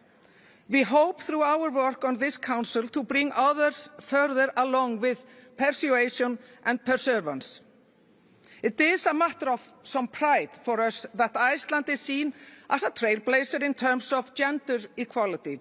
While we still have work to do at home, I want to share with you recent development related to political participation and representation, namely that the new three-party coalition government, of which I am part of, is now led by 3 women, the first in our history. Iceland has also seen progress with regard to LGBTQIA+ rights. We are now number 2 on the ILGA Europe rainbow map. We take pride in the policies that underpin this success, and there is broad consensus around them at home. Nevertheless, we are not immune in Iceland to the negative trends that have emerged internationally, the backlash against what I consider progress. Ideologies that undermine the existence and rights of individuals, particularly transgender individuals, unfortunately flow now across borders through social media. This is especially concerning as these ideologies now seem to originate in some of the most powerful countries in the world. For me, the starting point is a simple truth. No person should have to live in fear of persecution and violence. This continues to apply if the persecution is based on a person's sexual orientation or gender identity. And we will not hesitate. We will not hesitate to stand up on their behalf here in this venue, amplifying the voices of those who fight for their rights. Because we are all born free and equal. Your Excellencies, the founders of the United Nations 80 years ago determined to practice tolerance and live together in peace with one another as good neighbours, to unite their strength to maintain international peace and security, and to ensure by acceptance of principles and the institution of methods that armed force shall not be used, save in the common interest. Theirs were worthy goals. It would be wrong to say they have all been achieved without difficulties so far. Far from it. The Israeli warfare in Gaza for 15 months following the Hamas terrorist attack on the 7th October 2023 is only the latest testament of the failure of our system to address urgent crisis. And yet that complex problem now seems more divisive than ever, the talk of the removal of people from Gaza being only the latest example of the crossroads we now find ourselves at. We also see conflicts elsewhere, where people live in fear and their human rights are being eroded. An example are the rights of women and girls in Afghanistan, which now seem barely to exist. That should not be tolerated in our world. Our international system, the rules-based order we have increasingly lived by, is under attack by forces that mean to reshape our world, who ultimately want to do away with multilateralism altogether. There is only one way to meet these challenges. We must redouble our efforts, recommit ourselves to principles laid out in the UN Charter. It may prove difficult. It may require sacrifices. For sure, it will require sacrifices, since, after all, the world is a different place than it was in 1945, and the United Nations must reflect those changes through reform and renewal. But by addressing in unison the challenges faced by humanity, we are more likely to succeed, and only with common rules can we act united. We need to reaffirm our faith in fundamental human rights, in the dignity and worth of all people, in the equal rights of all people and of nations large and small. Thank you. Agradecemos a la ministra de Relaciones Exteriores de Islandia y ahora tengo el honor de ceder la palabra a su excelencia señora Ana Araya Silasi, ministra de Justicia de Etiopía.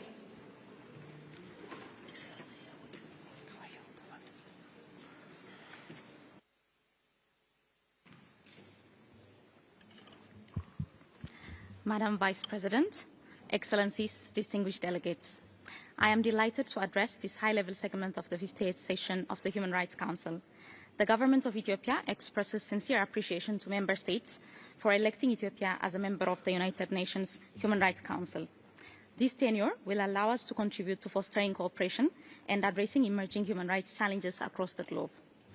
Ethiopia looks forward to working collaboratively and constructively with member states of the Human Rights Council to advance the global human rights agenda. The government of Ethiopia has made significant progress in fulfilling its UNHRC 75 pledge by taking key measures to promote and protect human rights.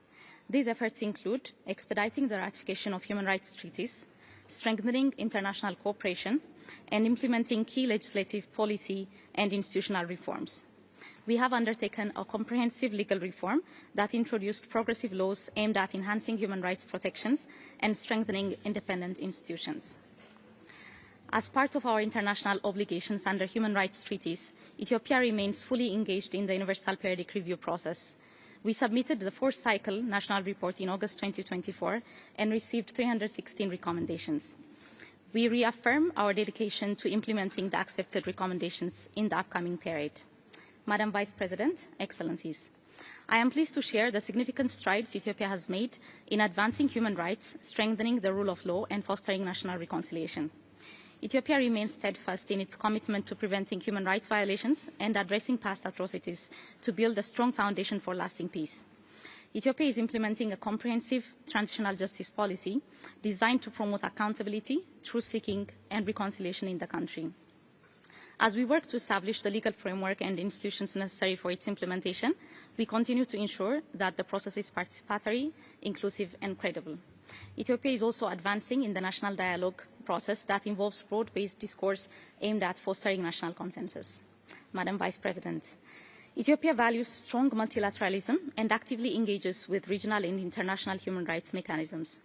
At the regional level, Ethiopia continues to make substantial contributions to peace, human rights, and regional stability, particularly through our active role in the African Commission on Human and People's Rights.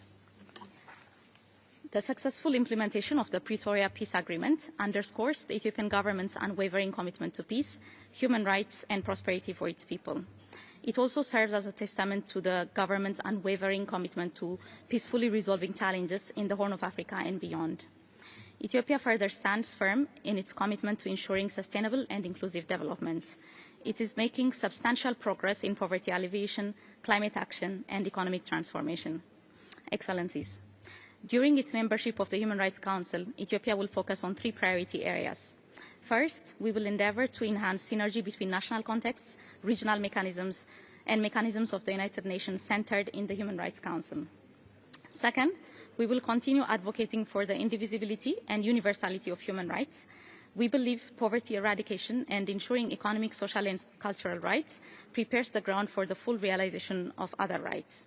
Finally, in collaboration with like-minded countries and members of the Africa Group, we will advocate for different group rights, including the equal rights of women, the rights of the child, the rights of persons with disabilities, and people subjected to racism and racial discrimination. We look forward to working with you and wish to express our sincere gratitude to the Office of the High Commissioner for Human Rights for its long-standing partnership. Thank you.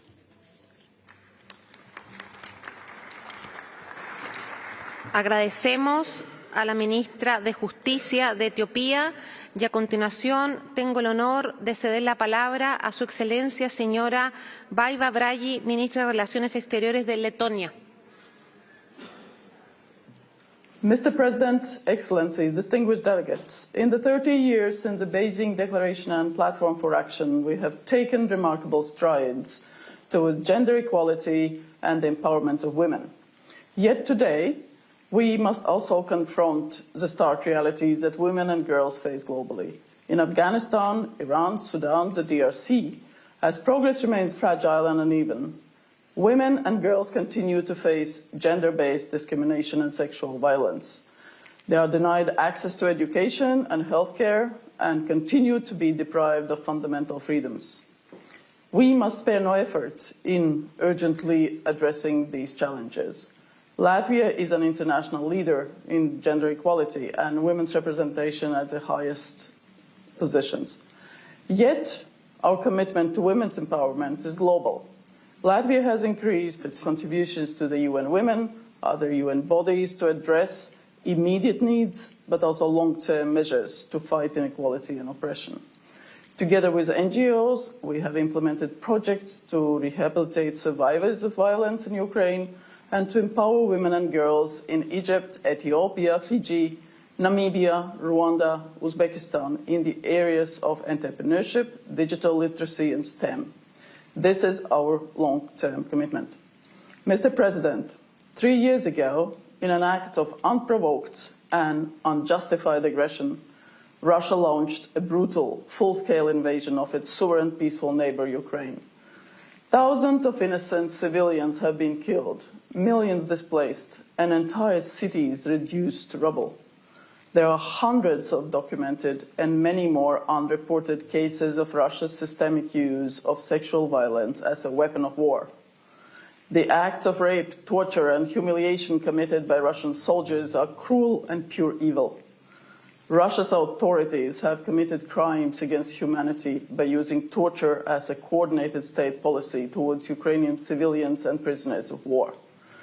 Tens of thousands of Ukrainian children have been forcibly kidnapped, illegally deported, and subjected to the so-called re-education efforts, in fact aimed at erasing their identity. Behind each of those stories lies a broken family, unspeakable pain, and deep scars that persist for generations.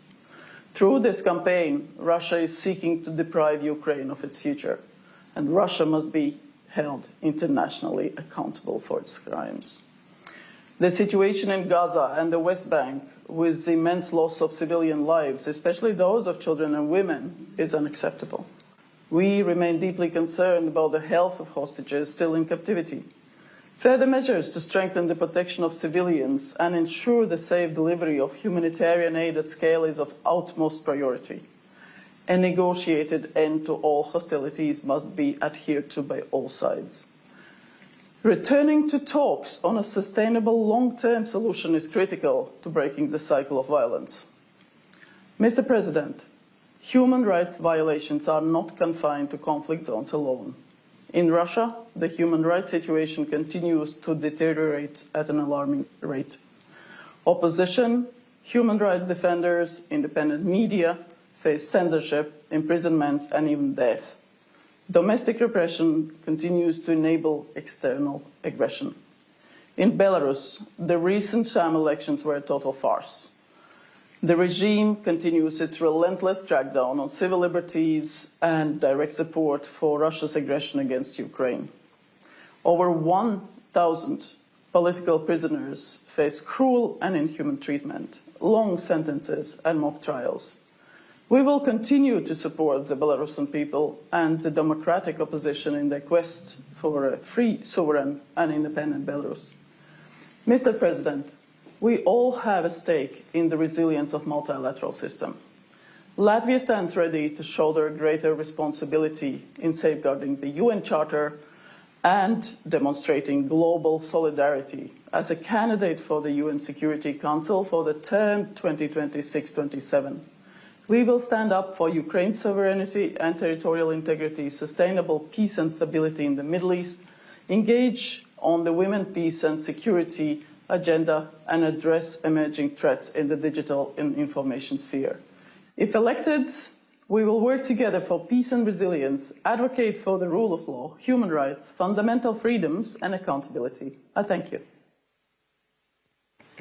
Muchas gracias, Su Excelencia.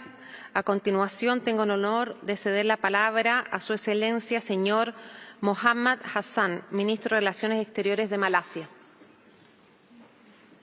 Mr. President, Excellencies, in this ever-changing landscape, we are facing significant geopolitical challenges, challenges that undermine international peace, security, and the principles of human rights. This is particularly evident in Gaza, where there have been blatant violations of international laws and appalling brutalities. Israel's genocide has led to the unnecessary tragic loss of civilian lives, resulting in profound suffering and devastation.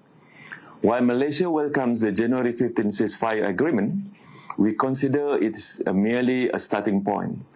As with many others, we believe in addressing the root cause of the conflict. The illegal occupation in the occupied Palestinian territory, or OPT, must end, and all states should implement the ICJ advisory opinion of 19 July 2024 without further delay. Accountability for human rights violations in Palestine must prevail. As a matter of urgency, Israel must render its cooperation and grant full access to the Commission of Inquiry and Special Rapporteur on the occupied Palestinian territories. Malaysia also calls for the timely convening of the Conference of the High Contracting Parties to the Fourth Geneva Convention to uphold the General Assembly's resolutions and ICJ rulings. On the humanitarian front, Malaysia reaffirms its support for the reconstruction and disaster relief efforts for Palestinians. We will host the fourth ministerial meeting of East Asian countries for Palestinian Development, or CPAD, this year to promote sustainable reconstruction of Gaza and empower the Palestinian community. Excellencies, as the current chair of ASEAN, Malaysia is committed to strengthening ASEAN's voice on human rights issued through the ASEAN Intergovernmental Commission on Human Rights. On the ongoing conflict and humanitarian crisis in Myanmar, Malaysia aims to create a conducive environment for engagement among stakeholders to rebuild trust, foster inclusive dialogue, and facilitate the delivery of humanitarian assistance. The five-point consensus remains the bedrock of ASEAN's approach. Malaysia is committed to working closely with the United Nations and its agencies to promote concrete progress and achieve a durable and peaceful resolution to the crisis in Myanmar. To facilitate progress, Malaysia has appointed its ASEAN Special Envoy to Myanmar. We also look forward to strengthening ASEAN engagement and cooperation with the United Nations and human rights mechanisms on human rights issues related to climate change, women and children, health, development, and digitalization. We continue to explore capacity-building programs to protect vulnerable groups. Excellencies, Malaysia remains committed to promoting and protecting human rights. On the national front, we will continue to prioritize human rights as a fundamental aspect of development and well-being of our people. We demonstrate this commitment by advancing reforms that promote dignity, justice, and equality for all. Malaysia's commitment in advancing human rights is evident through the development of Freedom of Information Act, National Aging Blueprint, National Indigenous People Development Policy, and National Action Plan on Business and Human Rights. We continue to collaborate with the OSCR through various human rights mechanisms. Just last year, we welcomed visit by the High Commissioner for Human Rights, the independent expert on the rights of older persons, and the Special Rapporteur on arbitrary execution. Excellencies, the Human Rights Council should be made more effective by avoiding politicization, application of double standards, and proliferation of agendas. The Council must decisively uphold its mandate to ensure fairness, transparency, and accountability on all human rights violations. To restore trust of the international community and remain relevant, the Council must be responsive to the current global needs and challenges. Malaysia stands ready to contribute to this crucial endeavor. I thank you, Mr. President. Agradecemos al Ministro de Relaciones Exteriores de Malasia y a continuación tengo el honor de ceder la palabra a Su Excelencia señora Ima Tor Faus, Ministra de Relaciones Exteriores de Andorra.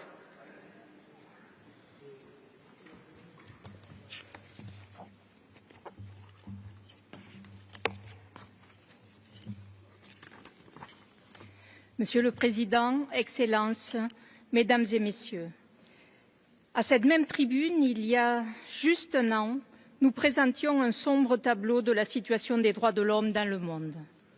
Force est de constater que l'année écoulée a globalement été une année de recul des droits fondamentaux.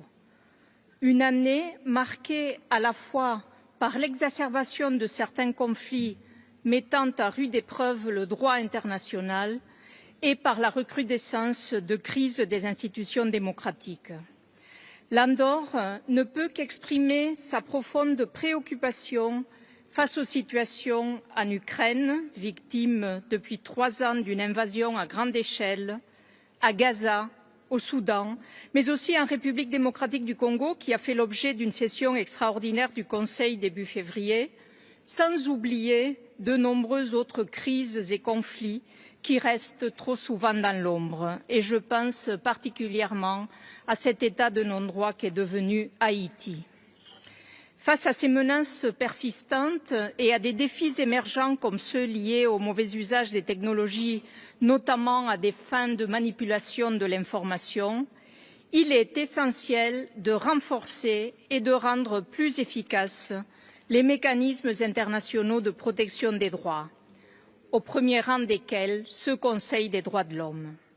Les crises humanitaires d'une ampleur inouïe qui secouent le monde nous rappelle l'urgence d'utiliser plus efficacement les instruments censés protéger les civils et faire rendre des comptes à ceux qui commettent toutes sortes d'exactions. À cet égard, la Principauté d'Andorre soutient fermement la Cour pénale internationale en tant que mécanisme essentiel de la lutte contre l'impunité. Les enfants sont les principales victimes des conflits. C'est pour cette raison que le chef du gouvernement d'Andorre, M. Xavier Espot, ici même à Genève le mois prochain, va participer au lancement d'une vaste campagne du bureau de la haute représentante du secrétaire général pour les enfants et les conflits armés. Les femmes sont aussi particulièrement vulnérables aux conflits. L'année 2025 marque le 30e anniversaire de la 4e conférence mondiale sur les femmes et de l'adoption de la déclaration et du programme d'action de Beijing, ainsi que les 25 ans de l'adoption de la résolution 1325 du Conseil de sécurité des Nations unies sur femmes, paix et sécurité. C'est un moment clé pour évaluer les progrès réalisés, mais aussi l'ampleur de ce qui reste à faire. En Andorre, l'égalité de genre n'est pas seulement un objectif, elle constitue une priorité transversale des politiques publiques. Et c'est dans cet esprit que nous avons soumis notre rapport dans le cadre de la plateforme de Beijing plus 25. À l'échelle mondiale, d'importants défis persistent, qu'il s'agisse de lutter contre la violence de genre, de s'attaquer à la fracture salariale ou encore d'assurer l'égalité des chances et un accès équitable aux ressources. Dans certaines parties du monde, il faut même faire état de recul significatif. Et à cet égard, je voudrais réitérer notre préoccupation profonde face aux violations constantes et systématiques des droits des femmes en Afghanistan et condamner particulièrement l'exclusion des filles de l'école. Nous sommes également très attentifs à la situation des droits des femmes en Syrie et au rôle important qu'elles doivent être amenées à jouer dans la transition politique de ce pays. 30 ans après Beijing, nos efforts collectifs seront cruciaux pour garantir que les femmes participent pleinement à la construction de sociétés plus inclusives. L'inclusion sociale est également au cœur de l'engagement de l'Andorre, qui aspire à construire une société où la diversité soit une richesse. C'est pour cette raison qu'à l'échelle internationale, nous défendons le multilinguisme dans le système multilatéral comme un droit. Señoras y señores, la pobreza extrema, el hambre, las desigualdades continúan socavando la cohesión social y el desarrollo sostenible. Al mismo tiempo, el cambio climático avanza con consecuencias devastadoras, poniendo en peligro no solo nuestro presente, sino también el futuro de las próximas generaciones. Ante estos desafíos, no podemos permanecer indiferentes. Ahora, más que nunca, es el momento de unir esfuerzos y actuar con determinación, visión y valentía. Andorra reafirma su compromiso inquebrantable de seguir trabajando por un multilateralismo más eficaz e inclusivo, para fortalecer unos valores que seguimos considerando como universales, garantizar la protección de los derechos fundamentales y hacer realidad un futuro más sostenible, seguro y esperanzador. Gracias por su atención. Merci beaucoup. Thank you for your attention.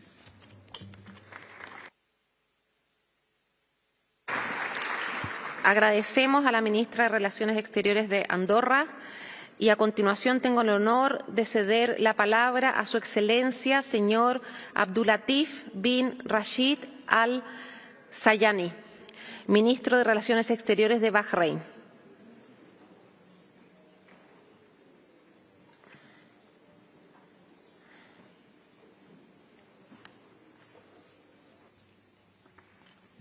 بسم الله الرحمن الرحيم. مدام فايس بريزيدنت، أصحاب المعالي والسعادة، السيدات والسادة، السلام عليكم ورحمة الله وبركاته. يسرني في البداية أن أحيي جمعكم الكريم متمنيا لأعمال مجلسكم الموقر التوفيق والنجاح في تحقيق المقاصد السامية التي يهدف المجلس إلى بلوغها لتعزيز وحماية حقوق الإنسان وحرياته في العالم أجمع. وأود أن أبدأ حديثي إلى المجلس الموقر بشأن التزامه الثابت بحماية حقوق الإنسان الأساسية في منطقتنا، وخاصة الحق في الحياة والصحة والتعليم والمعرفة والحياة الكريمة. إننا في مملكة البحرين بتوجيهات وقيادة حضرة صاحب الجلالة الملك حمد بن عيسى الخليفة المعظم حفظه الله ورعاه، والمتابعة المستمرة من صاحب السمو الملكي الأمير سلمان بن حمد آل خليفة ولي العهد رئيس مجلس الوزراء حفظه الله، اتخذنا العديد من المبادرات المهمة لتعزيز وحماية حقوق الإنسان وحرياته، وأصبحت إنجازاتنا في هذا المجال شهادة على تفانينا في حماية تلك الحقوق، بما فيها المبادرات الملكية السامية المتعددة، ومنها العفو الملكي الخاص بالإفراج عن أكثر من 3700 سجين خلال العام الماضي، والتنفيذ الناجح للعقوبات البديلة، وإنشاء السجون المفتوحة. ونظل ثابتين على التزامنا بتعزيز حقوق المرأة والطفل من بين مبادرات أخرى، مؤمنين إيمانا راسخا بأن الأفعال تتحدث بصوت أعلى بكثير عن الكلمات. والحقيقة أنني لا أريد أن أخوض بعمق في امتثال مملكة البحرين الدائم للالتزامات الدولية، مثل مراجعة 7 اتفاقيات دولية وبروتوكولين اختياريين يتعلقان باتفاقية حقوق الطفل وحقوق الأشخاص ذوي الإعاقة. كما لن أتحدث هنا عن نجاحنا في معالجة 128 توصية من أصل 172 توصية من توصيات الاستعراض الدوري الشامل على مدى العامين الماضيين، أو عن إنجازنا الذي تجاوز التوقعات في تنفيذ الخطة الوطنية لحقوق الإنسان.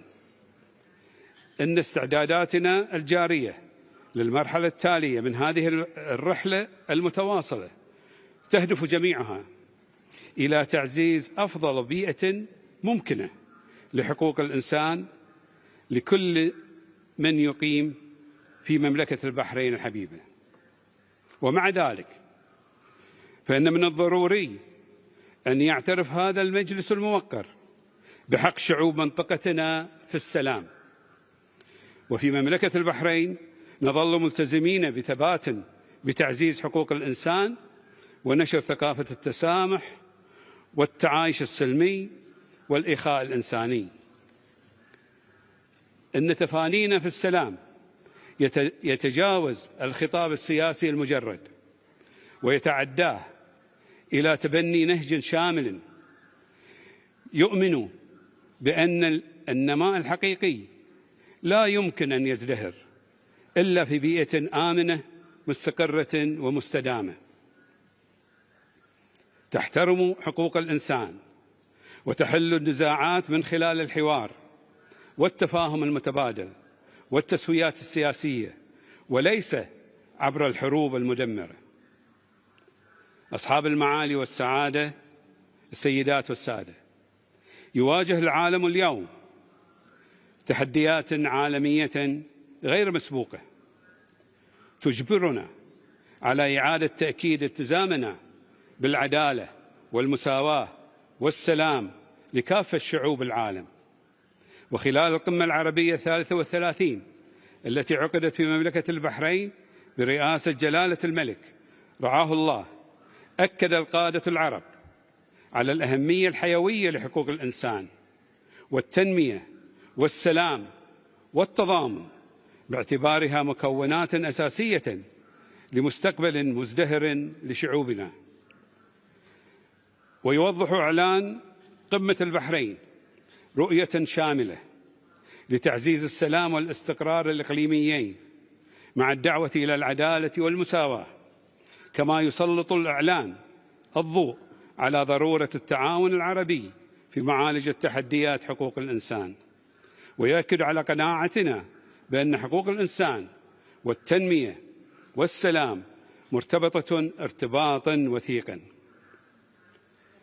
ودعت القمة إلى عقد مؤتمر دولي للتوصل إلى حل للصراع الإسرائيلي الفلسطيني المستمر لأكثر من 70 عاما، واقترحت العديد من مبادرات حقوق الإنسان بما في ذلك توفير الرعاية الصحية والتعليم للمتضررين من الصراعات والنزاعات الإقليمية. وتعكس هذه المبادرات التزامنا الإنساني بالدفاع عن حقوق الإنسان وخاصة المتضررين من الصراعات، مع الاستثمار في القطاعات الحيوية التي تعزز القدرة على الصمود والتعافي والاستقرار. وحرصا من مملكة البحرين على ضمان التنفيذ الفعال والمستدام لهذه المبادرات، فقد أنشأت المملكة لجنة وطنية مختصة مسؤولة عن تنسيق ومتابعة تنفيذ مبادرات القمة العربية. إن هذه الآلية تؤكد التزامنا بالوفاء بمسؤولياتنا الإنسانية وتعكس نهجا مستداما لتعزيز حقوق الإنسان والتنمية في المنطقة. ونحن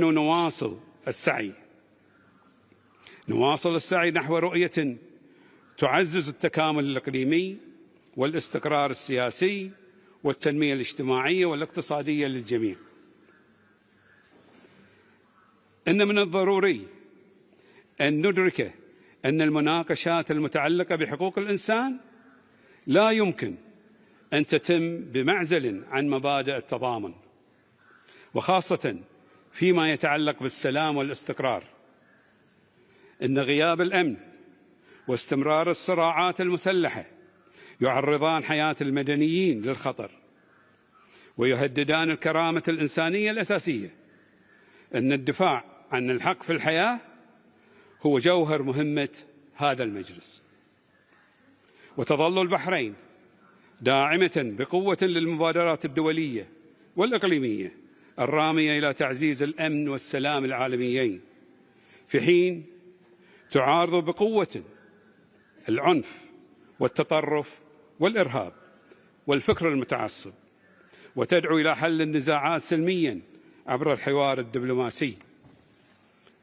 وفي هذا السياق تؤكد مملكة البحرين أن تحقيق السلام العادل والشامل في الشرق الأوسط يتطلب حماية حقوق الشعب الفلسطيني ومنع تهجيره، وإقامة دولة فلسطينية ذات سيادة كاملة تعيش بسلام مع إسرائيل.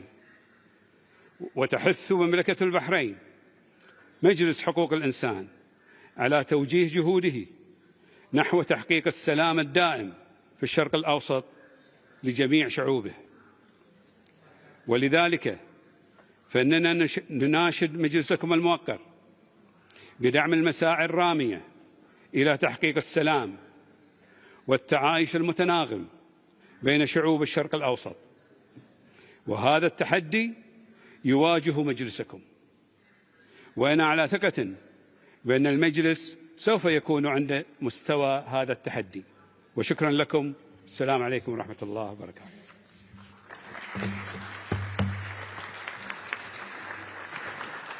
Agradecemos al ministro de Relaciones Exteriores de Bahrein y a continuación cedo la palabra a su excelencia el señor Roberto Álvarez Gil, ministro de Relaciones Exteriores de República Dominicana. Distinguidos miembros del Consejo de Derechos Humanos, colegas, representantes de los Estados miembros, señoras y señores, es para mí un profundo honor dirigirme a esta asamblea en el marco de la sesión de alto nivel del Consejo de Derechos Humanos. En nombre del Gobierno de República Dominicana, me complace reafirmar nuestro firme compromiso con la defensa y promoción de los derechos humanos en el ámbito global, así como nuestra voluntad de seguir contribuyendo activamente en este foro de gran relevancia para toda la comunidad internacional. Este Consejo es un espacio indispensable para consolidar los principios fundamentales que promueven la dignidad humana, la igualdad y la justicia para todos los pueblos del mundo. Quisiera resaltar no solo los avances logrados en nuestra nación, sino también nuestro compromiso continuo con los valores que nos guían, los cuales están consagradas en la Declaración Universal de Derechos Humanos y en tantos otros instrumentos esenciales adoptados en las pasadas 8 décadas de nuestra organización. La agenda de este segmento de alto nivel nos invita a reflexionar sobre los compromisos asumidos en la Plataforma de Acción de Beijing, que, a 3 décadas de su adopción, sigue siendo una piedra angular de nuestra política nacional para alcanzar la igualdad de género y garantizar los derechos de las mujeres y niñas. En este marco, República Dominicana ha integrado los principios del Plan de Acción en nuestras políticas públicas y el Programa de Política Exterior, impulsando activamente la participación de las mujeres en los espacios multilaterales, reconociéndolas como agentes esenciales para consolidar los procesos de desarrollo. Un ejemplo de nuestro firme compromiso es la Ley sobre Igualdad de Género, que ha sido una herramienta clave para avanzar en la erradicación de la violencia de género y la discriminación, asegurando la plena participación de las mujeres y niñas en todos los aspectos de la vida pública y privada. Además, nuestro Ministerio de Relaciones Exteriores realizó el pasado año un diagnóstico participativo de género, destacándose como una iniciativa clave para evaluar y fortalecer la inclusión y la igualdad en nuestras acciones diplomáticas e institucionales, reafirmando nuestro compromiso con políticas públicas inclusivas que promuevan la equidad como un pilar esencial para el desarrollo sostenible y la justicia social. Por otro lado, respaldamos el formato híbrido en las sesiones del Consejo, fomentando una mayor participación y accesibilidad para todos los actores relevantes. Asimismo, lideramos la creación del Grupo de Trabajo para el Protocolo Facultativo de la Convención sobre los Derechos del Niño, fortaleciendo la protección de la infancia, especialmente aquellos en situaciones de vulnerabilidad. Además, promovimos la resolución sobre la cultura de paz, un esfuerzo para erradicar la violencia y fomentar la convivencia pacífica como cimientos de sociedades más justas y solidarias. Estas acciones reflejan nuestra determinación de avanzar en una agenda que priorice el bienestar de las personas, la paz y la promoción de los derechos humanos como principios esenciales.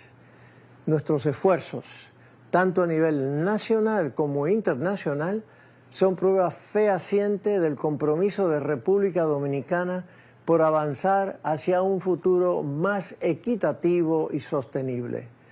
Sabemos que persisten retos importantes, pero estamos convencidos de que, a través de la cooperación internacional, el diálogo y la acción colectiva, podemos lograr avances sustantivos en la protección de los derechos humanos.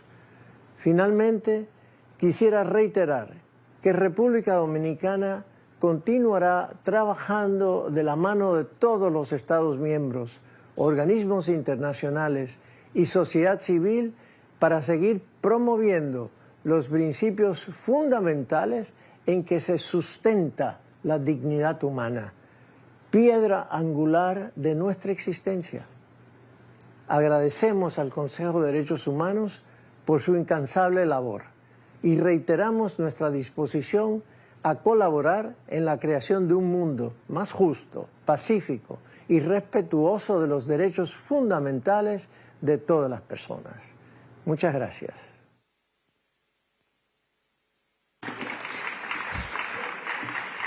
Agradecemos al ministro de Relaciones Exteriores de República Dominicana y a continuación tengo el honor de ceder la palabra a su excelencia, señor Abdullah Jalil, ministro de Relaciones Exteriores de Maldivas. Adelante, por favor.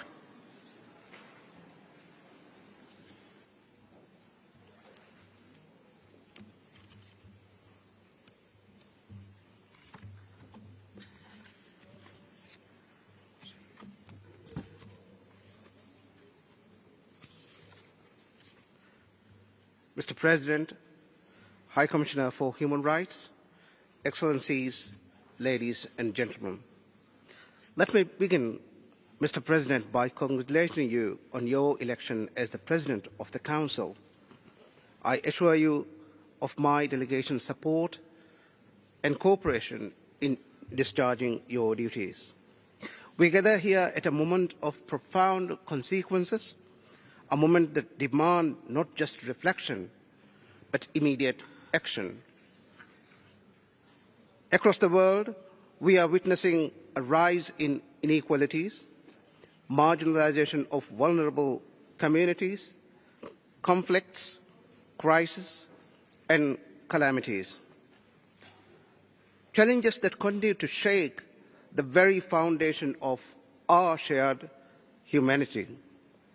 These challenges bring us to the great test of our time. Whether we just stand by and recognize these challenges, or whether we summon enough courage and conviction to meet them head-on.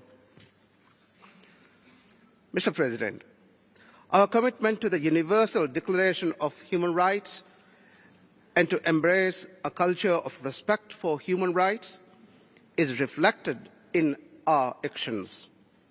The Maldives is party to 8 of the 9 core human rights treaties, demonstrating our deep-seated dedication to upholding fundamental freedoms.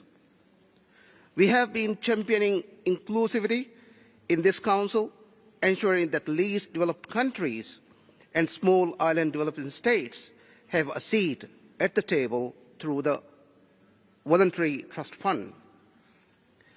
In the past year, we successfully participated in the second periodic review of the ICCPR and submitted our second periodic report under the Convention Against Torture. This year, we will undergo reviews under the CRC, CERD, and CRPD, along with the 4th cycle of the Universal Periodic Review. This is by no means a small feat, but we are determined to fulfill our obligations.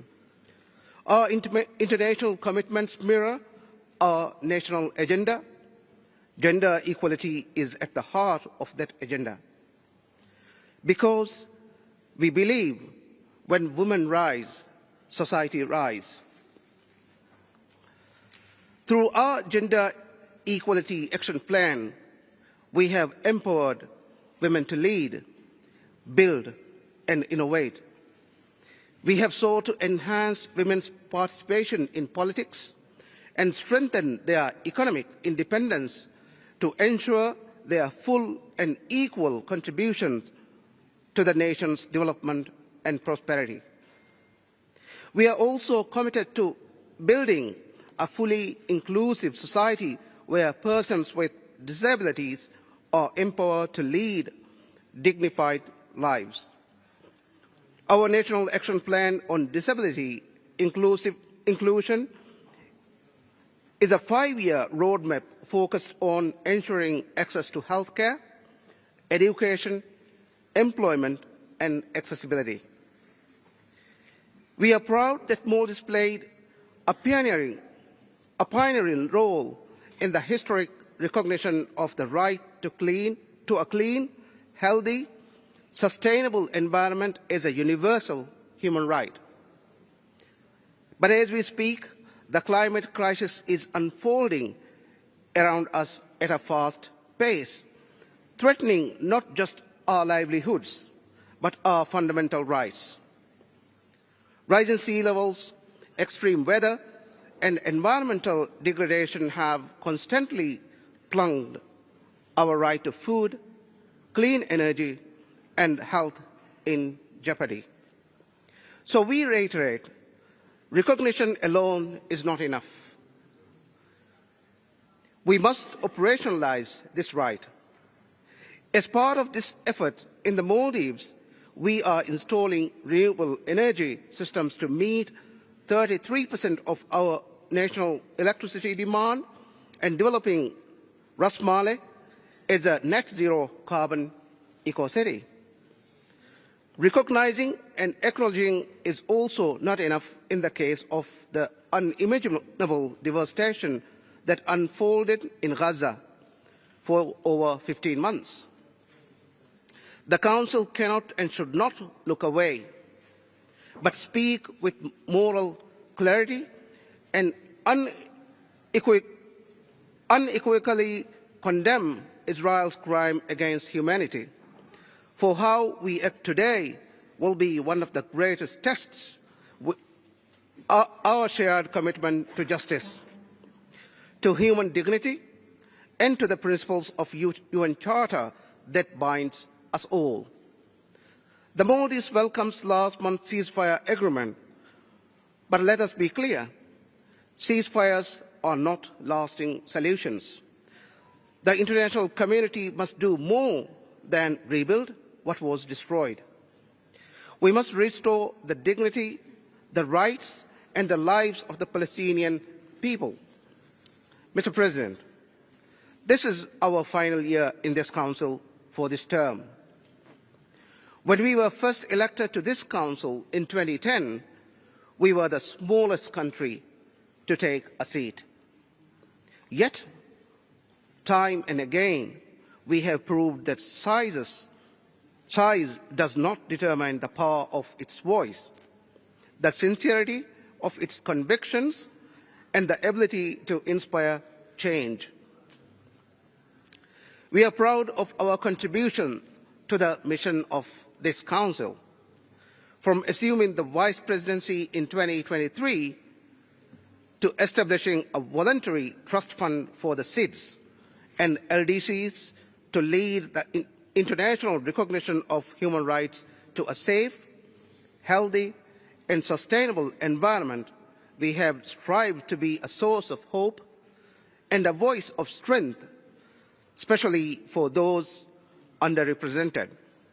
We continue this role because we believe that every voice, no matter how small, deserves to be heard.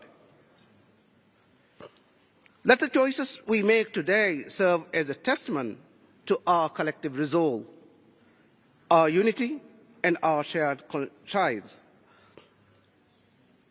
Choices that speak to the world we hope to build, not just for ourselves, but for the future generations. A world that stands up for human rights, a world that upholds justice, a world that affirms humanity. I thank you all.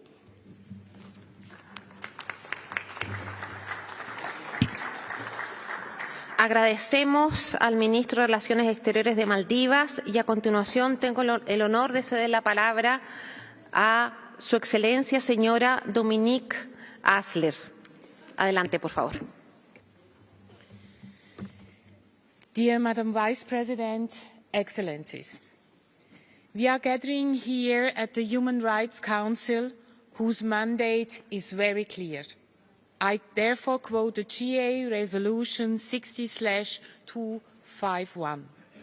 The Council shall be responsible for promoting universal respect for the promotion and protection of all human rights and fundamental freedoms for all, without distinction of any kind and in a fair and equal manner. However, our time is marked with an increasing number of deliberate, serious human rights violations, as well as blatant disrespect for international law. With that said, today marks the 3rd anniversary of Russia's full-scale invasion of Ukraine. The continued aggression against the people and territory of Ukraine and related suffering is entering in its 11th year. We fully condemn this unprovoked attack and blatant breach of the UN Charter. Thousands of civilians have lost their lives, millions have lost their livelihoods, and the aggressor continues to indiscriminately attack civilians, target hospitals, schools, energy infrastructure, and other civilian objects, in complete disregard for international humanitarian law. Ukrainian civilians and prisoners of war are systematically tortured in Russian prisons. This war must end. It must be stopped by the Russian leadership who deliberately initiated it and who is responsible for the crime of aggression. And it must end in full respect for Ukraine's territorial integrity and sovereignty. Lasting and sustainable peace can only be achieved under conditions that are acceptable for Ukraine and in line with the UN Charter and its principles, underlining a comprehensive, just and lasting peace in Ukraine as elaborated by the General Assembly. In addition, Russia must compensate Ukraine for the damage caused by its aggression. Madam Vice President, the world is facing multiple crises, all of which also pose a challenge and risk for human rights. Respect for human rights is not a luxury that comes at the end of a long way of development. Respect and compliance with human rights is an indispensable foundation for any progress or sustainable development. It is not only a goal to achieve, but also a means to achieve the goals. This is true in all contexts, but particularly in those that are in critical transformation. After years of suffering and sacrifice, the people of Syria deserve transitional justice and the perspective of a better future. The assistance and support by the international community, including by exploring the lifting of sanctions, is a key component of this transition. In particular, the roles of the international, impartial and independent mechanism and other mandates created by the General Assembly and the Human Rights Council, as well as the Office of the High Commissioner, will be crucial. In this respect, we would also like to emphasise the important role the International Criminal Court could play. We are deeply concerned about the human rights situation in the east of the Democratic Republic of the Congo. We supported the call for a special session of the Council earlier this month and urge all parties to cease hostilities and work towards a lasting and sustainable solution. All acts of human rights violations and breaches of international humanitarian law must be thoroughly investigated and perpetrators brought to justice. Madam Vice President, It is of utmost importance that this Council sheds light on these situations and gives victims and survivors a voice that they often lack in their own countries. We have to engage in addressing the serious human rights situations in a number of countries, including in Myanmar, Iran, and the Democratic People's Republic of Korea. There will be no peace without justice, and Liechtenstein will therefore continue to advocate for accountability. Madam Vice President, in the view of challenges that we are facing collectively, such as the increase in armed conflicts, deteriorating human rights situations, disinformation and climate change, the United Nations must provide for a robust framework that enables discussing and finding common approaches for these challenges. The ongoing liquidity crisis of the UN and the underfunding of the human rights pillar unfortunately have a negative impact on the organisation's ability to provide for that framework. UN member states must meet their financial obligations fully and on time. Because human rights are not something abstract. They bring concrete benefits to the people which are representing here. Every contribution in human rights leads to a return on investment. And we fully agree with what the High Commissioner said this morning.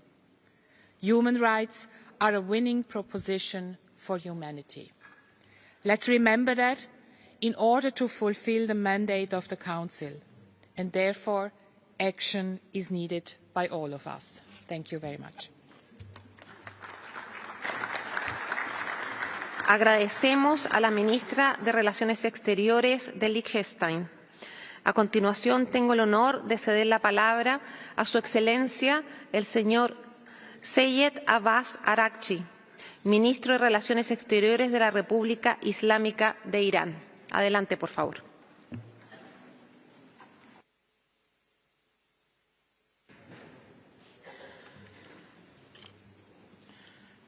Bismillah ar-Rahman ar-Rahim. Mr. President, distinguished colleagues, I am pleased to represent the Islamic Republic of Iran as I address the Human Rights Council. For decades, the Iranian people have faced grave challenges, including unjust economic sanctions and terrorism, which have had many devastating impacts on their social and economic rights. While adhering to Islamic principles and human dignity against the headwind of these challenges, Iran has made notable achievements, including improvements in education, healthcare, women's rights, and industrial and economic development. One of the greatest obstacles to the realization of human rights at the global level is recourse to unilateral coercive measures. Such measures have destructive ramifications on ordinary people while oppressively affecting the more vulnerable groups. Iran has long fallen victim to such misguided policies. The recourse to such measures by certain states restricts access to basic necessities such as medicine and a healthy environment. We call for the immediate removal of all unilateral sanctions, which not only violate the fundamental human rights of the Iranian people, but also inflict suffering on millions of innocent individuals. Distinguished colleagues, one cannot speak of human rights but not to mention the suffering of the Palestinian people and forego condemning the crimes of the Israeli regime. Iran unequivocally condemns the genocide perpetrated by the occupying regime in Gaza. The Palestinian people continue to suffer from genocide, systemic violence, occupation, dehumanization, and violations of the rights to life, in clear violation of international law, including the Geneva Conventions.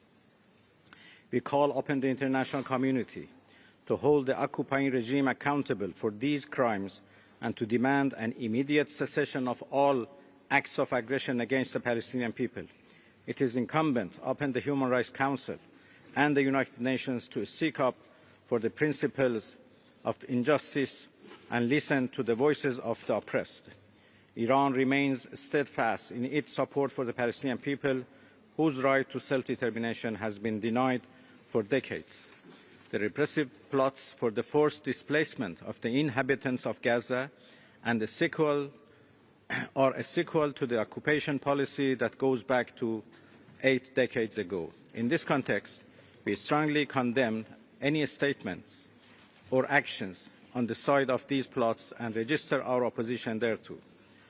Mr. President, the Islamic Republic of Iran has consistently emphasized respect for human rights and the strengthening of social justice within various frameworks. Given its rich culture and long history in the field of human rights, Iran has always strived to promote the individual and social rights of its citizens. In this regard, we have taken extensive measures to improve the level of human rights, including the rights of women, children, and minorities in our country. At the same time, we believe that human rights may not be used as a leverage of political and economic pressure or interference in the internal affairs of countries.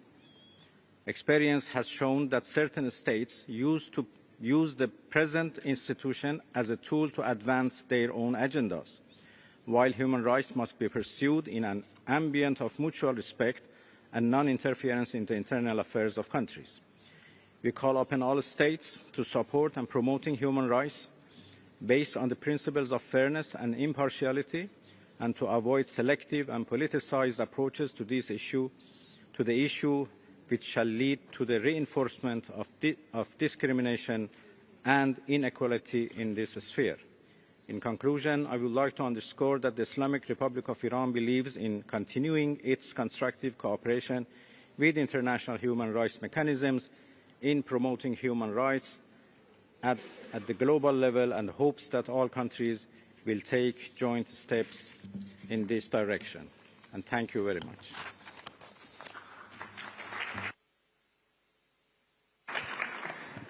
Thank you, His Excellency.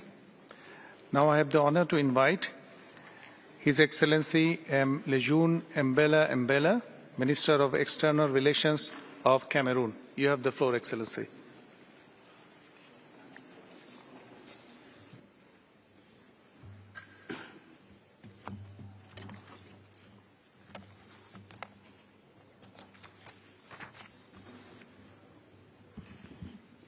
The President of the Human Rights Council, the President of the United Nations General Assembly, distinguished ministers, Your Excellencies, ambassadors, distinguished delegates, ladies and gentlemen.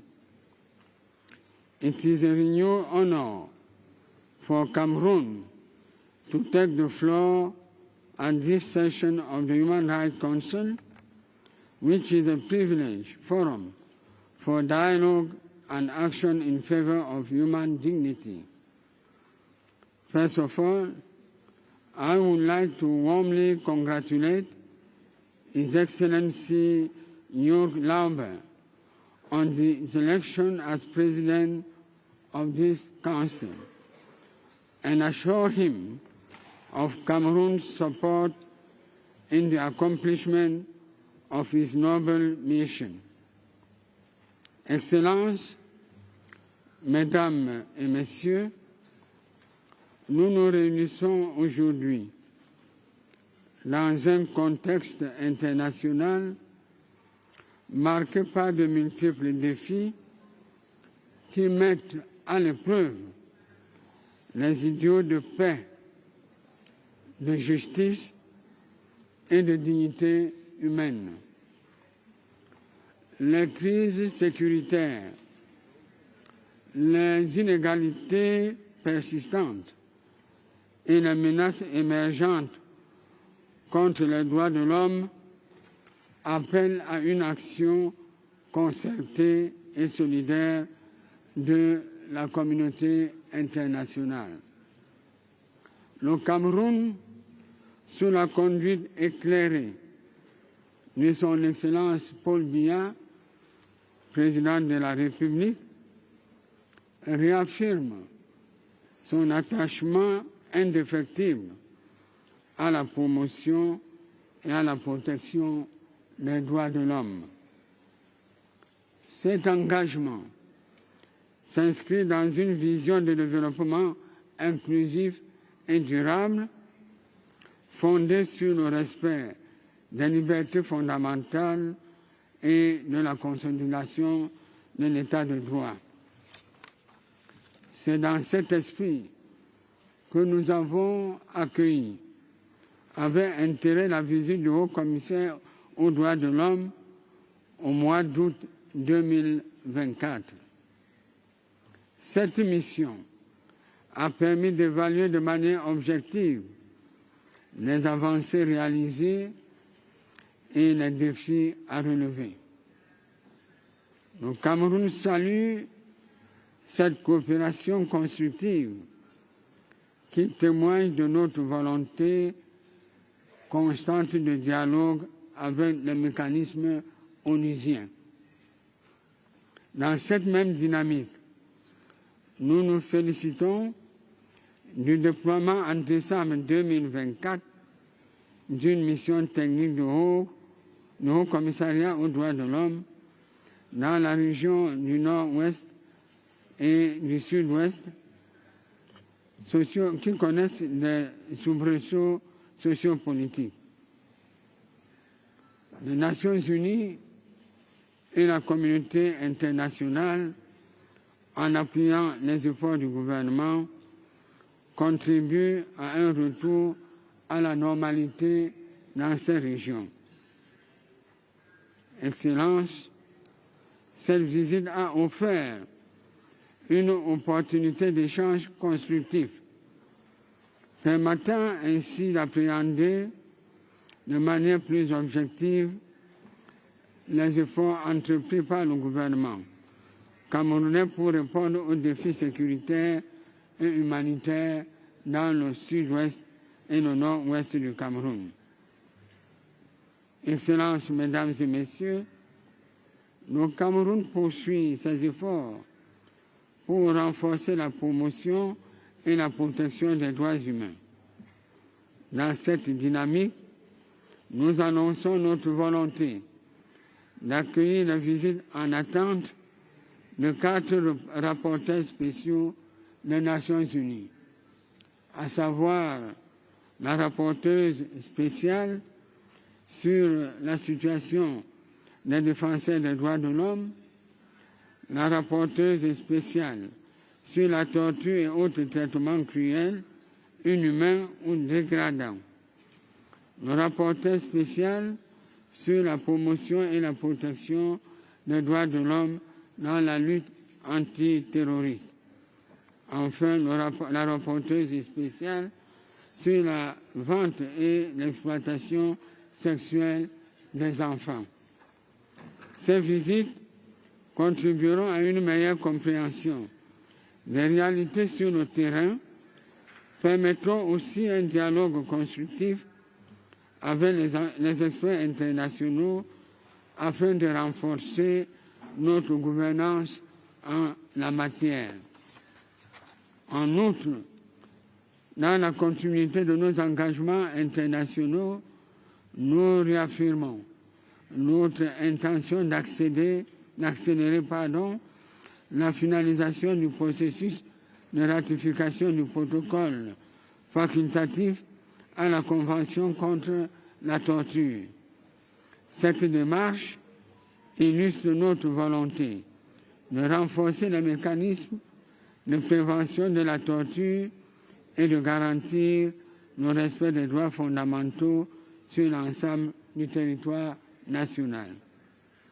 Par ailleurs, dans le cadre de l'agenda 2030 des Nations Unies et de la réalisation des objectifs de développement durable, ODD, le Cameroun s'engage à renforcer ses initiatives en faveur de l'inclusion sociale, de l'accès à la justice et du renforcement des institutions démocratiques.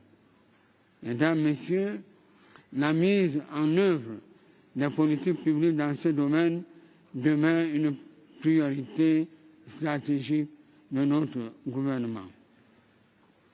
Excellences, Mesdames, Messieurs, le Cameroun, fidèle à sa tradition de coopération multilatérale, sollicite également le soutien de la communauté internationale pour ses candidats à des instances onusiennes dédiées aux droits humains, notamment à la réélection de notre candidate au Comité pour l'élimination de la discrimination raciale et l'élection de notre candidate à l'instance permanente des Nations Unies sur les questions autochtones. Nous sommes convaincus que leur expertise et leur engagement constitueront un atout précieux pour ces organes. Bien que le Cameroun soit désormais observateur du Conseil des droits de l'homme, après avoir achevé son second mandat consécutif en décembre 2024, notre engagement demeure total. Nous continuerons à participer activement aux travaux du Conseil, aux panels thématiques, au dialogue interactif et aux négociations, contribuant ainsi à faire avancer le noble idéal de justice et d'égalité pour tous. Monsieur le Président, Excellences, Mesdames et Messieurs, le Cameroun réaffirme son attachement indéfectible aux valeurs du multilatéralisme, de coopération internationale et de solidarité en matière de promotion et de protection des droits humains. Nous restons convaincus que c'est ensemble, dans un dialogue constructif et respectueux, que nous pourrons bâtir un avenir plus juste, plus inclusif et plus pacifique pour tous. Je vous remercie.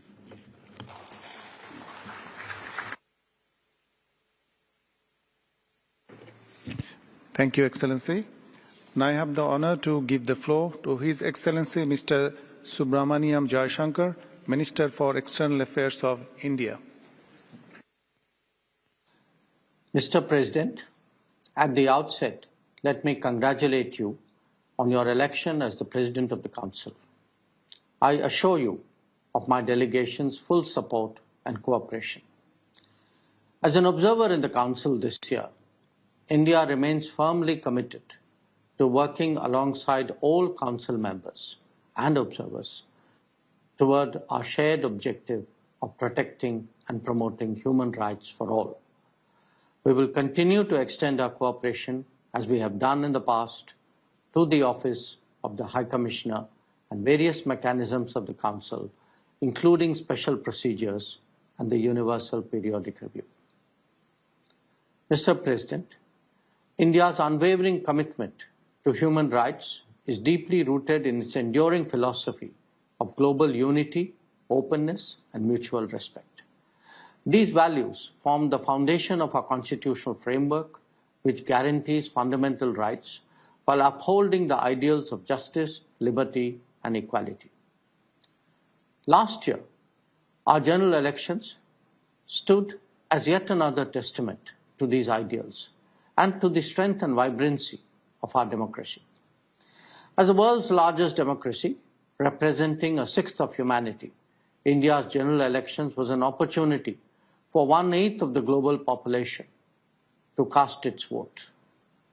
We are a rich tapestry of cultures, languages, and faith, bound together by a millennia-old tradition of coexistence, diversity, and respect for human dignity.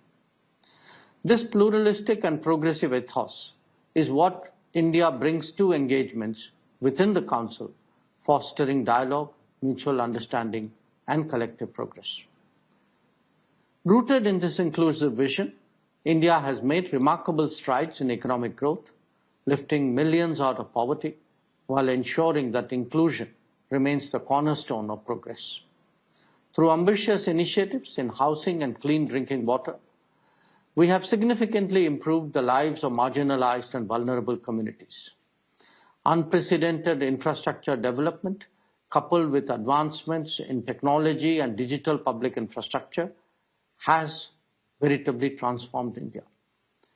Legal reforms and good governance have laid the foundation for sustainable development, while a strong emphasis on education continues to empower future generations. Mr. President, India has always played an active role in the global promotion and protection of human rights. Our approach has been centered on building capacity and strengthening human resources and infrastructure in alignment with the priorities of our partners, always upholding the principles of fiscal responsibility, transparency, and sustainability. Our development partnerships with countries across the world reflect this commitment. At the same time, we have been firm and uncompromising in combating terrorism. India will always advocate zero tolerance for terrorism and call out any effort to normalize it. Mr. President, we do not merely speak of Vasudhaiva Kutumbakam, the world as one family. We live by it. And today, more than ever, this perspective is urgently needed. The world continues to grapple with conflicts and crises, growing more fractured, uncertain, and unstable in the face of emerging challenges, even as it struggles to recover from the recent ones. Mr. President, we firmly believe that in these times, the world needs all of us together. Multilateralism is more essential than ever, but not in its current form. There is a clear and urgent need for a multilateral system that reflects contemporary global realities, one that is better equipped to respond to modern challenges, and, in essence, one that is fit for purpose. The past few years have exposed the stark inadequacies of existing multilateral structures. When the world needed them the most, they were found wanting. If we truly seek to protect and promote human rights for all, we cannot afford to ignore the need for urgent reform. India remains ready to support and lead efforts towards such reforms. Let me conclude by reaffirming India's steadfast commitment to the global promotion and protection of human rights and to ensuring their full realization for all people. Thank you. Namaskar.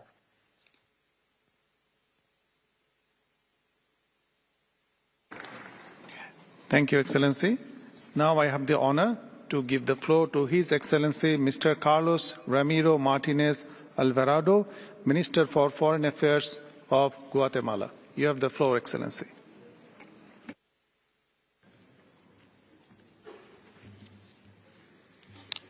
Buenas tardes, señor vicepresidente, excelentísimas y excelentísimos representantes de los países.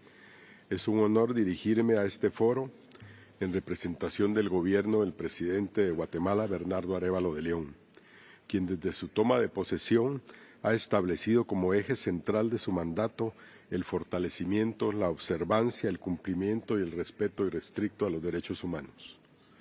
Felicito al embajador George Lauer por su elección como presidente del Consejo de Derechos Humanos. Su experiencia y liderazgo serán determinantes para impulsar las prioridades de este 19 ciclo del Consejo.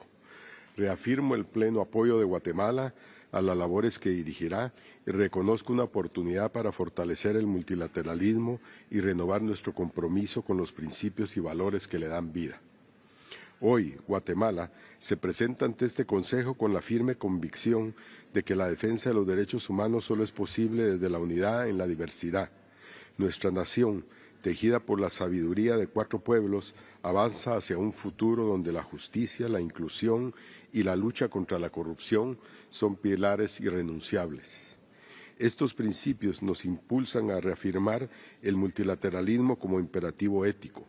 En este espíritu, mi primer acto como ministro de Relaciones Exteriores hace 13 meses fue renovar por 3 años el mandato de la Oficina del Alto Comisionado de las Naciones Unidas para los Derechos Humanos en mi país, pues consideramos que su respaldo es un pilar para fortalecer nuestras instituciones y consolidar una cultura de respeto a la dignidad humana. Agradezco al Alto Comisionado por su constante acompañamiento y reconozco que su visita en julio del año pasado permitió materializar los compromisos conjuntos en favor de todos los guatemaltecos. El señor Turk subrayó desafíos a los que hemos prestado especial atención y reiteramos nuestro compromiso para abordarlos de manera integral y avanzar hacia soluciones sostenibles. Señor Vicepresidente, el gobierno del presidente Arévalo reactivó las visitas de país por parte de los distintos mecanismos internacionales, tanto en el ámbito regional como multilateral, como no se había dado en los últimos 6-7 años. Este año recibiremos la visita de la relatora especial sobre la independencia de jueces y abogados y al relator sobre vivienda adecuada, quienes aportarán perspectivas valiosas para fortalecer nuestras instituciones y políticas. El Gobierno de Guatemala reafirma su disposición para continuar trabajando con los procedimientos especiales, convencidos de que el intercambio constructivo fortalece nuestra capacidad para responder a las necesidades de nuestra población. Asimismo, reiteramos la importancia de garantizar los derechos de las poblaciones históricamente vulnerables, con especial énfasis en los pueblos indígenas, mediante acciones concretas que promuevan su acceso a la justicia, educación, salud y desarrollo sostenible. Actualmente nos estamos preparando para sustentar el próximo examen ante el Comité para la Eliminación de la Discriminación Racial, un proceso que incluye a sociedad civil y a los 3 poderes del Estado, con el fin de garantizar una atención adecuada a las demandas de los pueblos indígenas, permitiéndonos dar pasos firmes para la erradicación del racismo y la discriminación racial en el país. En materia de género, estamos priorizando el empoderamiento de mujeres, niñas y adolescentes, especialmente aquellas de origen indígena, garantizando su participación, impulsando programas para ampliar su acceso a la educación, a un empleo digno, a fortalecer su autonomía económica y erradicar la violencia de género. Señor Vicepresidente, en el escenario internacional, Guatemala siempre ha abogado por soluciones pacíficas en consonancia con los principios del derecho internacional humanitario y los derechos humanos. En ese sentido, reconocemos los desafíos actuales y consideramos indispensable continuar incentivando el diálogo global con el propósito de estrechar la colaboración internacional. En materia migratoria, Guatemala reitera que es esencial unir esfuerzos para generar acciones desde una perspectiva integral y con el debido respeto de los derechos humanos de todas las personas migrantes, manteniendo una visión y una unidad global que incluye estrategias regionales y de cooperación que aborden los aspectos económicos y sociales. Finalizo reafirmando el compromiso de Guatemala con el Consejo de Derechos Humanos y sus diversos mecanismos, ya que la vigilancia de este foro es un espacio fundamental para fomentar la vigilancia, promoción, protección de los derechos humanos de todas las personas. Los Estados debemos de garantizar que el diálogo, la cooperación y la búsqueda de soluciones a los desafíos globales continúen siendo el eje central de los trabajos de este órgano. Guatemala está decidida a construir un futuro digno, equitativo y respetuoso de los derechos de todas las personas. Muchas gracias.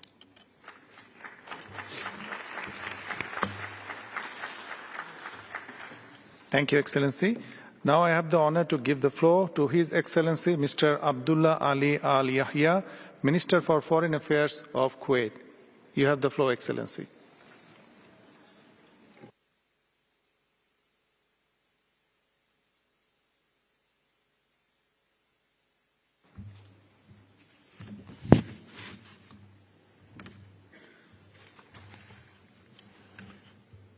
بسم الله الرحمن الرحيم. معالي السيد يورغ لوبير رئيس مجلس حقوق الإنسان، معالي السيد فولكر تورك مفوض الأمم المتحدة السامي لحقوق الإنسان، أصحاب المعالي والسعادة، سيداتي والسادة، السلام عليكم ورحمة الله وبركاته. يسرني في البداية أن أتقدم بالتهنئة للاتحاد السويسري ولمندوبه الدائم على انتخابه رئيسا لمجلس حقوق الإنسان، متمنيا له التوفيق والنجاح. كما أود في هذه المناسبة أن أثمن عاليا جهود المفوض السامي لحقوق الإنسان ودور المفوضية السامية في تعزيز وحماية حقوق الإنسان.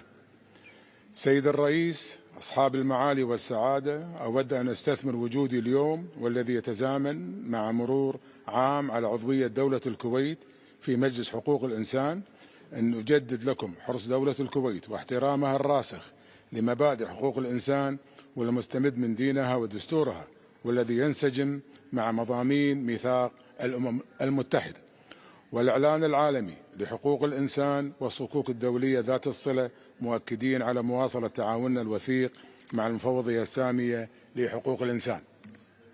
ومن هذا المنطلق تحرص دولة الكويت على تقديم ومناقشة التقارير الوطنية الدورية في المواعيد المحددة، لذا قمنا بإنشاء آليات وطنية لمتابعة وتقييم ضمان تنفيذ التزاماتنا الدولية بكفاءة وفعالية. وانسجاما مع هذه الالتزامات تقوم حكومة دولة الكويت حاليا بمراجعة شاملة لأغلب القوانين التي من شأنها أن تعزز وتصون حقوق الإنسان، وهي معنية في سبيل المثال لا للحصر بتمكين المرأة والشباب وتعزيز حقوق الأشخاص ذوي الإعاقة وحفظ حقوق العمال ومكافحة الإتجار بالأشخاص. ولا يفوتني في هذا السياق إلى أن أشير إلى استعداد دولة الكويت لاستعراض تقريرها الدوري الشامل أمام مجلسكم الموقر في شهر مايو المقبل، آملا أن تكلل كافة أعمالنا بتحقيق أهدافها ومضامينها بحوار شامل وبناء. سيد الرئيس، أصحاب المعالي والسعادة، نجتمع اليوم ونحن أمام مسؤولية أخلاقية وإنسانية تجاه الشعب الفلسطيني الشقيق، إذ تواصل إسرائيل القوة القائمة بالاحتلال انتهاكا صارخا للقانون الدولي الإنساني وميثاق الأمم المتحدة وكافة القرارات الأممية، مستغلة غياب الردع والمحاسبة. فبعد أكثر من عام على الحرب على غزة، وبينما كنا نأمل وقف سفك الدماء وتواصل إسرائيل عملياتها العسكرية وتهديدها بالتهجير الفلسطينيين من أرضهم، داعين المجتمع الدولي على التحمل مسؤولية لتوفير الحماية الدولية للشعب الفلسطيني والحقوق غير القابلة للتصرف. هذا وتجدد دولة الكويت عبر هذا المنبر موقفها الثابت والمبدئي تجاه إقامة الدولة الفلسطينية المستقلة وعاصمتها القدس الشرقية على حدود 4 يونيو 1967 وفق القرارات الشرعية الدولية ومبادرة السلام العربية. وفي ضوء التطورات المتسارعة في المنطقة، فإن دولة الكويت تشدد على ضرورة الحفاظ على وحدة أراضي الجمهورية العربية السورية احتراما سيادتها بما يحقق الاستقرار وحماية مؤسسة الوطنية، حيث يتطلب ذلك تضامنا دوليا يشمل تقديم المساعدات ورفع العقوبات دعما للشعب السوري الشقيق. كما ندعو المجتمع الدولي إلى مواصلة دعم كافة المساعي الحميدة لإنهاء النزاع في جمهورية السودان وإعادة الأمن والاستقرار إليه حفاظا على أرواح وسلامة المدنيين. وبشأن الأوضاع في الجمهورية اللبنانية، نتطلع إلى تكثيف الجهود الدولية الرامية لإعادة الأمن والاستقرار والحفاظ على وحدة أراضيها خلال هذه المرحلة الحساسة، معربين عن إدانة دولة الكويت لانتهاكات الاحتلال الإسرائيلي للسيادة اللبنانية، مع التأكيد على ضرورة انسحاب القوة القائمة بالاحتلال على الأراضي اللبنانية. سيد الرئيس، أصحاب المعالي والسعادة، إن السلام والتنمية وحقوق الإنسان أعمدة مترابطة لا تحقق إلا بإرادة سياسية صلبة وإجراءات عملية ملموسة. وبعد مرور 75 عاما عن إعلان العالمي لحقوق الإنسان، لا يزال البعض ينحرف عن غايات الإعلان العالمي، مستغلا حقوق الإنسان للتدخل في الشؤون الداخلية للدول بما يتعارض مع سيادتها. لذا نرفض الممارسات القائمة على تسييس وازدواجية المعايير والانتقائية، وذلك للمضي قدما في مواصلة تعزيز حقوق الإنسان وأعمالها بما يكفل للأفراد كرامتهم وحرياتهم وحقوقهم. ختاما، وفي ضوء عضويتنا في مجلس حقوق الإنسان، نجدد لكم حرص دولة الكويت على التعاون البناء مع كافة الدول الأعضاء، إيمانا منا بعظيم دور المجلس ونبل رسالته في تعزيز وحماية الإنسان. شكرا سيد الرئيس.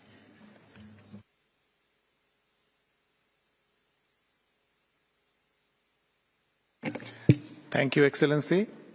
Now I have the honor to give the floor to His Excellency Mr. Yusuf Maitama Tugard, the Minister for Foreign Affairs of Nigeria. You have the floor, Excellency.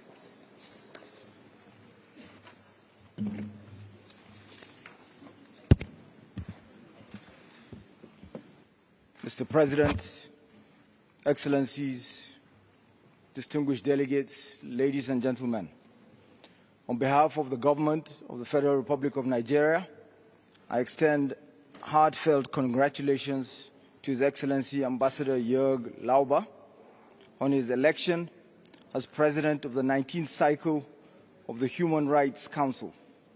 I also extend congratulations to other members of the Bureau on their elections as they heed this noble call to duty. As you embark on the task of leading this august body, let me assure you of Nigeria's steadfast support and cooperation. Your Excellencies, respect for human rights is a critical indicator of the health of the global community. The status of human rights is our early warning system when it comes to the right to life, liberty, and freedom from fear. We must be frank with one another. The situation today is very, very difficult. Our collective impotence in the face of the destruction of civilian life and the despair that has become Gaza is isolated only by dreadful degree. Wars in Ukraine, in Myanmar, in Sudan, and Democratic Republic of Congo have been marked by allegations of terrible atrocities. We struggle even to manage an effective humanitarian response. Nigeria urges greater international cooperation to help end existing conflicts and prevent similar devastation elsewhere. In the Middle East, we continue to believe a two-state framework remains the only viable route to a sustainable peace for Israelis and Palestinians. We fully support the key stakeholders now working to end the violence and create some accountability for the abuses we have witnessed. We know that upholding human rights is a critical part of efforts to deliver sustainable development and, by extension, international peace and security. And as we also know, this engagement must be anchored on the principles of respect for the sovereign equality of states, transparency, non-discrimination, and non-politicization of human rights issues. Nigeria has demonstrated its commitment to upholding human rights and advancing social development through initiatives such as the National Social Investment Programme. Millions of vulnerable citizens have benefited from poverty alleviation, improved health care, and enhanced educational opportunities. In addition, we continue to empower our women and youth through economic inclusion programs that foster equity and sustainable development. Mr. President, security is the foundation stone of progress. Just as we look to deal with the underlying causes of poverty, inequality, and division, so also must we develop the means effectively and within the rule of law to allow our people to live in peace. To this end, the Nigerian Armed Forces and other security agencies not only receive regular sensitization on the importance of adhering to the rule of law, but also undergo continuous training on the principles of necessity and proportionality in the discharge of their duties. We can confront our own challenges more easily when there is a level international playing field. Nigeria and many other countries face challenges in terms of access to the markets and financing that would facilitate economic growth and easier human rights environment. In an age of unprecedented irregular migration, this is surely in all our common interests. Nigeria supports efforts to reform the international economic architecture, not only to promote growth, but also to protect human rights. We've made great progress on a more modern international tax system, but there's more work to be done to manage the burden of debt and help finance critical initiatives to tackle climate change. In the Sahel and other regions, competition for scarce resources destabilizes fragile communities and creates new human rights challenges. In furtherance of Nigeria's commitment to upholding the human rights of all peoples, Nigeria seeks to return to this Council in 2027. As we commemorate the International Day for the Elimination of Racial Discrimination, we urge the international community to intensify efforts to foster inclusive societies built on the principles of equality, justice, and respect for human dignity. The Universal Declaration of Human Rights is a remarkable document, precisely because the values it represents are exactly that, universal and enduring. We should celebrate our collective diversity of culture, tradition, and history, and pay close attention when countries can quickly and dramatically change and change again their particular interpretation of gender issues, identities, and rights. It is a timely reminder of our responsibility to protect and preserve the Universal Declaration of Human Rights. I thank you for your kind attention.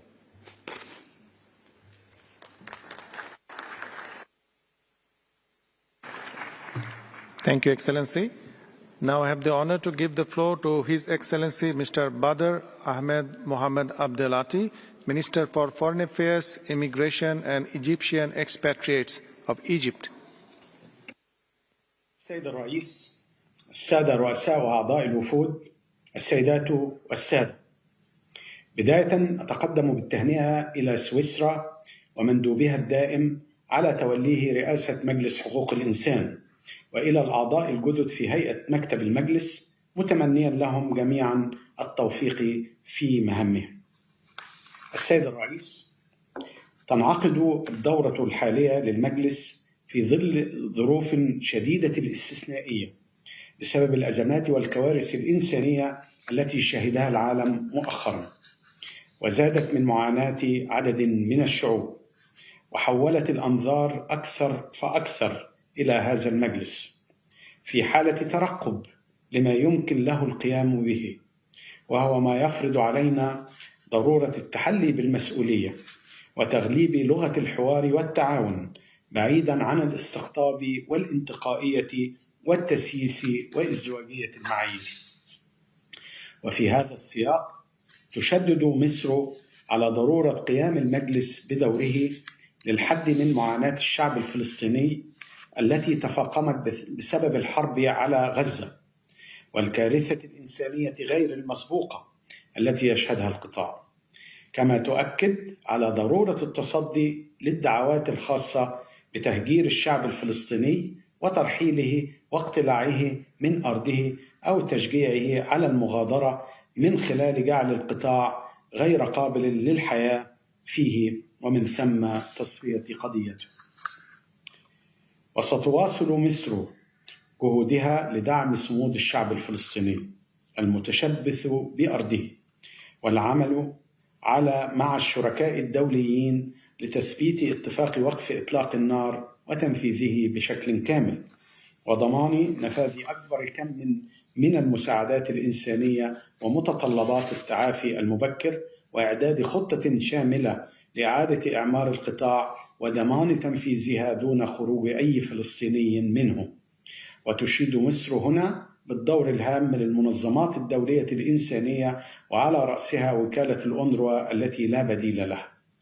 كما ستواصل مصر جهودها لضمان استعادة الشعب الفلسطيني حقوقه المشروعة غير القابلة للتصرف، وفي مقدمتها حقه في تقرير المصير وفي إقامة دولته المستقلة وعاصمتها القدس الشرقية على خطوط 4 يونيو عام 1967. السيد الرئيس، لطالما مثل مجلس حقوق الإنسان محفلا هاما لدعم الجهود الوطنية للنهوض بحقوق الإنسان، والتي قطعت مصر فيها شوطا طويلا بتوجيهات من فخامة الرئيس عبد الفتاح السيسي، الذي يولي اهتماما خاصا لبناء الإنسان المصري والحفاظ على كرامته الإنسانية باعتبار ذلك واجبا وطنيا. وكثفت الدولة المصرية جهودها اتساقا مع التزاماتها الدستورية والدولية لتنفيذ أهداف الاستراتيجية الوطنية لحقوق الإنسان وتوفير مناخ مواتٍ للتمتع بهذه الحقوق، وذلك من خلال اتخاذ عدد من المبادرات والقرارات أبرزها تفعيل لجنة العفو الرئاسي وإطلاق الحوار الوطني وإغلاق قضية التمويل الأجنبي واستحداث تشريعات جديدة، أهمها مشروع قانون الإجراءات الجنائية الجديد الذي سيحدث عند اعتماده ثورة تشريعية. بالتوازي مع ذلك تم تنفيذ عدد من المشروعات لتعزيز الحقوق الاقتصادية والاجتماعية والثقافية وغيرها من المبادرات التي تهدف إلى تعزيز حقوق المرأة والشباب والطفل وكبار السن وذوي الاحتياجات الخاصة. السيد الرئيس، تحرص مصر على التعاون مع مجلس حقوق الإنسان وآلياته من خلال الحوار القائم على أساس الاحترام والفهم للظروف والتحديات المختلفة والتعامل مع كافة الحقوق على قدر المساواة. ولقد تكلل ذلك التعاون بتقديم مصر تقريرها الرابع لآلية الاستعراض الدوري الشامل ومناقشته في الجلسة التي عقدت في 28 يناير الماضي. وإدراكا للدور الهام لمجلس حقوق الإنسان، تعتزم مصر الترشح لعضوية المجلس للفترة من 2026 إلى 2028، وإنني على ثقة كاملة من دعمكم لهذا الترشح للعمل سويا لدفع جهود تعزيز حقوق الإنسان ودعم جهود الدول للوفاء بالتزاماتها الدولية. شكرا سيد الرئيس.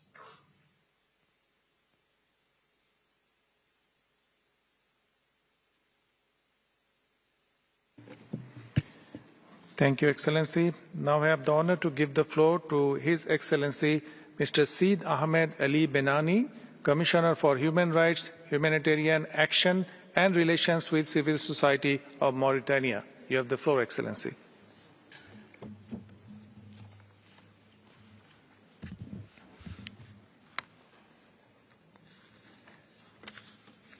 بسم الله الرحمن الرحيم. سيد الرئيس مجلس حقوق الإنسان الموقر، السيد المفوض السامي للأمم المتحدة لحقوق الإنسان، أصحاب المعالي والسعادة، رؤساء ومندوبي الدول، السيدات والسادة ممثلي المنظمات الدولية والإقليمية والمجتمع المدني، أيها السادة والسيدات، يطيب لي أن أشارككم باسم حكومة الجمهورية الإسلامية الموريتانية أعمال الدورة 58 لمجلسنا الموقر، منوها بالعمل المتميز الذي تقوم به رئاسة المجلس والمفوضية السامية للأمم المتحدة لحقوق الإنسان من أجل ترقية وحماية حقوق الإنسان في العالم. وعلى الرغم من الجهود الكبيرة المبذولة في مجال حقوق الإنسان، لا يزال عالمنا اليوم يواجه تحديات كبيرة تقف حاجزا دون تمتع البعض بالحقوق الأساسية والضرورية، من بينها الحروب والنزاعات المسلحة والإرهاب والمتاجرة بالبشر والهجرة السرية والتأثيرات المناخية.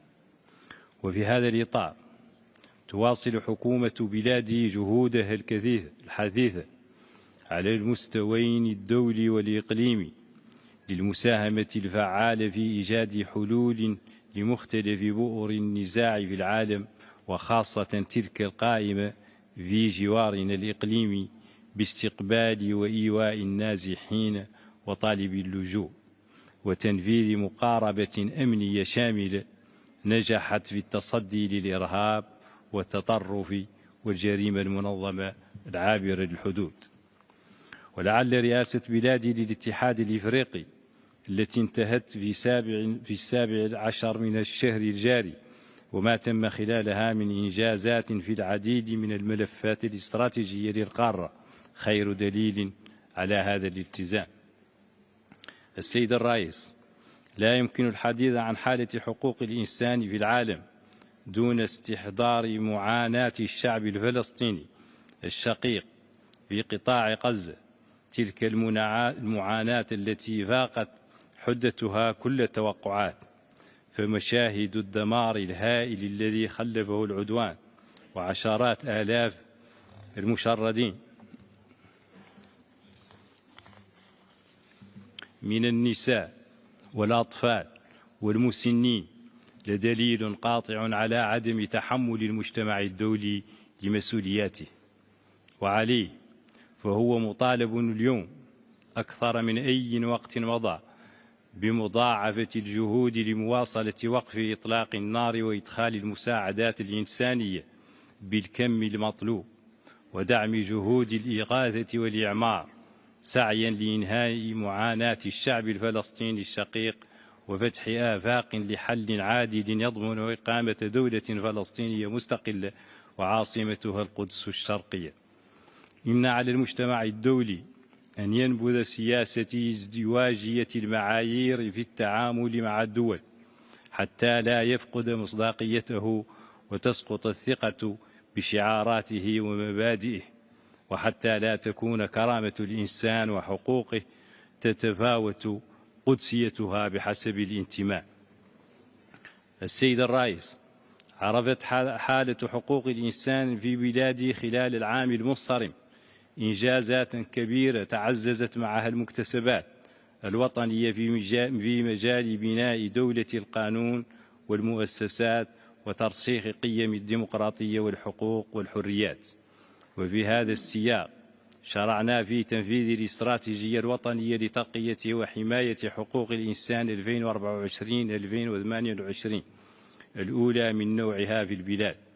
كما عرف الإطار القانوني تطورا هاما باستصدار القانون 039/2024 المتعلق بإنشاء المحكمة المتخصصة لمحاربة العبودية والاتجار بالأشخاص وتهريب المهاجرين، الذي سمح بتوسيع نطاق اختصاص المحكمة وتقريب العدالة الجنائية من المواطنين والضحايا على وجه الخصوص، علاوة على القانون 039/2024 المتضمن الأحكام الجنائية المتعلقة بنظام الهجرة الذي سد فراغا تشريعيا كان قائما بالمنظومة القانونية الوطنية لمحاربة تهريب المهاجرين.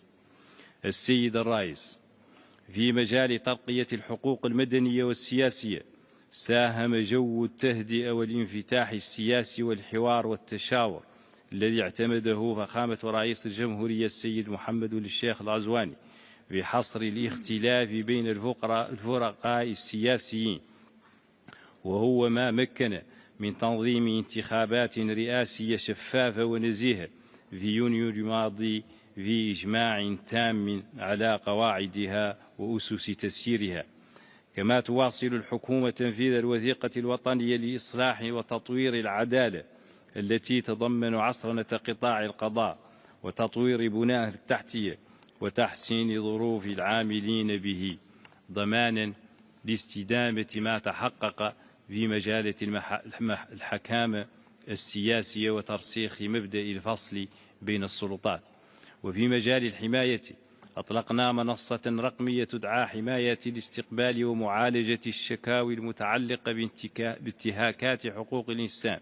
كما قمنا عن طريق صندوق دعم ومساعدة ضحايا الاتجار بتسليم منح مالية لتمويل أنشطة مدرة للدخل لصالح ضحايا الاتجار بالأشخاص، علاوة على اعتماد خطة العمل الوطنية الثانية لمكافحة الاتجار بالأشخاص.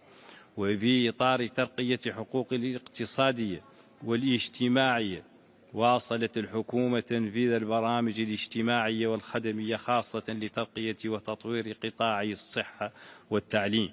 ففيما يخص التعليم تواصل الحكومة للسنة الثالثة تنفيذ مشروع المدرسة الجمهورية الرامية إلى ترسيخ مبدأ الإنصاف والمساواة. وبفضل الجهود المبذولة في هذا الإطار وصل معدل التمدرس الابتدائي الصافي إلى 81% ونسبة الاستبقاء إلى 83%. وفيما يتعلق بالخدمات الصحية، مكنت جهود الحكومة من إيصال نسبة النفاذ للخدمات الصحية لما يناهز 80% سنة 2024. السيد الرئيس، عملنا خلال العام المنصرم على تعزيز تفاعل البلاد الإيجابي مع الآليات الدولية لحقوق الإنسان، وتعزيز تواجد خبرائنا الوطنيين في لجان المعاهدات الدولية. وفي هذا السياق تم انتخاب بلادنا لعضوية لجنة الأمم المتحدة لحقوق الطفل، كما تم تقديم ومتابعة التقارير الدورية وتقارير المتابعة أمام كل من لجنة الأمم المتحدة للحقوق الاقتصادية والاجتماعية ولجنة الخبراء الفارقة لحقوق ورفاهية الطفل. ومن المتوقع أن نستقبل نهاية العام الجاري زيارة المقرر الخاص المعني بحقوق الإنسان للمهاجرين، ومن أجل ضمان متابعة دقيقة لتنفيذ التوصيات الصادرة ببلادنا من مختلف الآليات الدولية والإقليمية لحقوق الإنسان، قمنا بإطلاق العمل بقاعدة بيانات إلكترونية للمتابعة الدقيقة للتوصيات الصادرة لبلادنا في مجال حقوق الإنسان.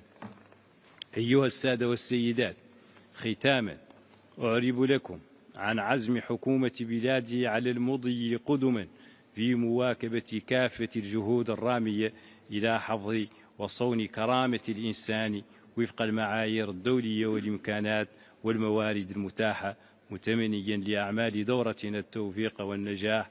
وأشكركم، والسلام عليكم ورحمة الله وبركاته.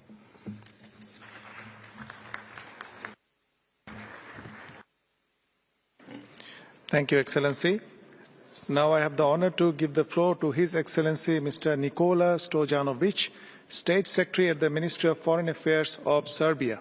You have the floor, Excellency.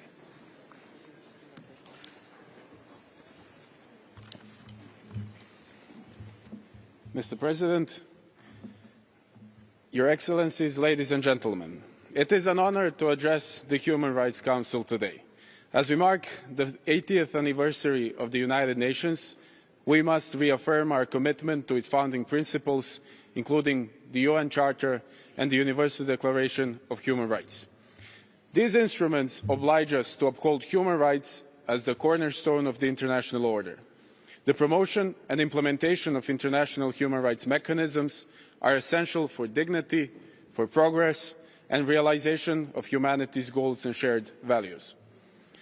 While challenges to multilateralism exist, we firmly believe that there is no alternative to it.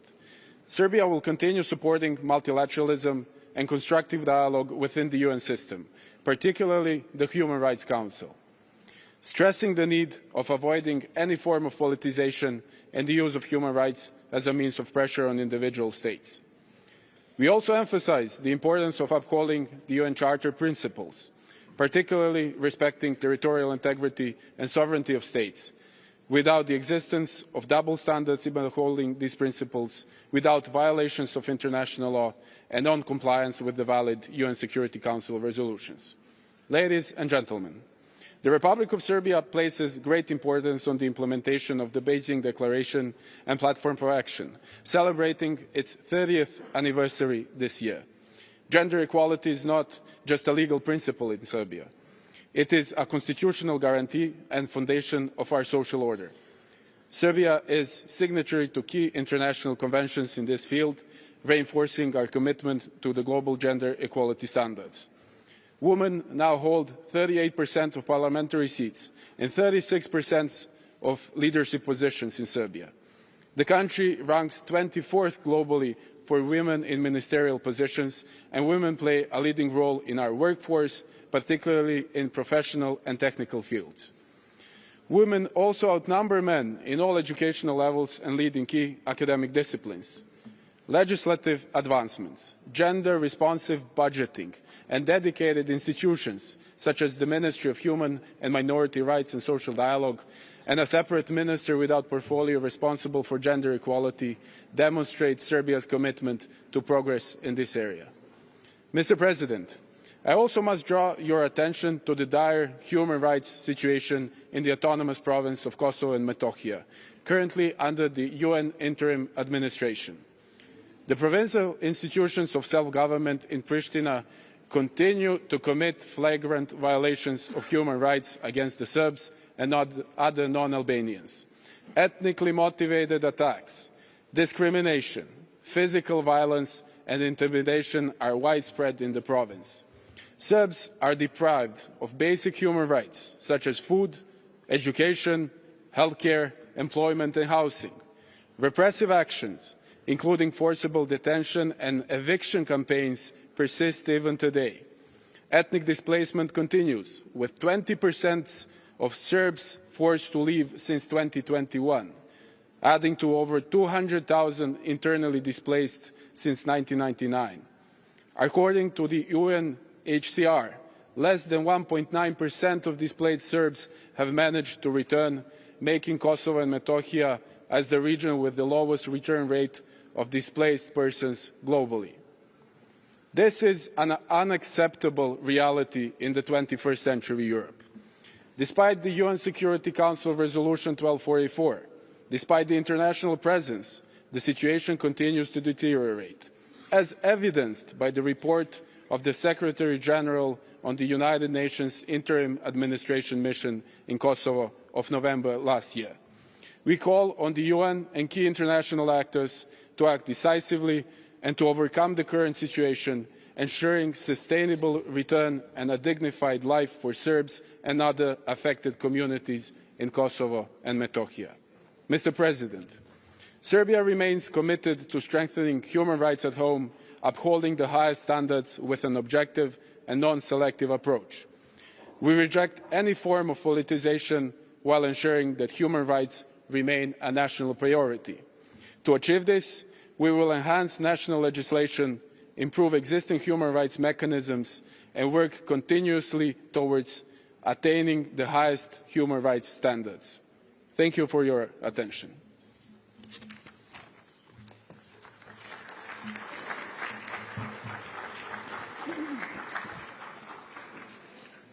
Thank you, Excellency. Now I have the honor to give the floor to His Excellency Mr. Mehmet Kemal Bozey, Deputy Minister of Foreign Affairs and Director for EU Affairs of Turkey. Mr. President, Excellencies, the world is going through unprecedented changes. The international system's credibility is waning fast. Atrocities and grave breaches of international law continue with impunity. Effective multilateralism in action is needed more than ever. Making UN more relevant would be the most meaningful gift to celebrate its 80th anniversary. Mr. President, following months of systemic violations of international law, we welcome the ceasefire in Gaza. The ceasefire must become permanent to allow de-escalation. The catastrophic humanitarian situation in Gaza necessitates urgent humanitarian aid for Palestinians. Our humanitarian aid and efforts towards reconstruction continue unabated. We reiterate our support to UNRWA. Inalienable rights of Palestinian people must be respected. Perpetrators of crimes against them must be held to account. Turkey submitted its declaration of intervention in the South Africa versus Israel genocide case before the ICJ. We closely follow the procedures before the ICJ and hope that the court will render a judgment to put an end to suffering of the Palestinian people. Statements urging displacement of Palestinians from Gaza are unacceptable and against international law. Lasting peace and security in the region is possible only through establishing an independent, sovereign and contiguous state of Palestine based on 1967 borders with East Jerusalem as capital and the upholding of international law by Israel. Failure to keep the calm in Lebanon would exacerbate the tensions in the region. Excellencies, Syrian people now have a historic opportunity to rebuild Syria. Turkey is firmly committed to ensuring a stable, unified and secure Syria where transitional justice is served. We are in close dialogue with the new administration and emphasize the importance of inclusive governance. We encourage the international community to constructively engage with the new administration. We support the voluntary returns of Syrians to their country on the basis of UN parameters. Syria's stability and unity requires eradicating terrorism. There is no place for Daesh or PKK, YPG, SDF in Syria's future. SDF is not a legitimate representative of Syrian Kurds and must be dissolved. The illegal and seditious presence of this terrorist organization in Syria's northeast and its exploitation of Syria's hydrocarbon resources must end. Daesh cannot be allowed to research. So-called detention camps cannot remain under the control of a terrorist organization. The new administration declares its readiness to manage these camps. Mr. President, the Turkish Cypriot people were deprived of their inherent rights, namely sovereign and equality and equal international status by force of arms in 1963. This systemic violation, including inhumane embargoes and unjust isolation, must end. We call on the international community to reaffirm the Turkish Cypriot people's inherent rights. The Turkish minority of Western Thrace and Greek citizens of Turkish origin living in the Dodecanese continue to face serious violations of their most fundamental rights and freedoms. Human Rights Council should engage to ensure that their ethnic identity and rights are duly respected by Greece. We reiterate the importance of diplomacy and negotiations to end the tragic war in Ukraine. In the South Caucasus, within the frameworks of our understanding of regional peace and stability, we support the ongoing peace process between Azerbaijan and Armenia and aspire for the earliest conclusions of the negotiations. There are also positive steps in Turkey-Armenia track, a track which we see as a critical step towards establishing lasting peace and regional cooperation in the South Caucasus. The conflict in Sudan is of great concern. We support all initiatives aimed at ending it and preserving Sudan's unity and security. And Afghanistan at peace is our common objective. Inclusive governance and respect for fundamental rights, including women's rights, are important for sustainable stability. We attach utmost importance to the protection of the rights and freedoms of the Uyghur Turks. We reiterate our call for a lasting solution to the Rohingya crisis through their voluntary and sustainable return to their homeland. Excellencies, hatred against Islam, racism, xenophobia, discrimination, and far-right hate speech are rising. Hardly a day goes by without hostility against and violations of fundamental rights of Muslims, including attacks on their lives, mosques, and Holy Quran. UN resolutions defining burning of holy books as religious hatred are important, but more steps are needed. A UN special envoy to combat Islamophobia should soon be appointed. Concerning migration, international solidarity and fair burden sharing are crucial. Durable solutions must be at the core of our response. Frontier technologies, especially AI, pose both opportunities and risks. We need to keep working collectively to minimize these risks. Mr. President, Turkey will continue to defend peace and justice with a strong commitment to international law, human rights, and dignity for all. Thank you. Thank you. Excellencies, distinguished participants, this was the last speaker on the list for this meeting. We will now take a short technical break and we'll reconvene in a couple of minutes to continue with the high-level segment to be followed by the annual high-level panel discussion on human rights mainstreaming. I hereby close the second meeting of the 58th session of the Human Rights Council.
Distinguished participants, I hereby declare open the third meeting of the 58th session of the Human Rights Council.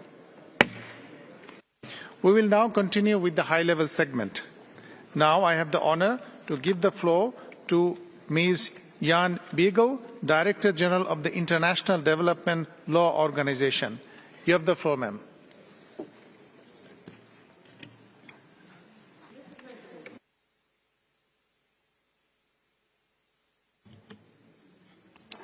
Mr. President, Excellencies, colleagues, it is a privilege to speak to you today on behalf of the International Development Law Organization. We are meeting at a time when the broad consensus on human rights, which has underpinned the international system since the end of the Second World War, is under tremendous strain. Many speakers have highlighted the alarming and widespread rights violations in conflicts raging around the world. Of great concern also is the growing indifference and mistrust, which is undermining support for human rights in many places. Addressing these challenges will be critical to preserving decades of hard-won progress on human rights. The concept of human rights was revolutionary, in large part because of their universality. Eleanor Roosevelt said, "Human rights begin in small places, close to home, and unless these rights have meaning there, they have little meaning anywhere." We are seeing the opposite right now. Global surveys have found that while large majorities value human rights as an abstract concept, few feel they are relevant to their own lives. In some quarters, scepticism has taken root, fueled by misperceptions that human rights are impractical, externally imposed, or protect only a select few. And even as memories fade and the world loses the moral clarity of the drafters of the Universal Declaration of Human Rights, it is worth remembering their insight that the task of realizing human rights is an enduring one. The Declaration begins with the proposition that the recognition of the inherent dignity and of the equal and inalienable rights of all members of the human family is the foundation of freedom, justice and peace in the world. We need to make that argument anew, demonstrating the tangible ways in which rights protect everyone and serve as a bedrock for peace and development. This is recognized in the 2030 Agenda, where human rights and the rule of law are both outcomes and enablers of all the SDGs. Drawing on IDLO's 4 decades of experience, allow me to share briefly 3 ways in which strengthening the rule of law is critical in turning rights into reality. First, the rule of law is a powerful force for peace and stability. The most severe human rights violations take place where the rule of law is weak or absent. Effective justice systems help to prevent conflicts by addressing their root causes and resolving disputes before they can spiral into violence. They also play a critical role in laying the foundations for reconciliation, peace and recovery. Second, the rule of law is key to restoring public trust. It helps ensure fairness, accountability and transparency, giving people confidence that institutions are working in the interest of everyone. Tackling corruption and making institutions more accessible and responsive to the rights people care about most are essential. And mechanisms for community involvement that facilitate direct dialogue between people and government foster an environment of mutual understanding and cooperation. Third, the rule of law can help to accelerate progress on the social and economic rights that are high on people's minds. The rule of law encourages economic growth by providing stability and certainty and enabling fair dispute resolution. It also helps to ensure that development gains are enjoyed in all parts of society by promoting equal economic opportunity. On the 30th anniversary of the Beijing Declaration, we must redouble our efforts to guarantee that women and girls have equal access to the full spectrum of their rights. By ensuring that justice systems protect women's rights, countries can foster economic growth, improve health and education outcomes, and enjoy greater food security. As an international gender champion, this is a personal priority for me.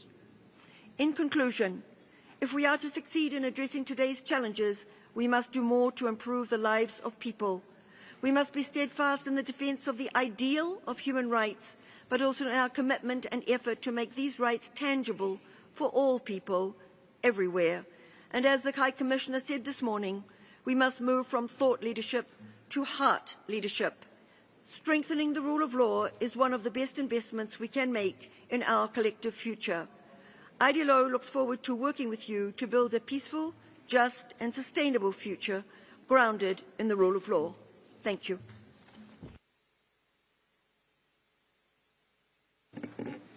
Thank you, Madam. Now I have the honor to give the floor to His Excellency, Mr. Reginaldo Biogo Bandong Nguissomo, Minister for Justice, Worship and Human Rights of Equatorial Guinea. You have the floor, Excellency.